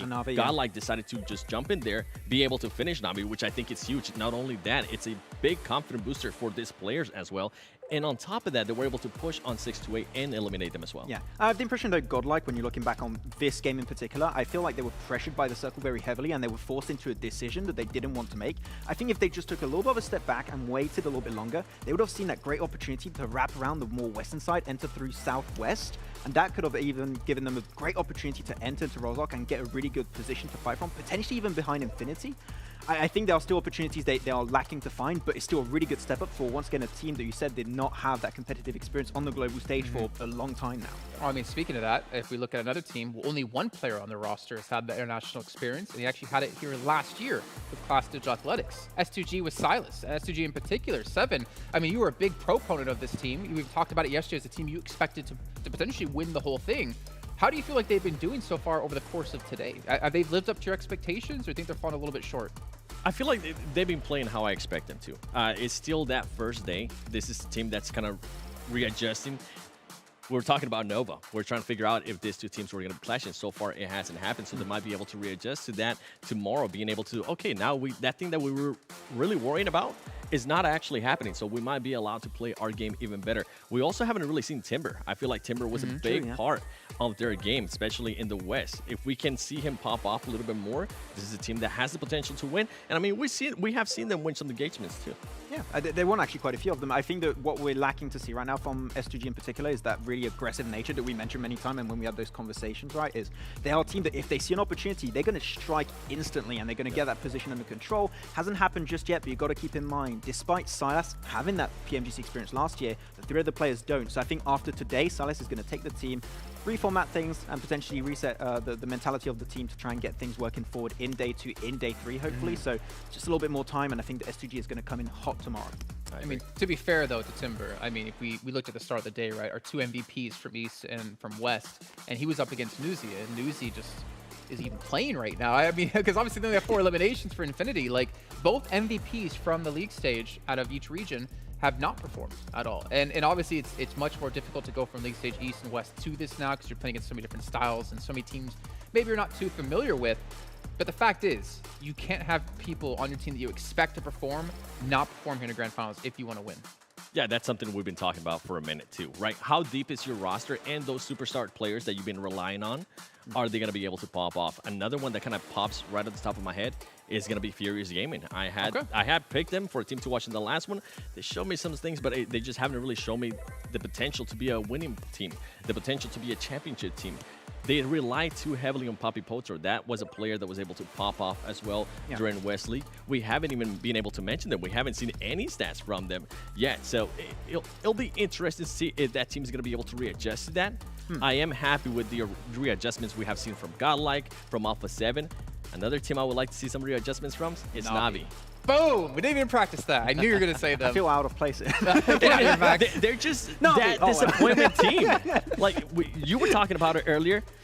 I kind of told myself, do not pick them this season. They're gonna be disappointing you. So far, that's exactly what they're doing. They start off super slow. I feel like in the finals for West, they ended up in 2nd place, but I feel like things went their way too good. They weren't really met with any confrontation from some of the other teams. It was too easy for them, and right now they're just putting themselves in a big hole. Yeah, what I mentioned earlier, right? I have the impression they have blinders on. They got their own little bubble in which they're taking a fight. For example, the fight versus 628, right? Yep. Went well at the start initially, and then you have that third party from GodLike that they had no idea that was going to happen, right? So I think that having a little bit more map awareness, even if it's just having a scout that's maybe scouting a little bit more than usual, I think that could be something that could unlock potential for Na'Vi. But right now, the way they're acting things is good for fights, but when it comes to the macro, things are just topsy-turvy. Is not working out. Something different that they worked for Na'Vi there in the last one, they didn't decide to hot drop with Alpha 7. Yeah. They actually decided to go a little bit south of George. Okay, well, you know what? We have a lot of hopes for Na'Vi here going forward into the rest of the day, and of course the rest of the tournament as well. But before we can even get into the rest of the day, we have to head to a short break. And when we do come back, we'll be heading into our 5th and penultimate match of the day.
Ladies and gentlemen, there are 2 matches left to go over the course of today, and of course 2 days left of 6 matches in each of those days. But things are getting tough for some teams out there if they want to have a chance to break through into these top positions to take home a lot of bank.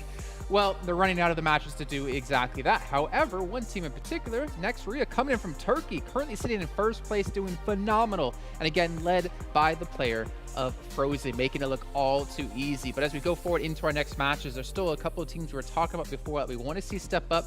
Navi, the likes of one of them. S2G, I still want to see step up just a little bit more, show that Turkish pride, and show what they really can do. Of course, with Silas leading the helm.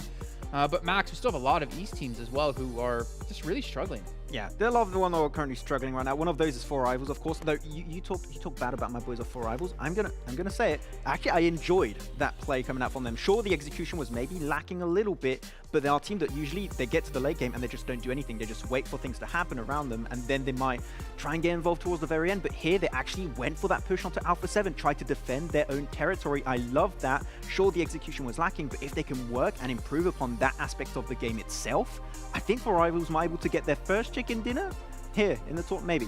we'll see. They got lucky. All right, that's what I'm going to put it at. They definitely got lucky in regards to that. You're telling me if another team was there, they would have not survived that. They had to go back, recoup. They had to actually pick up one of their teammates that was down.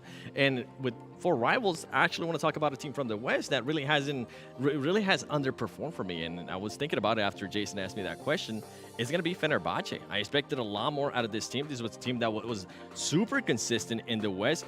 It was a team that wasn't actually able to get that many chicken dinners, as they were only able to get 1 chicken dinner throughout the whole tournament for the West. But today, I mean, we really have not seen that team whatsoever. Yeah. No, we haven't seen Fenerbahçe. I can only agree on that point. I think especially when you go back on that Sanhok game, they were trying to look for opportunities. They tried to go for the river position on the bridge. It just didn't work out. I think they maybe got to try and step back a little bit and play edge a little bit longer, because they try and go for these pivotal positions so early on, and teams are just trying to contest it. That's what happened on the first game on the Erangel 2. That is super strong compound. Lacked the time to regroup, and boom, instantly contested, right? So I think they need to try and take a little bit of a step back on their games. If they can do so, they might see better opportunities at hand in the future. Yeah, and there's even like another topic I want to open up here as we were kind of discussing while we were watching the matches. It's about just like the raw mechanical skill we're seeing out of these East teams, right? You were talking about Seven, how in the West you could peek out and not get punished. Here in East, or here in the Grand Finals, I should say, you peek out, you're going to get sniped down. Definitely. I mean, it's something that I'm always big on, especially in the West and with Glitter as well. We would always point it out. Some players would decide to stay out of cover for too long. Right now, you're going to get punished if you get out of cover for way too long. And I mean, we saw that perfectly between Alpha 7 and STE. Mafioso decided to just shoot. He didn't get any shots. The ST player was out in the open. He didn't even have any cover. He was able to locate him. He was able to crouch and get some shots at him and make Mafioso back down, even though he was the player with the height advantage, and on top of that, the cover. Yeah, it was just a really good play. Good stuff, good stuff. I also want to give a shout out to OnePlus here, our sponsor at PMGC. With this OnePlus 9 Pro, you get smooth gaming with 90 FPS, and you guys never have to settle when you use one of those awesome, amazing phones. And speaking of that, I'm assuming all the players are enjoying it as well, as we're about to head into our 5th match of the day. The day's flown by, actually, now I think about it. But it's time to get back into our teams to watch, and I'll start things off. I chose Nigma Galaxy for a negative reason. They've had a good... Don't look at me like that. Team not to watch. No, team to watch, because they have done really well in the first 3 matches, but I'm worried if they can maintain that performance, because they looked terrible in the last match alone. But it's time to head into our casters. I'm sorry, Seven and Max will hear predictions later on. So back on over to John Allen and Blank. Thank you very much, Jason. I'm glad that you managed to get your prediction whilst taking all the time away from your analysts. I really think that's a good one. But we are going to be watching Nigma Galaxy, to be fair, in this game, right? We're going to be paying a lot of attention to them because they had their top spot bumped from them in that fight, in that last game, with a pretty spectacular win coming through from next Ruya. Yeah, and I think that their last Miramar kind of was off the back of a bad situation gone good, right? It's one of those weird scenarios where they head all the way down towards that southern coast, pick up a compound they don't think anyone's going to aggress upon, and then suddenly the circle is right on top of you, and you're in a very good position to actually pick up a chicken dinner. Unfortunately, they're not able to translate that into a chicken dinner with Alpha 7 just playing out of their minds in those final moments, Sanhok in particular. But, you know, they still got a fair bunch of points from here on Miramar, which is not usually where I expect Nigma Galaxy to get most of their points from. Pachinki starting point for them on Erangel is extremely good. Similarly, the Sanhok feels like they've got that down to pat now. Miramar is a little bit more of a place where I expect things to be slightly different for this team of Nigma Galaxy. Checking out these other drop spots though, John, you know, fairly similar. We're seeing DXAV head over towards El Azahar, but it is Alpha 7 heading all the way up to Campo Militar. Now, they're really getting out the way a lot of times now in this lobby. Yeah, they are going to be right in that northern side, staying out of problems, staying out of trouble, but how long is that going to last them, right? If they're currently sat in 4th place, is that all they're destined for here?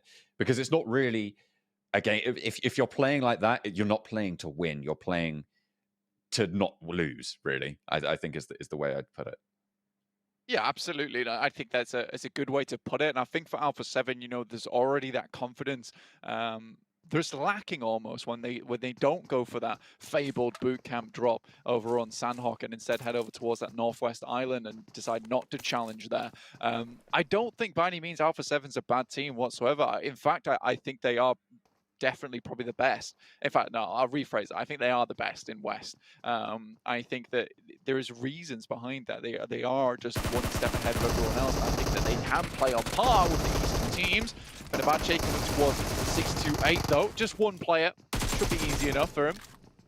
Well, it did look a little bit ropey. A lot of damage. Look at that, pumped into 628, but jeez, they get away with it. They get away with it. They'll be all right. And they're still in loot phase, which means that damaged armor can be replaced, can be just repositioned and get that healing on board as well. Yeah, and with our esports settings, you know, there's going to be a lot more loot lying around for these teams anyway, but Fenerbahçe down to already just 3 is not great for them. You know, they're sat in 13th place with only 15 points total, which is not good whatsoever. But I think we need to start looking towards the middling areas of the table at the moment, because I think we're giving a lot of love down towards those players at the bottom, a lot of love down towards those players at the top, but not really towards these middling teams. So I'm looking at Nova, Team Secret, Down One. You know, Down One really dropping the ball that last game. And I know we might have said, oh, shit, don't do this to me, please. Uh-oh. You know, there's 2 in there. He's hiding behind the best time for it. He's hiding behind that OnePlus phone. Watch out, Nox. He's behind the OnePlus phone. Oh dear. Daoshi, he strikes on out, gets a lot of damage, but doesn't find the knock there. Actually going to be chasing this one up. Knows. Doesn't know the floor that he's been going to. Drops down the stairs instead. There's some crossfire, and the rest of 628 now there for the backup. So Daoshi a little bit more, I was going to say safe, but Sunan gets pelted with a nade there from the side. The open machine putting the hurt down. Yeah, really well played. Now, Nox can actually start to get into this fight. Molotov over through the side did actually spell a nasty end to them on their previous Erangel with the Molotov. Daoshi somehow finds that shot. Broken machine equally takes a bit of damage. Yu Yang spots the Molotov burning out, and they push out the building. And look at that, goodness me. Daoshi on a tear for 628. So, beautiful stuff from 628 there. Yeah, there was a little bit of clap back. I also love that 33Z just opted not to join the fight whatsoever. He's got his Vector in hand. And delete just the final remaining remember for Fenerbahçe here. Let's see what they can get done, but I think 33Z should have this one. He's full HP. He's not done too much, and he's ready to put his name on the casket. The final player from Fenerbahçe. Don't think they know where he is, though. They're worried about this building, but they've overshot by 1. This is not the sort of neighbors. Yeah, it's not the sort of neighbors you really want here for Fenerbahçe. Yeah, just trying to keep it clean, keep it safe for the time being. I don't think anyone's finding him anytime soon. Fully boosted up with a UMP in hand. You can see him there on your bottom left. He is full in concentration mode, just listening for any kind of sound cues that he might be able to leave. There is a vehicle. Actually, that's them faking him out, though, so he's got to really be careful. I respect the patience here. Anyway, back to my previous point about these middling of the pack teams. You know, Team Secret, really one that does surprise me a lot here. You know, 8th place, 29 points. I do think they look a lot better than they did in those league finals. You know, when we were looking back on that, John, it really did feel like Team Secret kind of hanging on by a thread towards the end of that one. I mean, they didn't even play, right? They were just holding out for hope. I think that Team Secret, you know, there has been a resurgence for them here in the grand finals themselves. So I want to see more from them. They are still experimenting, though. They're probably the team that's had the most sub-ins so far, you know, mixing and maxing out Kid as well as Mad Toy. I'm not sure the reasoning behind that. We all know how good of a leader Mad Toy is. So perhaps, you know, on those messier maps like Sanhok, it's good to have Mad Toy in there so you can kind of lead them a little bit better in a map that is quite messy. Pika receiving the push from GodLike, and we'll get the first knock. Not really too many first aids, actually none there. For Pika, only down on the bandages, and 2 players from GodLike are still waiting in the wings. They're going to start to push on up. Jonathan's on the flank, and that's easy pickings from the beast from India. Jonathan gets the flush as well. Stalwart lose player. 2 from GodLike have fallen down, and top around the rocks, maybe looking for more action as well. Very split. And against Clutch God, it's 2 1v1s really at this point here. Neither team really looking to regroup. Jonathan pops a nade over the top to top. Action spraying around with a micro Uzi. Not really finding too much. Another nade goes into there, and Clutch God's in a precarious situation now because the nades are just taking a blow. They're kind of funneling him into a position where he can get shot at by enemy team. And so top will finish that one off. Unfortunately for GodLike, you know, this push has just gone all topsy-turvy for them. And Scry's in a great spot with these nades, as well as the Molotovs. And I think this is the good thing from Stalwart, is they're very patient with these fights. They know they don't have to go fully toe-to-toe with GodLike at the moment. Do get majority of the players back up, though, so now there is a position for them to take. But Scry on this off-angle, beautiful stuff, takes one down and will take the momentum out the sails here. Scry in danger, though, as Neo sends out wide. Neo moving down from the top with Jonathan as well, and just gets strafed on there. Neo falling. Now it's back to a 2 versus 2. Resist potential, maybe, to come on through for GodLike as well. Action over the top around the side. Neo goes down first, and Jonathan takes the tickle. Top sliding down the side, but it's not going to matter. The last frag comes on through, and it's eliminations. 3 total coming in for Stalwart. They'll take that one. It's not the best for them, to be honest with you. Only 2 players remaining here on Miramar. You really want to have 4 coming to those final moments. So just like Dave says, might be time to snake it to make it here in these final moments of the game. Action taking a fair lick of damage coming through from 7. One of my favorite players actually is Rip7. You know, I've seen him do so many ridiculous stuff over towards S2G. You know, when he's the last member alive, you still never can count this boy out because he is so clutch on S2G. So keep an eye on him. If you want to, you should do, into the future. Stalwart, though, down to 2. Like I said, it's not the best thing in the world for them. And holding on to this 3rd place spot, not going to be too easy now, especially now you're down to 2 players. So, like I said, with the Dave call-out, snake it to make it. It's time to make it happen for Stalwart. See how much further they can go. Still got 2 of them. Can't count top out.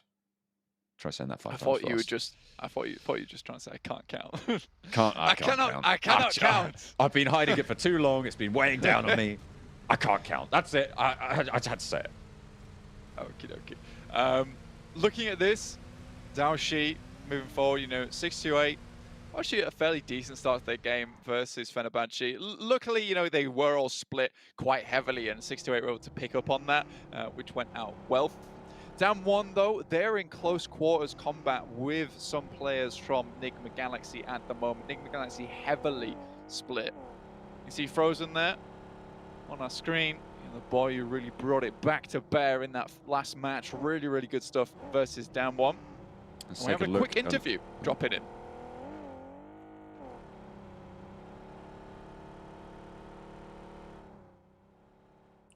Ya şöyle diyeyim, mesela bir yere kafa girdiğim zaman ve bir yere push attığım zaman Yekta beni en iyi şekilde supportlamaya çalışıyor.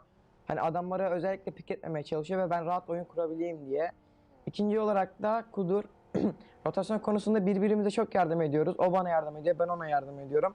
O konuda o beni rahatlatıyor ve Nihat da hani ön kısımda kaldığımız zaman, hani rakiplerle yakın temasa girdiğimiz zaman, hani benim yanımda bulunarak rakiplere üstünlük avantajı kurarak, yani sayı avantajı kurarak onlara alabilmemiz için yardım ediyor yani bana.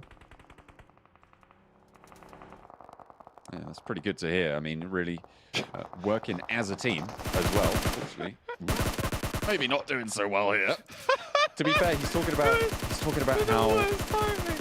That was pretty bad timing. I'll be honest. That's shocking. Oh no. Oh no. I love that. But it's just frozen again. I mean, yeah, that's probably the worst timing for that interview you could possibly have asked for. I think this is the first interview curse we've ever had on a cast in esports ever. A mid cast here, so very unfortunate. I love how Frozen was saying, you know, they really help my rotation. Nihat comes in and saves us, and honestly, they all just die. So yeah, sad news here. But we do get a replay from Frozen. Really good stuff. Honestly, look at the swivel on this guy. And I think this is the main thing for me. Look, it's not that Damwon misplayed this. I think it's just purely Frozen outplaying Damwon in those final moments. Really, really well done. Just huge mechanical skill coming out from this guy. And it makes sense because a lot of what he said there is that the team supports him. So he's kind of like the turret they carry with them around the map. There's plenty of gunfire going over on the hillside. Then we're around the edge with the M249, but the rest of his team, not so lucky. Freak standing up for Nigma Galaxy. Of course, used to be top dogs, but again, they're suffering. 4 rivals, plenty of them knocked, a lot of damage sent their way, and Nigma Galaxy lose to pretty lickety split. Blank, he was talking about, you know, it's the tip of the spear that kills you, right? But it's really the shaft that makes it useful. That's true. In what context? When you stab people with spears, which is a regular everyday occurrence, right? That's true. Yeah. I mean, you just thrown this one at me. I like it. From Frozen, I'm going back to the Frozen points. I see. Sorry, yeah, I see. So you're saying Frozen's the tip of the spear, but the team is the one that wields him. I understand now. Really, really good stuff, John. I love your little metaphors you throw in now and again. Feeling pretty Greek about it. Yeah, I bet you are, mate. I bet you are. Looking at the map, though, we are having our circle sent up towards Hacienda del Patron at the moment. San Martin currently held by 628. The Infinity coming in hot on the heels, but not looking too hot in their elimination category, right? 4 eliminations total. I mean, just off that last game, remember they went down in 3rd place? They had 0 eliminations that game, John. So I don't know what's happening with the Infinity, but something's wrong. Something's clearly wrong. Down 1. Just passing by. Nigma Galaxy are rotating in 1 vehicle. Could be bad if the shots go off, but it's more Damwon taking damage than Damwon giving it. Well, they're all in 4 separate vehicles, which means they can't return fire there, which is probably the only reason that Nigma Galaxy were able to stay so close to that rotation. Yeah, they just, I mean, yeah, that's fair. You could roll a little bit, but then you're slowing down. You're a sitting duck for that spray. And as long as the driver's keeping you level, I mean, it's dangerous.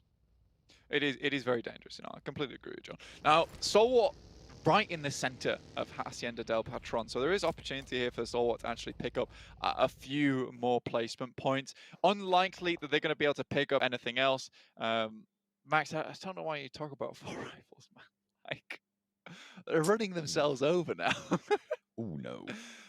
But honestly, look, I'm going to disagree with Max right now. And I don't disagree with Max very often because he is one of the smartest guys I know. And the amount of value he brings to that desk is massive. It's massive, all right? But I will disagree with him on this case because I think he was talking about 4 rivals and how they didn't do much in most of their games, the league finals, yet they were doing something here. But if we realistically looked at them that last game, they started in on Rozhok Hill, they moved down to Warehouse, stood there for basically the majority of the game, and then threw themselves at another team and died. I do think it is the same 4 rivals we're seeing from league finals, unfortunately. And I'm not sure what it is, but there seems to be a sudden urgency placed on them at that 22-minute mark where they feel like they have to do something crazy. And I just wish 4 rivals would keep their gameplay as slow as it is for those first 20 minutes. Just slowing things down. I mean, it might be the solution for them, but at the moment, they're sat in 9th place, Blank. It's not great, but I'll tell you what that does get you. That gets you $34,500 US, getting 9th place at the end, if you're able to stick out there. So I feel like that's, even if you're not playing super great, that's still pretty good. You do want to be a little bit further up as those jumps do start to really add up as you get up the tables from there, but they should be okay. They should be okay. The question is, do you want to be okay, or do you want to be the greatest? Yeah, I mean, but that's 4 rivals all the way, right? It's a 4 rivals result. of 9th place, honestly. That's how it was in the league finals. It's how it was in the league play as well. They eked their way in. They didn't do poorly. They didn't do amazingly either. They know how to get to the end of the games. They don't really know how to close them out. Checking out this replay, though. Oh. No. How is like he knocked himself? Because he got run over by his teammate. So that, and you can't run over your teammates. It's I'm vehicle very right away. confused. It's vehicle right away. It's true, and you were in the way of that vehicle, man. That's all we have to say to you. Down One Gaming currently circling on the Infinity and Stalwart's position. Stalwart trying to go for this this Sun Tzu play, which is act strong when you're weak. And honestly, they're holding down one of the strongest compounds in the circle just as 2, and that's fair play to them. You know, if you can kind of keep people at bay that way, they don't know you're 2. You just have to send some warning shots out. But again, that does put you at a little bit of a disadvantage. One of you goes down, there's only one guy shooting. You know, some people might start to think to themselves, maybe there's only 2 guys in there. Did Sun Tzu say that? That's pretty good. I like that. I like that. Yeah, act strong when you are weak. Act weak when you are strong. Ah, that's pretty. It's pretty enlightening. After. Do you like that? Yeah, I like that. Yeah. You throw it in the shaft analogy. I'm feeling Greek. You're feeling analogy. Chinese. A little bit Chinese. It's good stuff. There you go. We're going all over today. I mean, to be fair, it is the Global Championships. We've got teams from all over the world fighting it out for the top spot. And at the moment, the top spot held by the Turkish team next to Ruya. And they've been doing pretty well. They have, yeah. Honestly, this game has gone very poorly for them. Yeah. At one of the worst times, honestly. And if anyone clips that, I don't blame them because it was very funny. But Furious Gaming trying to get away from Alpha 7 at the moment. Now, I respect Alpha 7's play here coming on from the northern side. Worked out very well for the Infinity over on that East League, playing from the northern side of Miramar. A lot of teams don't tend to play up here, or at least in East League they didn't. But here we're seeing Furious Gaming play on this side of the map. Nova's on this eastern side. S2G's up here as well. So I think there's more emphasis on the northern side of the map. So Alpha 7 might be struggling just a little bit with the West coming in here and filling a few of those gaps on the northern side of Miramar. And I love to see this. It's really shifting up the gameplay of what we're seeing from both these regions combined.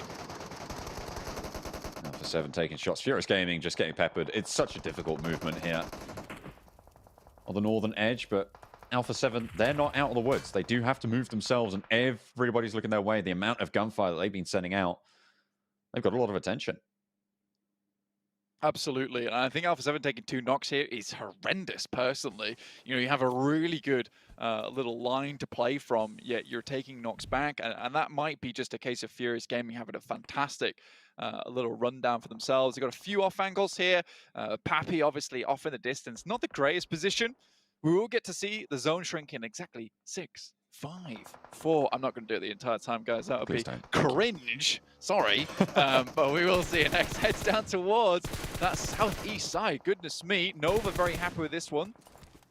Ooh, Furious Gaming holding off the push, and 2 players from Alpha 7 go down yet again. Look at this. They're stuck out in the sticks. The shift goes down southeast and away from them, so they're going to have to move again. And they're going to have to move pretty fast out of the settlements. And Na'Vi now on the south side with a chance to control a little bit of ground here. Yeah, really good position for Na'Vi with this lineup. And honestly, when they get rolled in, they really do get rolled. And that's the kind of thing which is go from a snowball into an avalanche from this team. Creo, it'll do a little bit more damage, but actually it's Nova from an incredible distance taking shots towards this fight. You can see Paraboy finishing off Revo there as well. And I think that's a few more shots coming their way too. Furious Gaming, I believe they have 1 remaining player, but it's just so many people with eyes on towards A7 at the moment, and that is the risk you run playing from that northern side. And surprisingly, it's Furious Gaming who outlive Alpha 7. They are going to stay alive. Tiger's in the smoke. I think S2G know there's a guy here. Yeah, look at this. Silas just cooking the nade over the top. Not quite going to land it, actually, there. Rip 7 over the way as well, but S2G can't dally here too long. They have to get on their bikes, or whatever vehicles they have available. A little bit too long on the cook there for Rip 7, and a nade sent back, landing perfectly right next to 2 of them. And he's going to get 1. Silas goes down, Rip 7 low, but he's going to fall in the meantime. The blue at the heels, and S2G, they're suffering. They didn't move fast enough. Four rivals come against Ralph, the remaining player from Nigma Galaxy, and he ruins four rivals before he is taken down himself. But the two players that went down earlier for Nigma Galaxy, Ralph gets vengeance. Lives out on Sanhok, but frags out here on Miramar. Nova on the east, Na'Vi on the south. It's going to be difficult to leave these compounds, to leave these buildings, get towards this open ground. Team Secret, Kid trapped in the blue, nothing to do. Down one gaming, make the cross. That's a huge amount of damage though for along the way. Infinity taking shots as well, but it's Junie holding this one down. Massive nade comes over his way. I can only believe that was from Stalwart themselves. Just the two players making this one happen. I'm getting flashbacks to BTR, but it's Stalwart now. Trying to hold out Top and Action. If there's two players left that you want on this team, it is Top and Action. Another player from the Infinity falls. They got 6 elims this time around, so they've more than doubled that count for themselves. But they will not be going any further. Down one eliminated as well on the northwestern side. From these buildings, nothing but death seems to come for so many of these teams. 5 teams remaining now, John, and Stalwart's one of them. A hell of a challenge here in this game, and they've overcome it. Really, really well done. I think a 5th place, regardless of what happens now, is beautiful for Stalwart with the beginning they had. Nades coming through from Sunan. See what you can get done with this one. It's a long-range one. I feel really bad for S2G because they whiffed 3 nades, in which case, you know, Tigers In comes back with an absolute corker of a nade, gets almost 2 of them. 628 rocking up the position. I believe they only have 3 players alive. Now Top has to stop this one from going through. Nice nade, though, begins the fight. Gets a lot of damage. Action as well, bobbling one up towards Sunan. If he steps too close, could be dangerous. Top back and looking for some healing as well. Sunan doesn't have the info, but he knows where Action is. Pushes around the side, allows him to get the gun out, but it's not going to matter. Sunan gets away cleanly, and Top now looking for some retribution as Na'Vi looking to enter the fight as well. Top has the spray. He's looking good, and he finds one more. Yu Yang, though, puts the final nail in the coffin, gets that final elimination. But in the meantime, Na'Vi have swept this hillside. They have control on the south. Nova just down to Paraboy remaining. Final player for this team. It's the last guy you'd want alive as well. He has just been storming it throughout the East League and now comes into the grand final. We're put down by Duck off in the distance. Deke Xavier hold out strong for a little bit longer, but it's Na'Vi who are starting to sweep now. And if there ever was a broom in the lobby, it would be Na'Vi themselves because they leave Miramar clean. So much sand everywhere. You'd think it'd be too difficult, but no. The boys of Na'Vi really strengthening their position now. You can see Tixi covering this angle. Yu Yang looking to get that healing off and will do so, but Tixi giving them the runaround. He has a complete broadside view on Yu Yang. Needs to be careful of 33Z and isn't overstepping. This is good from Tixi. I like it. Yeah, this is honestly a case of just holding back the rabid dog that we know Tixi can be and just keeping them at bay. But now looks for at least 1 flush there. Another elimination on board. 33 so it goes out, but they will finish him off, and now just 2 players remain. Now this is the Na'Vi that we want to see, and it's so frustrating watching Na'Vi at times because we know how good they are, yet that fire, we just don't see it out of them sometimes. Most of the time we see that ember, and then suddenly a bonfire, and then back to an ember again. We'll see if Na'Vi can finish out this game, though I've seen stranger things happen on Miramar. I mean, they started this game with, I think, about 12 points coming on through. So a chicken dinner here would be phenomenal to launch them up those standings, get them back in that conversation. DX Xavier with the duo, Duck and Lamborghini, hunkered down. Keeping it quiet for the time being. Fingers on lips, trying not to make too much noise. I think Na'Vi has a clear idea of where they are, though, regardless of the amount of decibels these 2 players are putting out. And this is just going to be a slow, sad suffocation through for DX Xavier. All angles are now covered.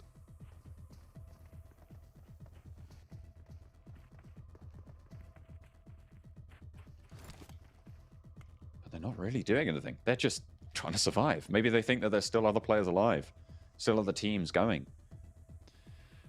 Honestly, sadly, at this point in time with the circle we've got here, where DXavier have to move out into open ground, Na'Vi's playing this perfectly. They don't have to move.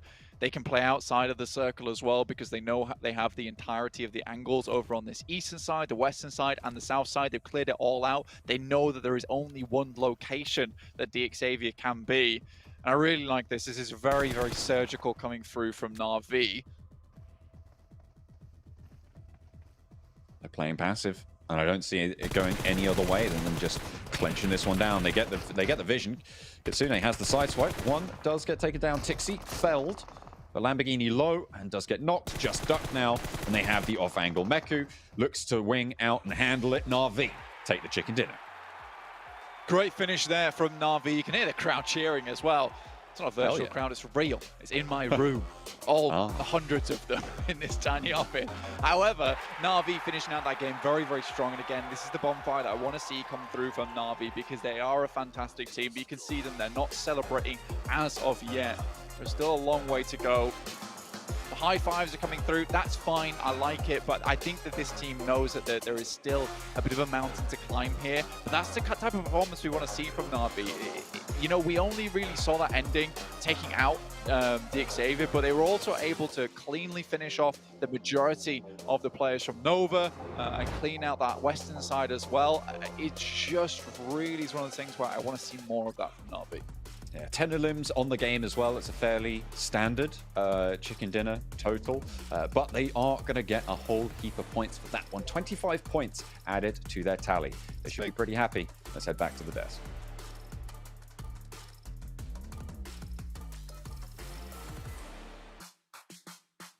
Remember, ladies and gentlemen, it's not the tip of the spear that kills you, it's the shaft of the spear that helps the spear go into you. But who's the wise words of John Allen there. I got so confused.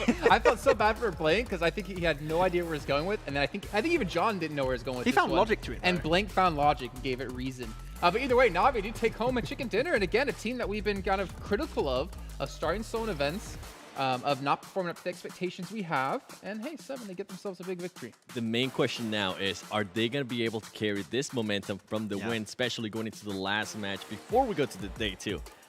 I would personally love to see it. How about you, Max? We want to see that Alpha 7 type of momentum built up for the side of Na'Vi. Hopefully that's what's going to happen. This game was a pretty straightforward one too. That big 4-man split that was really well executed. They regroup on, I believe it was Matic at one point in that compound, and they just waited it out. And the moment they saw that circle starting to shift away and they knew the numbers already dwindled, they started getting involved. They started to get those frags and close off the game in good fashion. What I loved as well is that they did regroup, but they also decided to branch out again. Once they realized that there weren't really any teams nearby, they decided to branch out and actually use the terrain changes and use the cover that the terrain was providing for them, and it worked out wonders for them.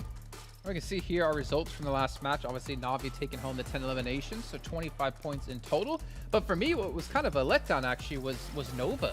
I feel like they were playing really kind of slow towards the end there. They were kind of using the position to their advantage. Yeah. And they had all 4 players left alive. Then unfortunately for them, just out of nowhere, they got completely eliminated out in this one. Yeah, it was actually really well played in the middle of the game here because they also had very similar to, for example, Na'Vi. They had a 2-2 split and they were trying to regroup on the compound next to the road. I think it was on Jimmy and King at one point. The execution was good, but I did not spot out exactly what happened to them, but they just got contested when I believe that would have been the easiest rotation in the game they could have went for. But when you have across the road, of course, 7, you know that's always going to get somewhat tricky for some teams, and unfortunately for Nova, that ended up being the case. Yeah, it didn't work for this. I mean, I think we saw, what was it, S2G as well. They were trying to cross that road, and it just didn't work out for them. Even though they were trying to use the smokes, the teams being able to have that height advantage was just way too much for them. Well, what we're seeing here, a little bit sad for some teams. Stalwart Esports finished 3rd in league stage, 3rd in finals, and are currently sitting in 3rd in grand finals. So hopefully for them, they can at least continue to grow up here in the rankings. They're only behind by 2 points from Nigma Galaxy, as you can see in number 2. Looking on the list, Nova in 5th place. Infinity able to get 6 eliminations, I believe, in that last 10 match. limbs, wow. 10 limbs, yeah. They still, actually, they no longer have the least eliminations in the game. That's actually Furious and 15th place. Yeah, Infinity actually executed that game pretty well, I would say, in the way that they avoided everything that was happening inside of San Martin trying to play towards the cliffside, but Na'Vi... Really quickly, the fact that Na'Vi won that match, got 25 points, and they only got into 9th place, that shows how lackluster they've been over the course of today. I mean, it was so towards the top, it was already maybe a 15-point discrepancy at one point between some teams, so it does take a lot more effort if you want to start moving away from that second page, right? So you're going to need these big results and remain consistent throughout the rest of these games if you want to try and solidify yourself there. Consistent strength. I know I'm not good in math, but geometry, I'm okay at. I'm okay at. That's fine. Yeah, okay. I agree with you. Okay. Yeah, I'm not agreeing with him because I do not trust him when he says he's good in shapes and geometry. What is a trapezoid? Yeah. Yeah, that's the result I expected from this one. But as we move forward and start to look at a couple of other teams, again, this is, well, one match left. It's the final match of the day. That means you're 1/3 through the entire tournament. And as you were saying, Max, and Seven, I want you to take over, like, there's no room for error for some of these teams anymore. If you're on that bottom part of the second page, if you don't start performing now, your chances of taking home $1.5 million goes out the window. It's going to be one of the teams that you were actually critiquing earlier. It's going to be S2G. I was really hoping they would be able to take advantage of some of the positions they were able to do here in Miramar. It didn't end up working out, so we mentioned the circle shifted away from them. But overall, this S2G, now I'm starting to get a little bit worried, right? Earlier, I was like, okay, they're just kind of playing their game. It's just day one.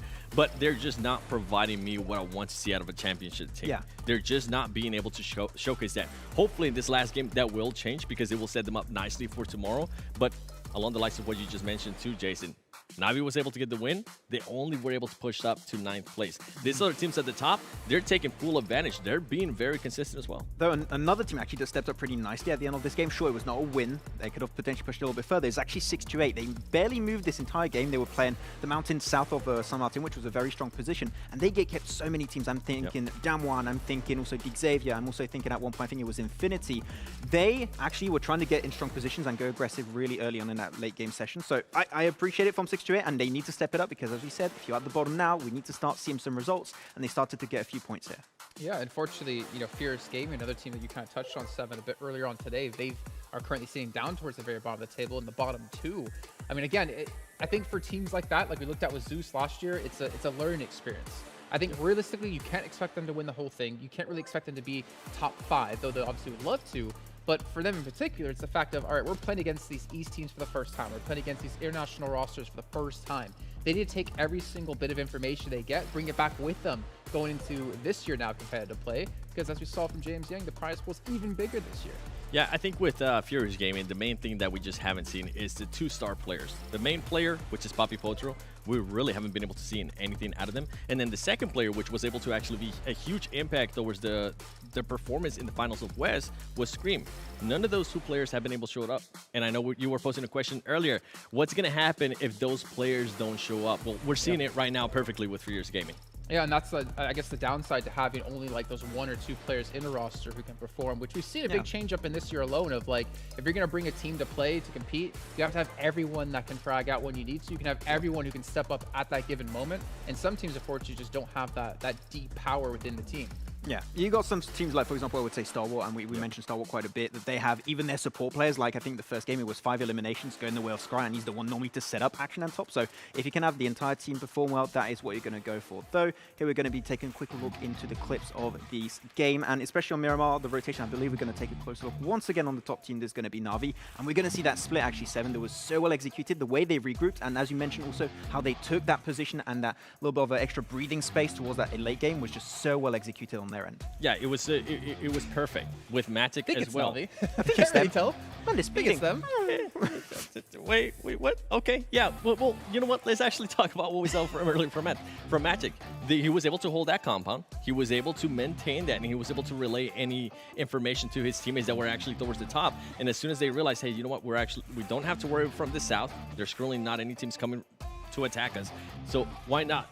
You guys push up to where you were and use that height advantage to our advantage, pretty much. Yeah, I think their position's a little bit wrong. They're a little bit further down south to really display what was happening here in this circle. They had that split, and this is the moment that they understood. We are going to regroup in that position where Matic is currently playing, which is a strong compound. Not many teams had an opportunity to contest that position, so just instantly regroup, play from that position, wait for the numbers to dwindle, as I mentioned earlier. And the moment you know you got that man advantage for sure, that's when you start moving out, that's when you start fragging out, and that's when you try and confirm that win. And this is what we want to see out of Na'Vi, right? We want them to be able to put themselves themselves in a position so they can actually showcase their skills. We know they have some amazing players where they're able to frag out. We just haven't been able to see it, and this is perfect right here. Using that height advantage. Boy, I wish I had a little bit more height in my life. I'm really sure. You got you another box there. Come on. But yeah, with Navi, I mean, I would personally love to see more stuff out of this. This is the impressive Navi that we enjoy seeing. And we've only seen it one time. Hopefully they can carry that momentum. I think the important thing to keep in mind, though, for Navi is they have had a very lackluster performance so far in this event. But this is a big confidence game for them to really get that confidence back. You know, remind them, yeah, we can compete against the best teams in the world. We have a position in the top echelons of our rankings. And I feel like this was a much needed win for them. I mean, it's a proven fact that they can now, with this game, confirm wins. You know, actually transition it into a chicken dinner. You talked about it earlier, Seven, and that's a very important point. They are not a team that's renowned for their momentum. I want to see them build something bigger around this game. If they can do so, get maybe not even another win, just another top 3 and try and get some extra eliminations here and there. That is what is missing from Navi, and I want to see them step up in that regard. Yeah, I'm glad you mentioned confidence, because in that last game, we actually saw something really big. We saw Stalwart and GodLike. We saw them being able to take the fight, and we actually saw GodLike being able to kind of cause some damage. Stalwart ended up losing 2 players. Ultimately, it didn't end up working out for GodLike, but I feel like the hiatus that they have in regards to international play, this is a team that needs to win those. Even if you're just going to be able to knock a couple of players, that's going to be a huge confidence booster for you. I think for me, one thing I would never say about like Jonathan and the boys from GodLike is a lack of confidence in this team. I mean, we know how strong they can be. We've seen them be dominating in the world actually back in 2019, not too long ago. But ladies and gentlemen, it is time to head back to a short break here. We'll get things ready to go for our final match of the day. We'll see you guys in just a few here for match number 6.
I saw the first light, the first steps.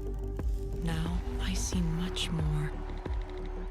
I capture Earth in all its beauty. I see action. I see drama. And I see it in the finest detail. Moments of inspiration and the first steps. I am the 1+9. All right, well, welcome back here while we get things ready to go for our final match here of our very first day of play. I'm just waiting for this one day to just zoom in so far, just hit Max in the face. That would be hilarious. Just Cap and Max spending several gaming there on the end to start to talk about this last game. And as we ended things off talking about confidence, we're going to come back to that yet again here going into the last match. Now, obviously for these teams, very important to have a decent final match, because if you have a bad game, then you're going to be thinking about that all night long, right? And for some of these teams, they desperately start to need it. As we mentioned before, Na'Vi jumping up to only 9th place off of that victory. 25 points, and then we get up to 9th place. That's really a true telling of how unfortunate they have been so far in this event. But a lot of the teams out there, I want to see some big plays out of them. I want to see, again, maybe a repeat out of some teams. Maybe see Stalwart get a second chicken dinner. Who knows? They started things off with one. Yeah. Could they finish off is always going to be the question in my head. Yeah, I mean, one of the teams that I would like to see step up big time here would be Team Secret. That was my prediction of earlier. Didn't have time to talk about it just yet, but this is a team that has so much history to them. You have High Shots, you have also Matoy that's been mentioned a few times, that you don't have many players that played every single world tournament like a PMGC, and yet they did it in 2019, 2020, and now in 2021. So they have not performed as to what you would initially expect from a roster that stacked with so much history, and I need to see potentially them able to bookend it with a good result. But from what we've seen so far today, they don't even get remotely close to those wins, so they need to get consistently to that late game if possible. Yeah, I think for me, the team that I'm going to have to go with is going to be Fenerbahçe. I called them out earlier. Nothing has happened with them. Honestly, this is a huge shock for me with how they were able to play during the West Finals. This was a team that was very consistent. Even if they didn't get chicken dinners, right? They were at least able to get those consistency top placings. They were actually starting to work on their elim strats. They were actually able to frag out even more and push themselves a little bit higher, maintain themselves within those top 6 for the West. But right now, we just haven't seen anything out of them. Yeah, we haven't seen much out of them, unfortunately. But again, there's still time. There's still plenty of time to do so, though the chance to actually, to be able to do that is starting to dwindle away. But you know what, Max? I do have a question for you, and I trust you with this answer. Oh. Who's one of our lovely sponsors here at PMGC? OnePlus. Ooh. Okay, but what's so great about the OnePlus? It's the OnePlus. 120 hertz. Good luck with that. I'm not going to break. The OnePlus 9 Pro gives you smoothest gaming experience with 90 FPS. It's not that big in real life, though. It would be amazing if it was, because I could fit in my pocket, but I would carry it on my back with me, and I would probably finally be able to play PUBG Mobile correctly, because I'm just terrible at it. I need every single bit of help I can get. But make sure to check them out here, sponsoring PMGC. They did in the league stage, didn't hear the finals. Maybe they'll sponsor us personally one day. Who knows? I know why you're sending this. I'm waiting for mine. It's coming. It's in the mail. Oh, yeah. Okay. It's in the mail. Yeah. It's in the mail. Yeah. But it was sent to my address, so unfortunate for you. Oh. But maybe we can actually get our teams to watch here a little bit earlier than normal, because I feel like we can really go into this a little bit more than we have in the past. And for you, Max, you already talked about them. I want you to finish off your conversation. I'm going to go on Stalwart for this one. For this last game. Stalwart, yeah, I mean, they started off with a win. I would like to see a bookend here with another win, right? And we're going to break the curse of that third placer, Jason, eventually. So getting second place, I'll be happy to see it. I'm the exact same. I want to be able to... I picked the same team, Stalwart Esports.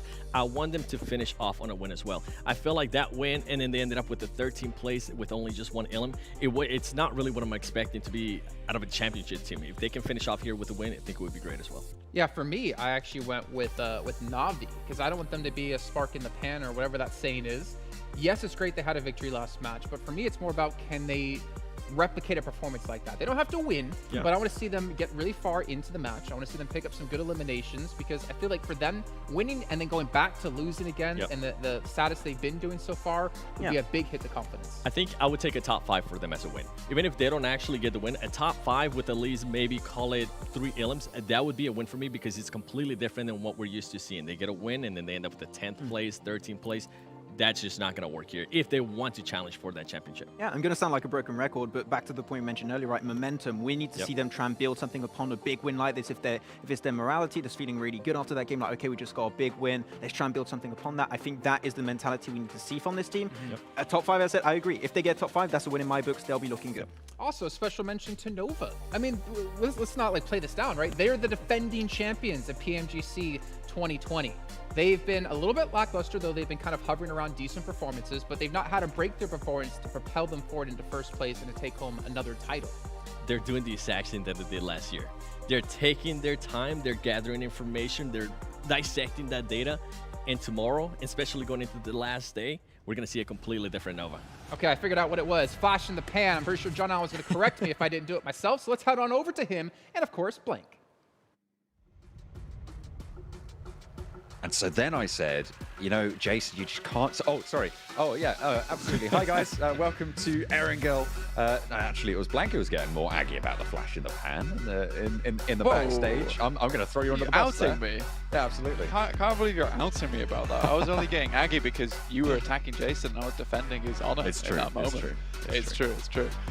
We are checking out the final game of the day here today on Erangel, which will close out our first day of the PMGC Grand Finals. Remember, there's only 3 days here total, so tomorrow is going to be even more critical for a lot of these teams, setting themselves up with a good base of operations, a good amount of solid points to really make that run for the big prize money on that final day. But today is all about setting that foundation for yourself here and getting ready to blast off tomorrow.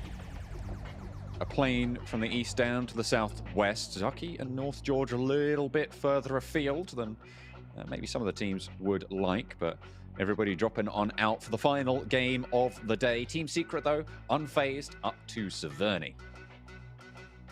Straight up there, I mean, you know, we did see them play towards Kameshki quite a few times, but Team Secret's starting to strike out just a little wee bit here. It's good to see Fenerbahçe over towards farm side, taking up that position, gives them a lot of control early on around Milta, around those bridge areas on that eastern side. So Stalwart going to be a little bit careful about that one. We do get this western shift down towards that southwest side, which has a lot of water in it currently, and a lot of Sosnovka as well, practically half of it. And in that situation, you know, you're looking at this, and you're almost certain that it's not going to head towards Sosnovka. So you will get a mass exodus over towards Gatka region. But this starts off well for Nova here, and perhaps Jason might just be able to see Nova do a little bit better in this game, because definitely we couldn't count them out for the last game. They had some great off angles. Paraboy was playing out of his mind. So potentially, here's a good chance for Nova to start picking up some points here. Only sat in 5th place, so it's a good position to start from. I mean, you know, they've been fizzling, they've been sputtering, they've been sparking just a little bit, but they haven't flashed just yet, you know? So we're waiting for that. We're waiting for that big spark flash fizzle combo. You had to go even harder, didn't you? You just had to do it. Yeah. You can't help yourself in these situations, unfortunately. I had to do it. Yeah, oh well. But hey, you make back. fun of my spear, I'll make fun of No one's making fun of your spear, dear. Come on, just leave it out. Leave it out. Anyway, I appreciate the rhyme. Looking back at the game, we got Stalwart again down towards. I can't. Yeah, we go. I can see him again now. Down towards Noya at the moment. Obviously, quite the ways out currently. I can no longer see them again. That's fine. Oh. Doesn't matter. I'm getting a nice overview of the map right now. That's cool. Back on board. We also have a couple more teams down here. Navi's actually dropped down towards Sosnovka, as well as the Infinities. It's going to make it even harder for the Infinities to leave this region. With S2G holding out and Navi front-loading this one, you've got a double guard going on, so the Infinity might struggle to move out of this location. And with today, to be quite honest, you're not being hugely confident with their elimination power. It's a bit of a struggle. Again, big shout out to you guys at home. 1 million are watching right now. So pick up your 1,200 tokens over at www.pubgmobile.com/redeem. That's / and get those great awards for yourself, because honestly, they are really cool. They are really, really cool. Oh, when I remember watching TV as a child, and whenever they would put a link for whatever they were doing on the screen, and they would say / and I was like, that's the coolest thing that anyone could ever say. And now we get to say it, Blank. How lucky are we? I know you nearly said it. You put it back in. I was like, you know what? He knows what's up. Yeah, I just wanted to get it out quick and then, make the reference afterwards. It's fine. It's fine. It's not a big deal. Anyway, looking at the map, there are a fair few teams off towards that eastern side. Currently, we do see 628 playing down towards Quarry side, which is very, very typical for this team. S2G are currently on a 2-2 split at the moment, down towards Ferry Pier and off towards the south side of Pachinki on yellows. So they have a fair bit of ground to cover, but right now they should be safe. There's roads, paths available to them to regroup nice and quick, which I think they are currently doing now. And more gaming on the train. Moving down southwest, Nova waiting in the wings. Alpha 7, they didn't have the best of times with that plane path, obviously liking to drop out to that northwest, but at the moment They're just rolling across the hillsides right now. Not too many meds on board for Korea. Doesn't even have body armor as well. So a little bit light on loot for Alpha 7.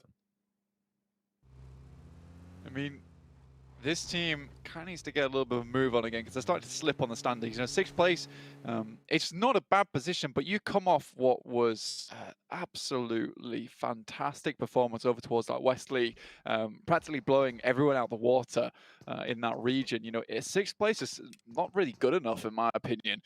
I think this team should be at least in the top 3 by the end of the first day, but right now we're seeing them 3 places down from even sitting on the bottom of that podium. So a little bit interesting for me so far, and I do think, you know, there has been a bit of an issue with the sales here, maybe tattered a little bit, the confidence not quite there anymore. I do think that needs to be slight improvement from this team. Still 41 points, still very, very good. That could easily all change tomorrow once Alpha 7 has a bit of better grip on the current region. The way that everyone's playing in this, the kind of rotations people are going for. That's what I'm looking for tomorrow. Looking for adaptation, looking for better grips, I guess. There we go. Yeah. See Lord gripping onto that mobile there. Down the bottom side of the screen. Nigma Galaxy. I mean, they have tumbled a little bit. They're still on 60 points. I mean, that's still a great total for this first day. Even if they don't get any points here, that would put them at a 10-point average on the nose. So it's still a good, solid performance in terms of just raw money-earning potential, if nothing else. Yeah, exactly. I think that the main point I tried to make before I got grippy and slippy towards the end of that little analogy was that, you know, it's just not a position I expected them to be in. And I think that things can change quite easily and quite quickly with the way that the point distribution currently is. I don't think anyone's like far and away ahead of everyone else, especially with that last game with Nigma Galaxy going out early, next Ruya going out early as well. It's really given an opportunity for these teams to start catching up. I think for Stalwart, that was the biggest winner in my eyes, especially for that team, because even playing with 2, they managed to get to that 5th place, which has secured them a nice points total down towards that 3rd place, where they could have easily slipped off the podium. Dangerous waters for them. A couple of teams have headed central. I mean, Damwon and Nova probably the most closely fought right now. Nigma Galaxy sent through earlier, and 628 as well. The crossing from the Infinity has started to come through as Na'Vi got out of the way in the meantime, and Fenerbahçe have actually moved S2G a little bit further out west. Well, S2G, you know, keeping it big chilling on that coastal side by Ferry Pier. Right now, it's this fight between Damwon Gaming and Nova that interests me most, because this is very akin to what we usually see from Damwon Gaming, at least recently, is a very quick exchange towards that central position of the map. Let's go for an A. King takes it right on the feet there, blows up in his face. That's a great start for the fight here for Damwon Gaming, and then they can start to try and push the advantage a little bit further. Paraboy tries to head towards that position, gets the smoke out in hand. Clean knock there, but King moving down that hillside, getting back towards the rest of the team, but in comes Junie. The forward guard getting rattled just a little bit and sprayed down. A nice hold on that push against Damwon as they step a little bit too far forward. They weren't prepared for those off angles. You can see Fabian there getting peppered away. Paraboy looks for the shots with the DP. He gets back in the buggy. I'm not sure about that one, Fabian, but he's got to go down behind that position. Now Paraboy moves on for more. Paraboy? He is not waiting around, not hanging about for anyone, and Damwon Gaming are going to suffer fatal consequences. An unbelievable fight coming through here for Paraboy. Takes down 3, won't get the full squad wipe, but what more can you ask for from the star player coming through from Nova? Really good stuff, and not only does that secure them that team fight, it secures them a very good central position on the map. And with Damwon being sent away to that northern side where teams are trying to find a little bit of a foothold, it's only really a matter of time before that final player gets picked up from Damwon. So honestly, really, really well played there to you boys from Nova. You see now getting a cheeky little flush there on the northwestern edge. GodLike and 4 rivals close to one another. And speaking of footholds, Blank on the south side, the Infinity have managed to cross fully, and they're now actually taking a little bit of a crash over towards Fenerbahçe's position, but there's plenty of fighting going on in Gatka Fields in the meantime. GodLike moving in towards Gatka main. Zepu pops the nade around the side, but Jonathan is in first and caught without gun in hand. Tries to hit the drop, but it's not going to be fast enough on the weapon swap. Finds yet another flash for GodLike. GodLike made this one look a little bit easy. With Forest coming through as well. Taking down one of the players off in the distance. Now it's just Lift remaining for this team. I don't know for how long. Doesn't look too happy about it. Do they know he's up on this balcony? They're scanning all the buildings. Jonathan being careful, being tentative, spraying down the door, and yeah, they're going to know now. They know exactly where this guy's playing. So much damage being poured on through, and it's Clutch God to deal the final blow. Eliminations taken away. 3 now total for GodLike in Gatka. Nice fight comes through from the Infinity to at least keep the boys from S2G back for a little bit longer, as well as Fenerbahçe. But I think S2G set up this fight very nicely for themselves going forward, especially their positioning right now, circling around the Infinity, trying to clean up the scraps from this previous fight that just occurred. Mela just sends off to the distance, managed to keep himself in cover, but Silas might just be able to take some shots, but Mela's just a little bit too quick on the draw there. But Narvia coming across the bridge in the meantime as well, so Mela has to be careful in this position on the south. The rest of Infinity probably going to be looking to back it up. Mela should know that Tixie's here. And the rest of Narvia are going to be paying attention to this position as well. Shots raining in, and Matic has a beautiful angle. The question is, how long can Tixie last? Probably going to have to fall back to the building. Mela behind the buggy. Still shots coming through, and Matic will take him down. Nice and easy there. Just a couple of DP shots. Seb's on a dinner plate.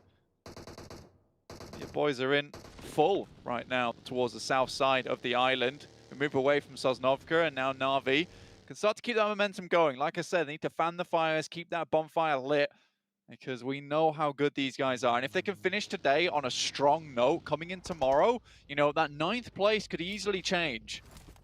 I mean, they didn't. They started, I think, in sort of 11th place in the game before that, and obviously doing so well in the last one. They've catapulted all the way up and looking good to challenge all the way up towards 4th position, potentially. I mean, a 5-point differential, sorry, 6-point differential between them and Infinity. You can see 9th to 4th, a very, very tight field in the middle. And you were talking about that sort of, that peloton, right? That middling pack that is so, so tightly knit. And it's worth so much money to climb towards the top of. Yeah, it's easy to trip up other people towards the middle of that peloton where everyone's fighting so hard. Damwon Gaming's final player in Forest trying to hold back the time from Team Secret. Managed to send Jumper back. Damwon, as far as here, looking like a 4-man team at the moment, but Jumper looks like he's got his number. Looks to throw a nade over the top. Kid as well on the angle, watching for the run out. Jumper with a nade right into the perfect position, but Forest is out wide. Doesn't go down, but there's 4 players from Team Secret. And Forest falls back. He gets out of the ditch. Stalwart, I mean, they've found their way in on that western bridge too, but they do take a knock. See how much further they can get here, but they are up against Na'Vi at least. Now Team Secret just looking to finish out this final player. Down 1. Not much longer to live here for them, I don't suppose. Forest is still biding time, waits for the swing, but it's not going to work. Fredo finds the final down 1 player, and they will be going down and out. 7th place at the moment, 39 plus 1, so 40 points going in right now. Stalwart lose one of the place to Na'Vi here. Beautiful nade comes through. GodLike once again trying to go up against 628. It's either way. Nox coming through.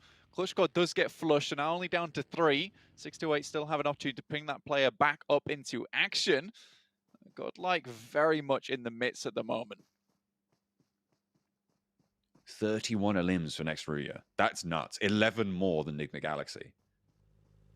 And 41.9% of those coming from Frozen? I mean, it's insane. It's pretty nutty, right? This guy has been on fire today, despite the name. Honestly, next Ruya, despite them being in 1st place, we're still waiting for a little bit more from them. Here on Erangel, stuck center on the ridge sides, looking for any opportunity to move into this circle. Nova still with 4, though, after that brilliant start to their game earlier.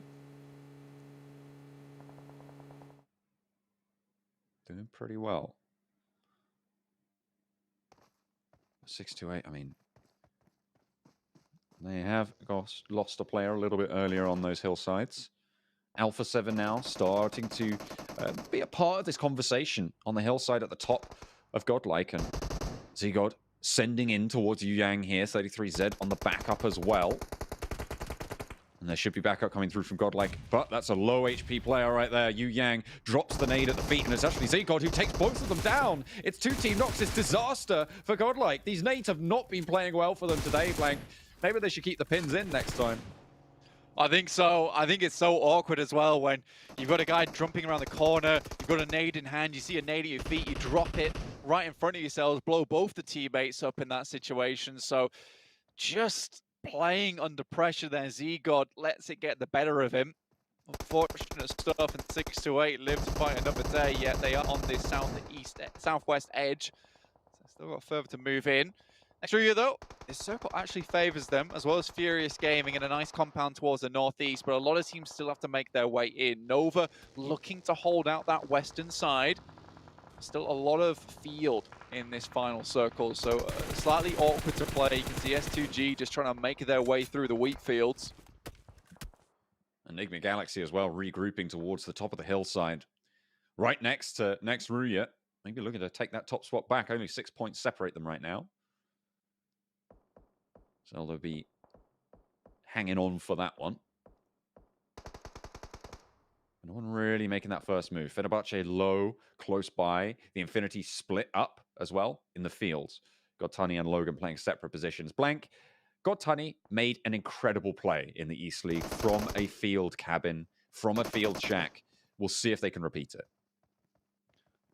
I think it's where they tend to play very well here, you know, back of one another. I do think when they lose GodTunny, a lot of that confidence kind of just slips away. I like the ebbing tide for this team, so really do need to keep that boy back up in an action. Eagles right getting in my face there, but hopefully it's the beak from 628 that finds its mark here versus S2G, but it's the nades instead. Oh my goodness me. I mean, what can you do? You're just completely left out in the open there. Eliminations coming on through thick and fast. 7 now on the cards for 628. A really solid total. Down in 10th at the moment. Looking to jump up a little bit higher. Plenty of highest eliminations so far in the lobby. I mean, that's just 628 as 2 players decimating the entirety of S2G there, and that's the danger of playing in a shack. It's just so easy to lay the heavy ordnance down. GodTunny goes down, and that is not what you want to see from this team. Na'Vi making that one happen. Nigma Galaxy, you know, they were in a slight scuffle with next Ruya.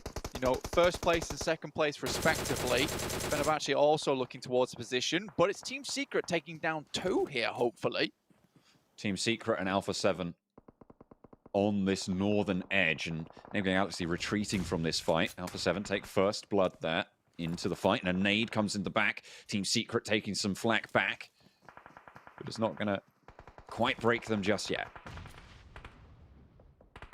Looking at Team Secret, you know, they're going to have to back off of this one. Next Ruya has a good position with the smokes and the trees to actually pick up both their players, get back into position. GodLike does go down.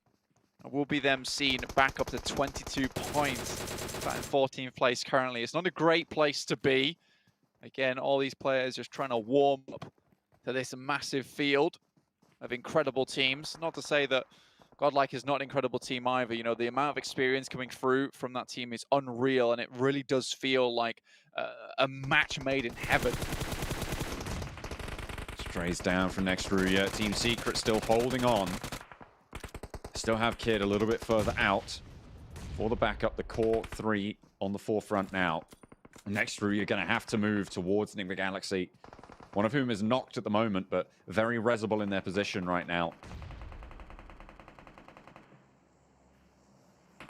Alpha 7 taking their time, John, on this western side. Actually able to chime into this fight, which is great news for them. You know, ringing the bell of death for Team Secret. See if they can get away from this one, but the more I think it's Alpha 7 looking like they are on top. Kids off in the distance could prove to be a bit of an issue, but now they start to move in. And I think if they can dismount Team Secret from this spot, potentially there's a chance here for Alpha 7. An opening, a sliver, a glimmer of hope, but is it enough? Will they realize that hope, that desire, as the crash comes through? 1, 2 falls, and the third pacing around as Carrillo looking to stand tall. And will be able to find Kid on the off angle, but iShots moves on in, and they want to wipe out Alpha 7. This threat at their back to be able to take on next Ruya, and Carrillo will go down. That's Alpha 7 eliminated. 3 players for Team Secret to move on forwards past this Bastion. Really good stuff coming through from Team Secret there to hold off versus Alpha 7, and not good news for Alpha 7 at all. You know, the best of the best coming through from West, losing against Team Secret, who we've always felt like kind of was a lukewarm pick over towards the East League. You know, they've really started to bring it back, and I was a massive fan of the Team Secret roster changes, but it feels like finally they're starting to glue together now and make those massive performances actually reality. A knock over towards Nova slows them down on the south side of Nigma Galaxy, and it couldn't come at a better time for them. Knock sent over. 2 of them are down right now, and they have to be worried about Na'Vi, so no great pushes coming on through for Nova on the south. Again, though, Na'Vi playing from the south. Great position for them. Played it last game over towards Miramar, starting to make the sweep. And it's a great identification quite early on, because we are seeing a massive amount of players over towards that northern side of the map. Nova takes a fair heavy hit there. Lord, the last remaining player here for Nigma Galaxy. 2 players from Nova, and they're trying to send it in because they can feel these players starting to get back up on their feet. Team Secret finally eliminated now, and next Ruya have an open path to this next circle. Nigma Galaxy looking to put back the pieces as Ralph getting res. Nova slowed down with a couple of knocks coming on through. 628 behind Nova, slowing them down. Fenerbahçe still in the middle there. Furious Gaming in the compounds that they've had, in the buildings that they have controlled, get the shift towards them again. This is great news for Furious Gaming. They can continue to hold on to this spot. And if it didn't have a compound here, perhaps there'd be players sending shots back towards their way. But with this compound, it just gives them free reign over the circle going forward. EXCLUSIVE down towards that south side of them on the east. Probably their biggest threat. Nigma Galaxy back up on their feet with all players to a respectable amount of health. Amodi takes a big hit. Nova's just hanging on by a thread. Paraboy crawling out wide. Should be able to spot 33Z pretty soon. The question is, what is he looking at? He drops up out of the tickle of the blue. Might have seen 33Z there, not sure. I think they both missed each other by a mark, you know. You saw 33Z look the other way and Paraboy look the other way at the same time. So it's kind of just one of those gentlemen's agreements not to take each other down. You know, Nova really needs this time. Amodi goes down, Nigma Galaxy tries to send away, and I think this is the smart thing to do in this moment. You know, getting a few more placement points is really good for you. Jimmy sends around, distracts Amodi, and the rest of the team is there to pick up the pieces. They moved through, and Ralph down on the front. It's just Lord now for Nigma Galaxy. As next Ruya, they're down to 1 as well, so this push through for Nova could look even better to move straight on in, and in goes the crash. Jimmy runs him down, and it's Lord taken out. Nova 4 players strong. They want this top spot. I mean, they've been hanging on by a thread, but that thread must be made out of Kevlar, because Jesus Christ, this has been one hell of a run from Nova. You know, it felt like it could have been over at any moment in time, but it's never over for Nova. EXCLUSIVE on the south side. Nova on the west. Furious Gaming on the northeast, and they haven't really had to do too much so far. They've been pretty good at holding this corner, but they will have to leave it. Pretty certainly. Fenerbahçe does get spotted, and more eliminations going over to the Nova tally. 8 so far. A really good elimination count for them. Order's moving up forward. Tries to look for more of these players. Rebellion out in the midst. Could cause problems, but he's quickly dispatched by Paraboy. Makes a mockery of his position now. EXCLUSIVE off in the distance. Will be holding pretty. Was just on a warpath. The Lamborghini gets spotted out. Paraboy able to take that knock easily. More damage pouring on through. Furious Gaming in the meantime have used this opportunity to move out into the fields. Very solid decision making there. But Nova into the double digits on the elims. This is unbelievable stuff at the moment. The reigning champions looking like they deserve to reign here. Boosters on board, but not many meds. Realistically, these eliminations mean a lot more to Nova than you might think, because the actual loot they'll drop from these players is going to be incredibly important to Nova's endgame. But look at this. Furious Gaming, in the meantime, they've taken control of this next circle. This next phase is theirs. Frankie, I wonder how many meds he has. Stuck bleeds out. Frankie remains now with a pretty clear idea of where he's hiding. Furious Gaming not opting to take any initiative here. Instead, just take the zone itself, which I guess is initiative in of itself, but they're not looking to clear out Nova as of yet. Very smart stuff here. Get behind the loot crate, get a bit of cover available for yourself, and put any other team in this circle in an awkward scenario, because they've got these forward scouts, they've got the members in the back that can play flank with some really good cover available to them. I think Furious Gaming is in a beautiful position. They just have to leverage it. Bottom of the table's not where you want to be. As Frankie goes down. Another elimination. 13 total so far for Nova. I think with the guaranteed 12 points as well, they might just see themselves towards the top of the tables at the end of the first day. It's going to be close. Furious Gaming. One way to end it. One way to end it. If you are the reigning champions, you want to be on top on that first day. Strike fear into the hearts of the other teams. Strike fear they have. I mean, they've had their way with quite a few of them in this circle, giving them nightmares. Furious Gaming looking to be next, but with the skull as the logo, this is also a team to be feared from the West. They've given up these back positions, though. I'm not sure about this. They're looking to suppress this line, but they're allowing Order to get this side swipe. They don't have cover on that angle anymore, Blank, as you say. They've given up that backwards position. Shots going both ways and damage is good. Order's running breaks out and he gets to the tree. This is crucial positioning now, Blank. This causes so many problems in the pipeworks now for Furious Gaming. You can see them start to panic, throwing nades over towards the position, but he's too far out, and now Nova just need to creep their way in. Order has to wait for an opportunity, though. That's the big problem, because they're playing downhill. Circle doesn't really favor the guys from Nova. Happy goes extremely low. And there's a smoke in their way now. They need to stop the push forward, sure, but one goes down on the front. Jimmy is traded out, but Pappy low as well. Gets that heal off the flush, and another knockover onto Paraboy. King and Order, the active players now for Nova. As two players from Furious Gaming fall. The nade over the top. It's going to be Molotov, but Order breaks out wide, looking for the angle. Order goes low, goes down, and King, a nade sent towards him. Could be it, but it's a 1 versus 1. King moves forward. Nova looking to try and take the chicken dinner, close it down, but no! Who wins? It's Furious Gaming to take the chicken dinner right at the end. It was down to the wire, but they hold on out for the chicken dinner on the northeast side. Nova fall the final hurdle. Not there, an elation for Furious Gaming. Elation and relief, to be honest with you. I mean, Furious Gaming had the spot for such a long amount of time. It really shouldn't have been the case that Nova got that far. King almost cleaned it out. We saw how low Pappy got in those final moments. I was completely flabbergasted at the end there. Honestly, though, Nova have really put their mark on that game.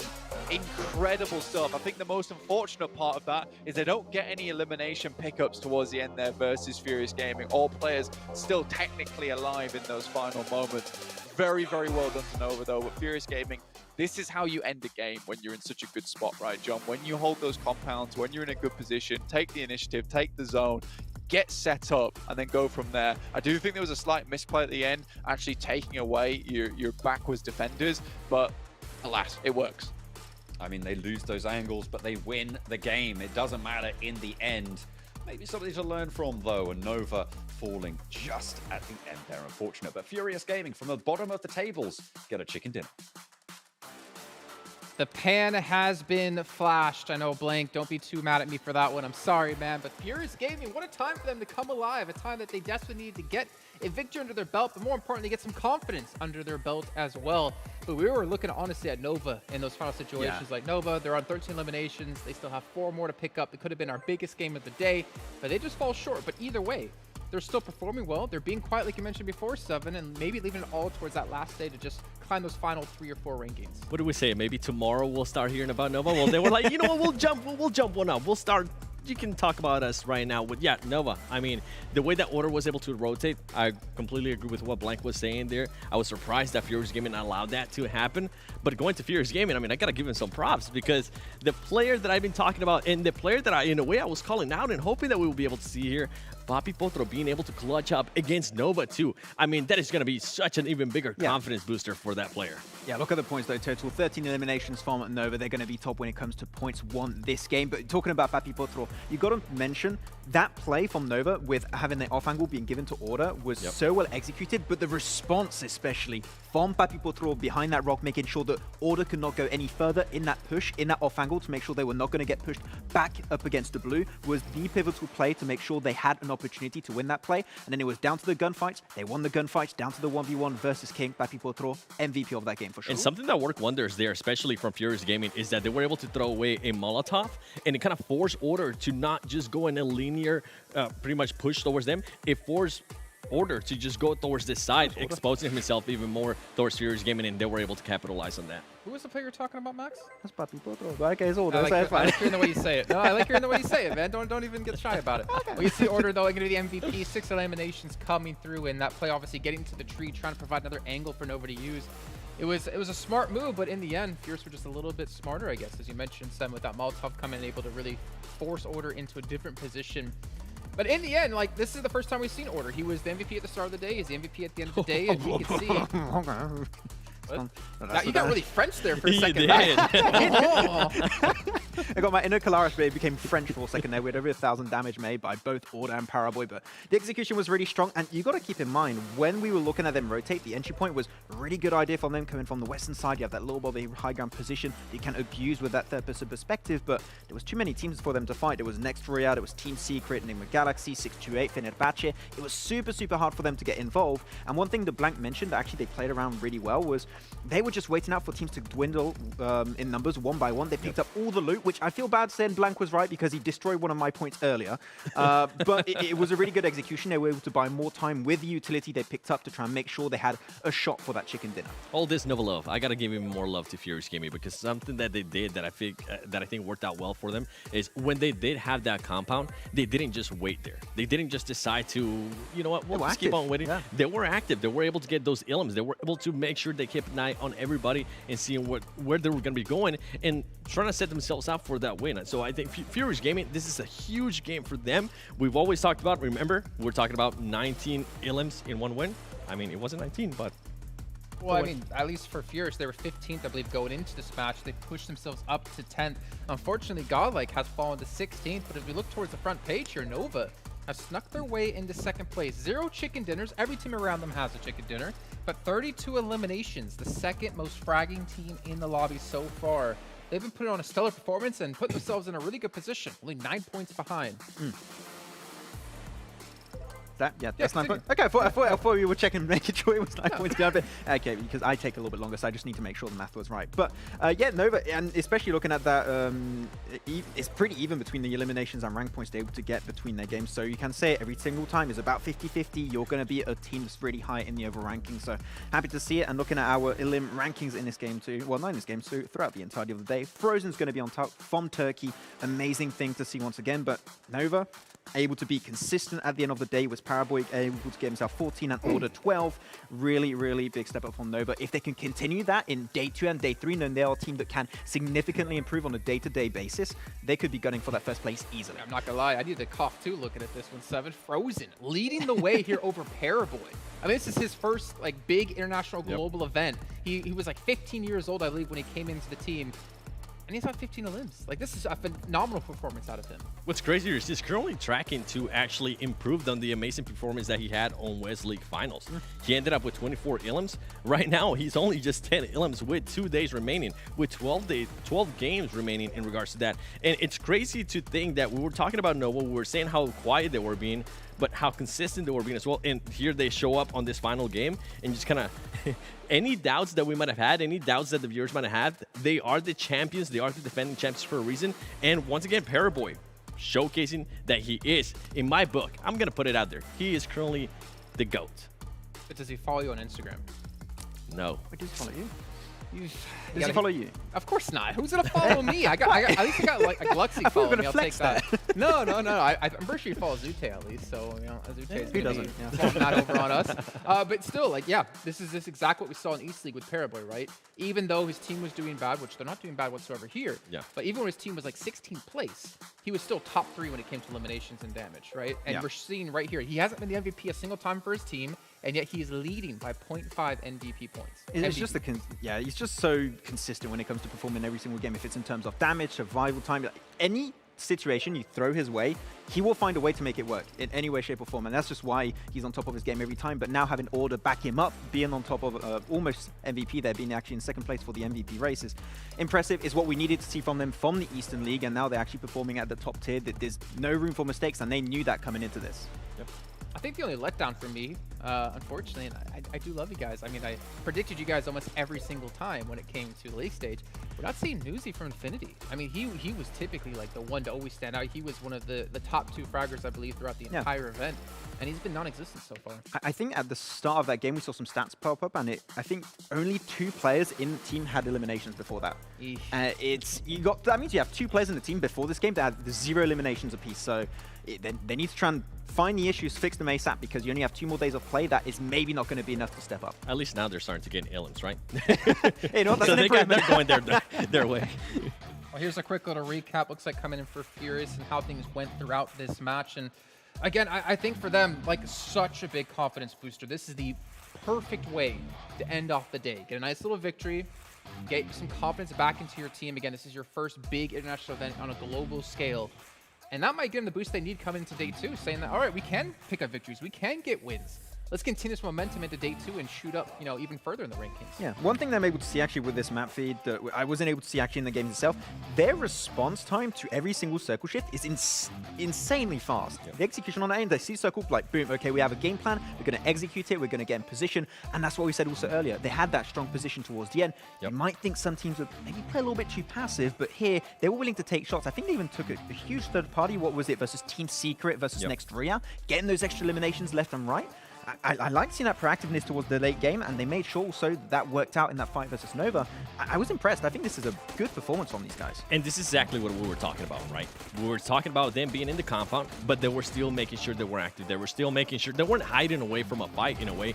They were making sure they were keeping track on anybody that was maybe moving their way, covering their angles, and it ended up working wonders for them. And this is the second match today so far that they actually performed really well in Erangel. On the first match of the day, they ended up in 6th place with 1 Elim. So this is a bigger improvement considering how much we're going to be playing Erangel for the next 2 days as well.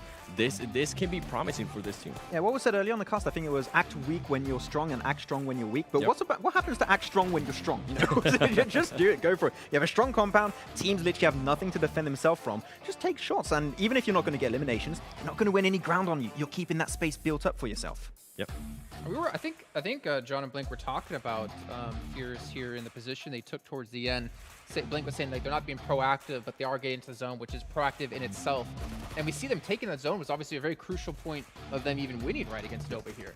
I mean, if you're going to be proactive, sometimes not taking any fights might actually be proactive. If you're not in a situation where you are allowed to be given the patience to just wait and keep an eye on what everybody else is doing, I feel like that's not a bad thing, especially if you're also causing some damage out there and telling teams, hey, don't come near us because we are here. Don't even try it. Yeah, we've even heard of like faking there's more of you than there actually is sometimes, where you just rattle off shots just to make everyone say, oh, whoa, we don't want to go over to you, we want to back off and sit back. But then again, I think for Paraboy, it'd be like, I want those. Maybe like, that's like a mating call for him. He's gonna come over there and decimate 1v4. I like those odds. It's just bad. It's bad odds for the other team when it's 4v1 against Paraboy. But in the end, I mean, I think today's been really productive. I think we've seen a lot of good things out of a lot of different teams. I don't think we've had that like really dominating team come to light just yet, though we are seeing obviously a couple of the teams towards the top be consistent. But I think this really opens up the tables for all the other teams out there going into tomorrow. I can't wait to see which teams might step up there, or maybe what teams can finally create that little bit of a bolster, that little bit of a lead going into obviously our further and further matchups. Now, we got a little bit of a snippet from this man earlier on during the cast here on Miramar. We're going to hear a little bit more from Frozen coming in from Next Ruya right now. Live, of Of course, from Singapore, this is the PUBG Mobile Global Championship Grand Finals. With me now, he's still pumping. He's so exhilarated. I can feel it from here. I wonder if you can feel it too. We have Frozen from NRX. Hello. Hi, good to see you. Hello. We have a few questions to ask you. Just bear with me. You and your team, amazing performances today, especially that 1v3 at the end of the fourth match. Can you break that down for us? Bugünkü 4. maçta yaptığım 1'e 3 karşılaşmayı hatırlıyor musun? Nasıl hissettin bu maç esnasında? Bu maçtan sonra herhangi bir stratejin oldu mu ya da sonraki maçlara uygulayacağın bir strateji var mı? Yani açıkçası oradaki 1v3'ü alacağımı biliyordum çünkü çıkışıma smoke çok güzel bir şekilde atmıştım. Zaten takım arkadaşım Yekta da smoke'ları atıyordu ve orada hani dikkati bir tık daha üstüne çekti. Hani üçü de Yekta'ya fokusken arkadaki adamı vurmaya başardım. Yani geri kalan 2 kişiye de vuracağıma emindim zaten. Bizimkiler bayağı arkadan bağırıyordu falan. Bayağı heyecanlı bir ortam olmuştu. Açıkçası alacağıma emindim yani. Aldım Allah'a şükür. Yes. And he said he was so excited during the game, but after that, especially during the game, their team member helped to him by using the smoke, and after that he tried to push the other team, and one of team member who is Yekta helped to him too much for 1 versus 3, and he believed to himself to win against the 3 enemy, and he just finished and got the scores. Yeah. And next matches he will continue to do. I can see the excitement in his eyes. It's amazing, right? Yes. You can feel it. How does it feel? Talk to us about how it feels to be at the top of the table on day 1, at the end of day 1 of the grand finals. Birinci günün sonunda top listede olmak konusunda nasıl hissediyorsun? Sonraki günler içinde bu hissiyatın seni bir yere götürecek mi? Ya zaten antrenmanlarımı sürekli bir şekilde yapıyorum yani sık sık yapıyorum. Maçtan önce analizimi de yapıyorum. Elimi de ısıtıyorum.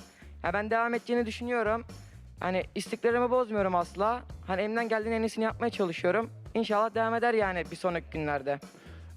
I'm doing my training so hard, and I will continue to do training for the next days, and especially I'm doing my hand exercises to warm up, and for the next 2 days I will still continue, and I will be the best. Awesome. I mean, that was going to lead into my next question. What are you going to do to prepare for the next 2 days? I think aside from those exercises. Yeah. Can you ask again? For those other things, anything else in particular that he will be doing in the next 2 Özellikle days? sonraki 2 gün için yapmayı düşündüğün herhangi ekstra bir çalışman var mı? Özellikle el ısıtma egzersizlerin vesaire, stratejin. Yani açıkçası öyle bir şey yok yani analizimizi yapıp elimizi ısıtıp oyuna giriyoruz.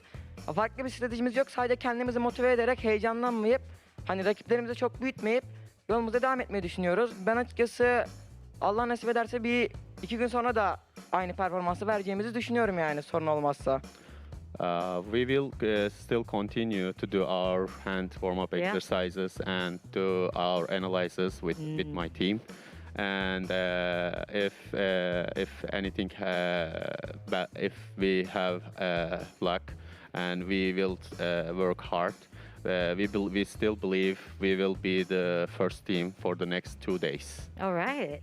It sounds good. Thank you very much for your time, Frozen from NRX, and from all of us in Singapore. Thank you very much to our translator as well, saying our big hellos. And I think this was the sign. We're sending you all our love from Singapore. Back to you, our analysts at the desk.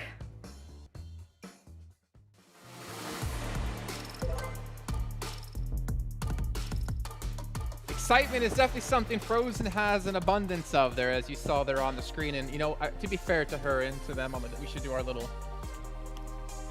Hey, I'm doing the slap. Yeah, there we go. Okay, stop. Max! Max, Stop it, come on, Max. There we go. But a great little interview from Frozen, obviously talking about his hand exercises, talking about how he gets ready for matches, talking about the confidence he has, and a little bit of nerves he was having, especially in that 1v3 we did see him clutch out. But for a 15-year-old to come into this with $1.5 million for first place on the line, he's keeping himself composed quite well, Seven. He definitely is. One thing that definitely worries me a little bit is day 2, right? Let's say for some reason he doesn't perform the first 2 matches. How is he gonna react to that pressure on his shoulder? Because at one point, if I'm not mistaken, I think in regards to just Illims alone, he was controlling 41% of it, which is just absolutely insane to me. So if he's not able to perform in a way max, I feel like that's going to hurt them big time. Yeah, it's going to be a little bit of an issue. Hopefully they can try and work that one. But I like how he's also mentioning during the interview that his teammate was doing a lot of work to try and set him up. He's like the true anime protagonist of this PMGC Grand Finals right now. He understands the power of friendship, and he's getting to that point. But I'm sad. If they can build upon that, it's going to be huge. I think I said my name. I was looking for That's me. I was looking for a JA in there, and I think it didn't win. But because we did hit 1 million viewers, we were giving away 51 + 9 devices. So if you see your first 2 letters of your name and it matches up in terms of numbers or letters, then hey, you might have won one of these lucky prizes. I don't think we're allowed to actually even to participate in this, unfortunately, because we're working on the show, and in our contract, it's like you're not allowed to win things that are on the show, no matter how hard we try. But obviously, big congratulations to everyone who did win one of those phones, and we expect to see you in PMGC next year, now that you have it. Ooh. Maybe they'll definitely. I was about to say no, that's not happening. He gives a 1 + 23 Pro, and he's still not going to be able to qualify. But there is no PMCO anymore, so. True. Hey, you might have a chance. It doesn't exist anymore. I'm fine. You might have a chance. You're saying I've got a chance. You definitely have a better chance than me. But maybe give me some highlights and some lowlights for you. Teams that stood out, teams that really performed well, and you're happy with, teams who maybe underperformed. Let's start off with 7. Yeah. Okay. Performance, I think it has to be next Ruya. I was not expecting them to perform this way. I was not expecting, especially Frozen, to perform like this, considering, as you were saying, it is his first major tournament. So I'm really impressed with what next Ruya was able to do. Now, onto the not performance. It has to be S2G.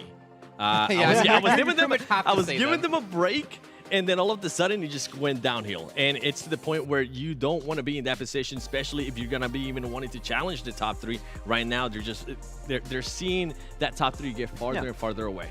Okay, Max, real quick. I would have to go with the highlight of the day was for me Nigma Galaxy. I talked about the Arabic region so much and how they've improved throughout the past year. Able to get himself 2 second places on the first 2 games. After that, able to get a win over on Sanhok, which we were saying, no, that was going to be the highlight map. And they did indeed deliver. Yeah, if they can continue and build upon that in the second day and hopefully the third day too, they could be representing the Arabic region in that first spot and taking home $1.5 million, which would be absolutely insane, Jason. Yeah, it's more than I'll ever make in a year. But gentlemen, thank you so much for joining me here on the desk. And obviously a big shout out as well to Mustache Dave, Necro, John Allen, and Blank, who are covering the matches live in game. And thank you all at home for watching as well. But remember, we still have 2 days left here before we can crown our victor, give him the trophy, give him the $1.5 million, but more importantly, being the best team in PUBG Mobile in the world. We'll see you guys at the same time tomorrow for day 2.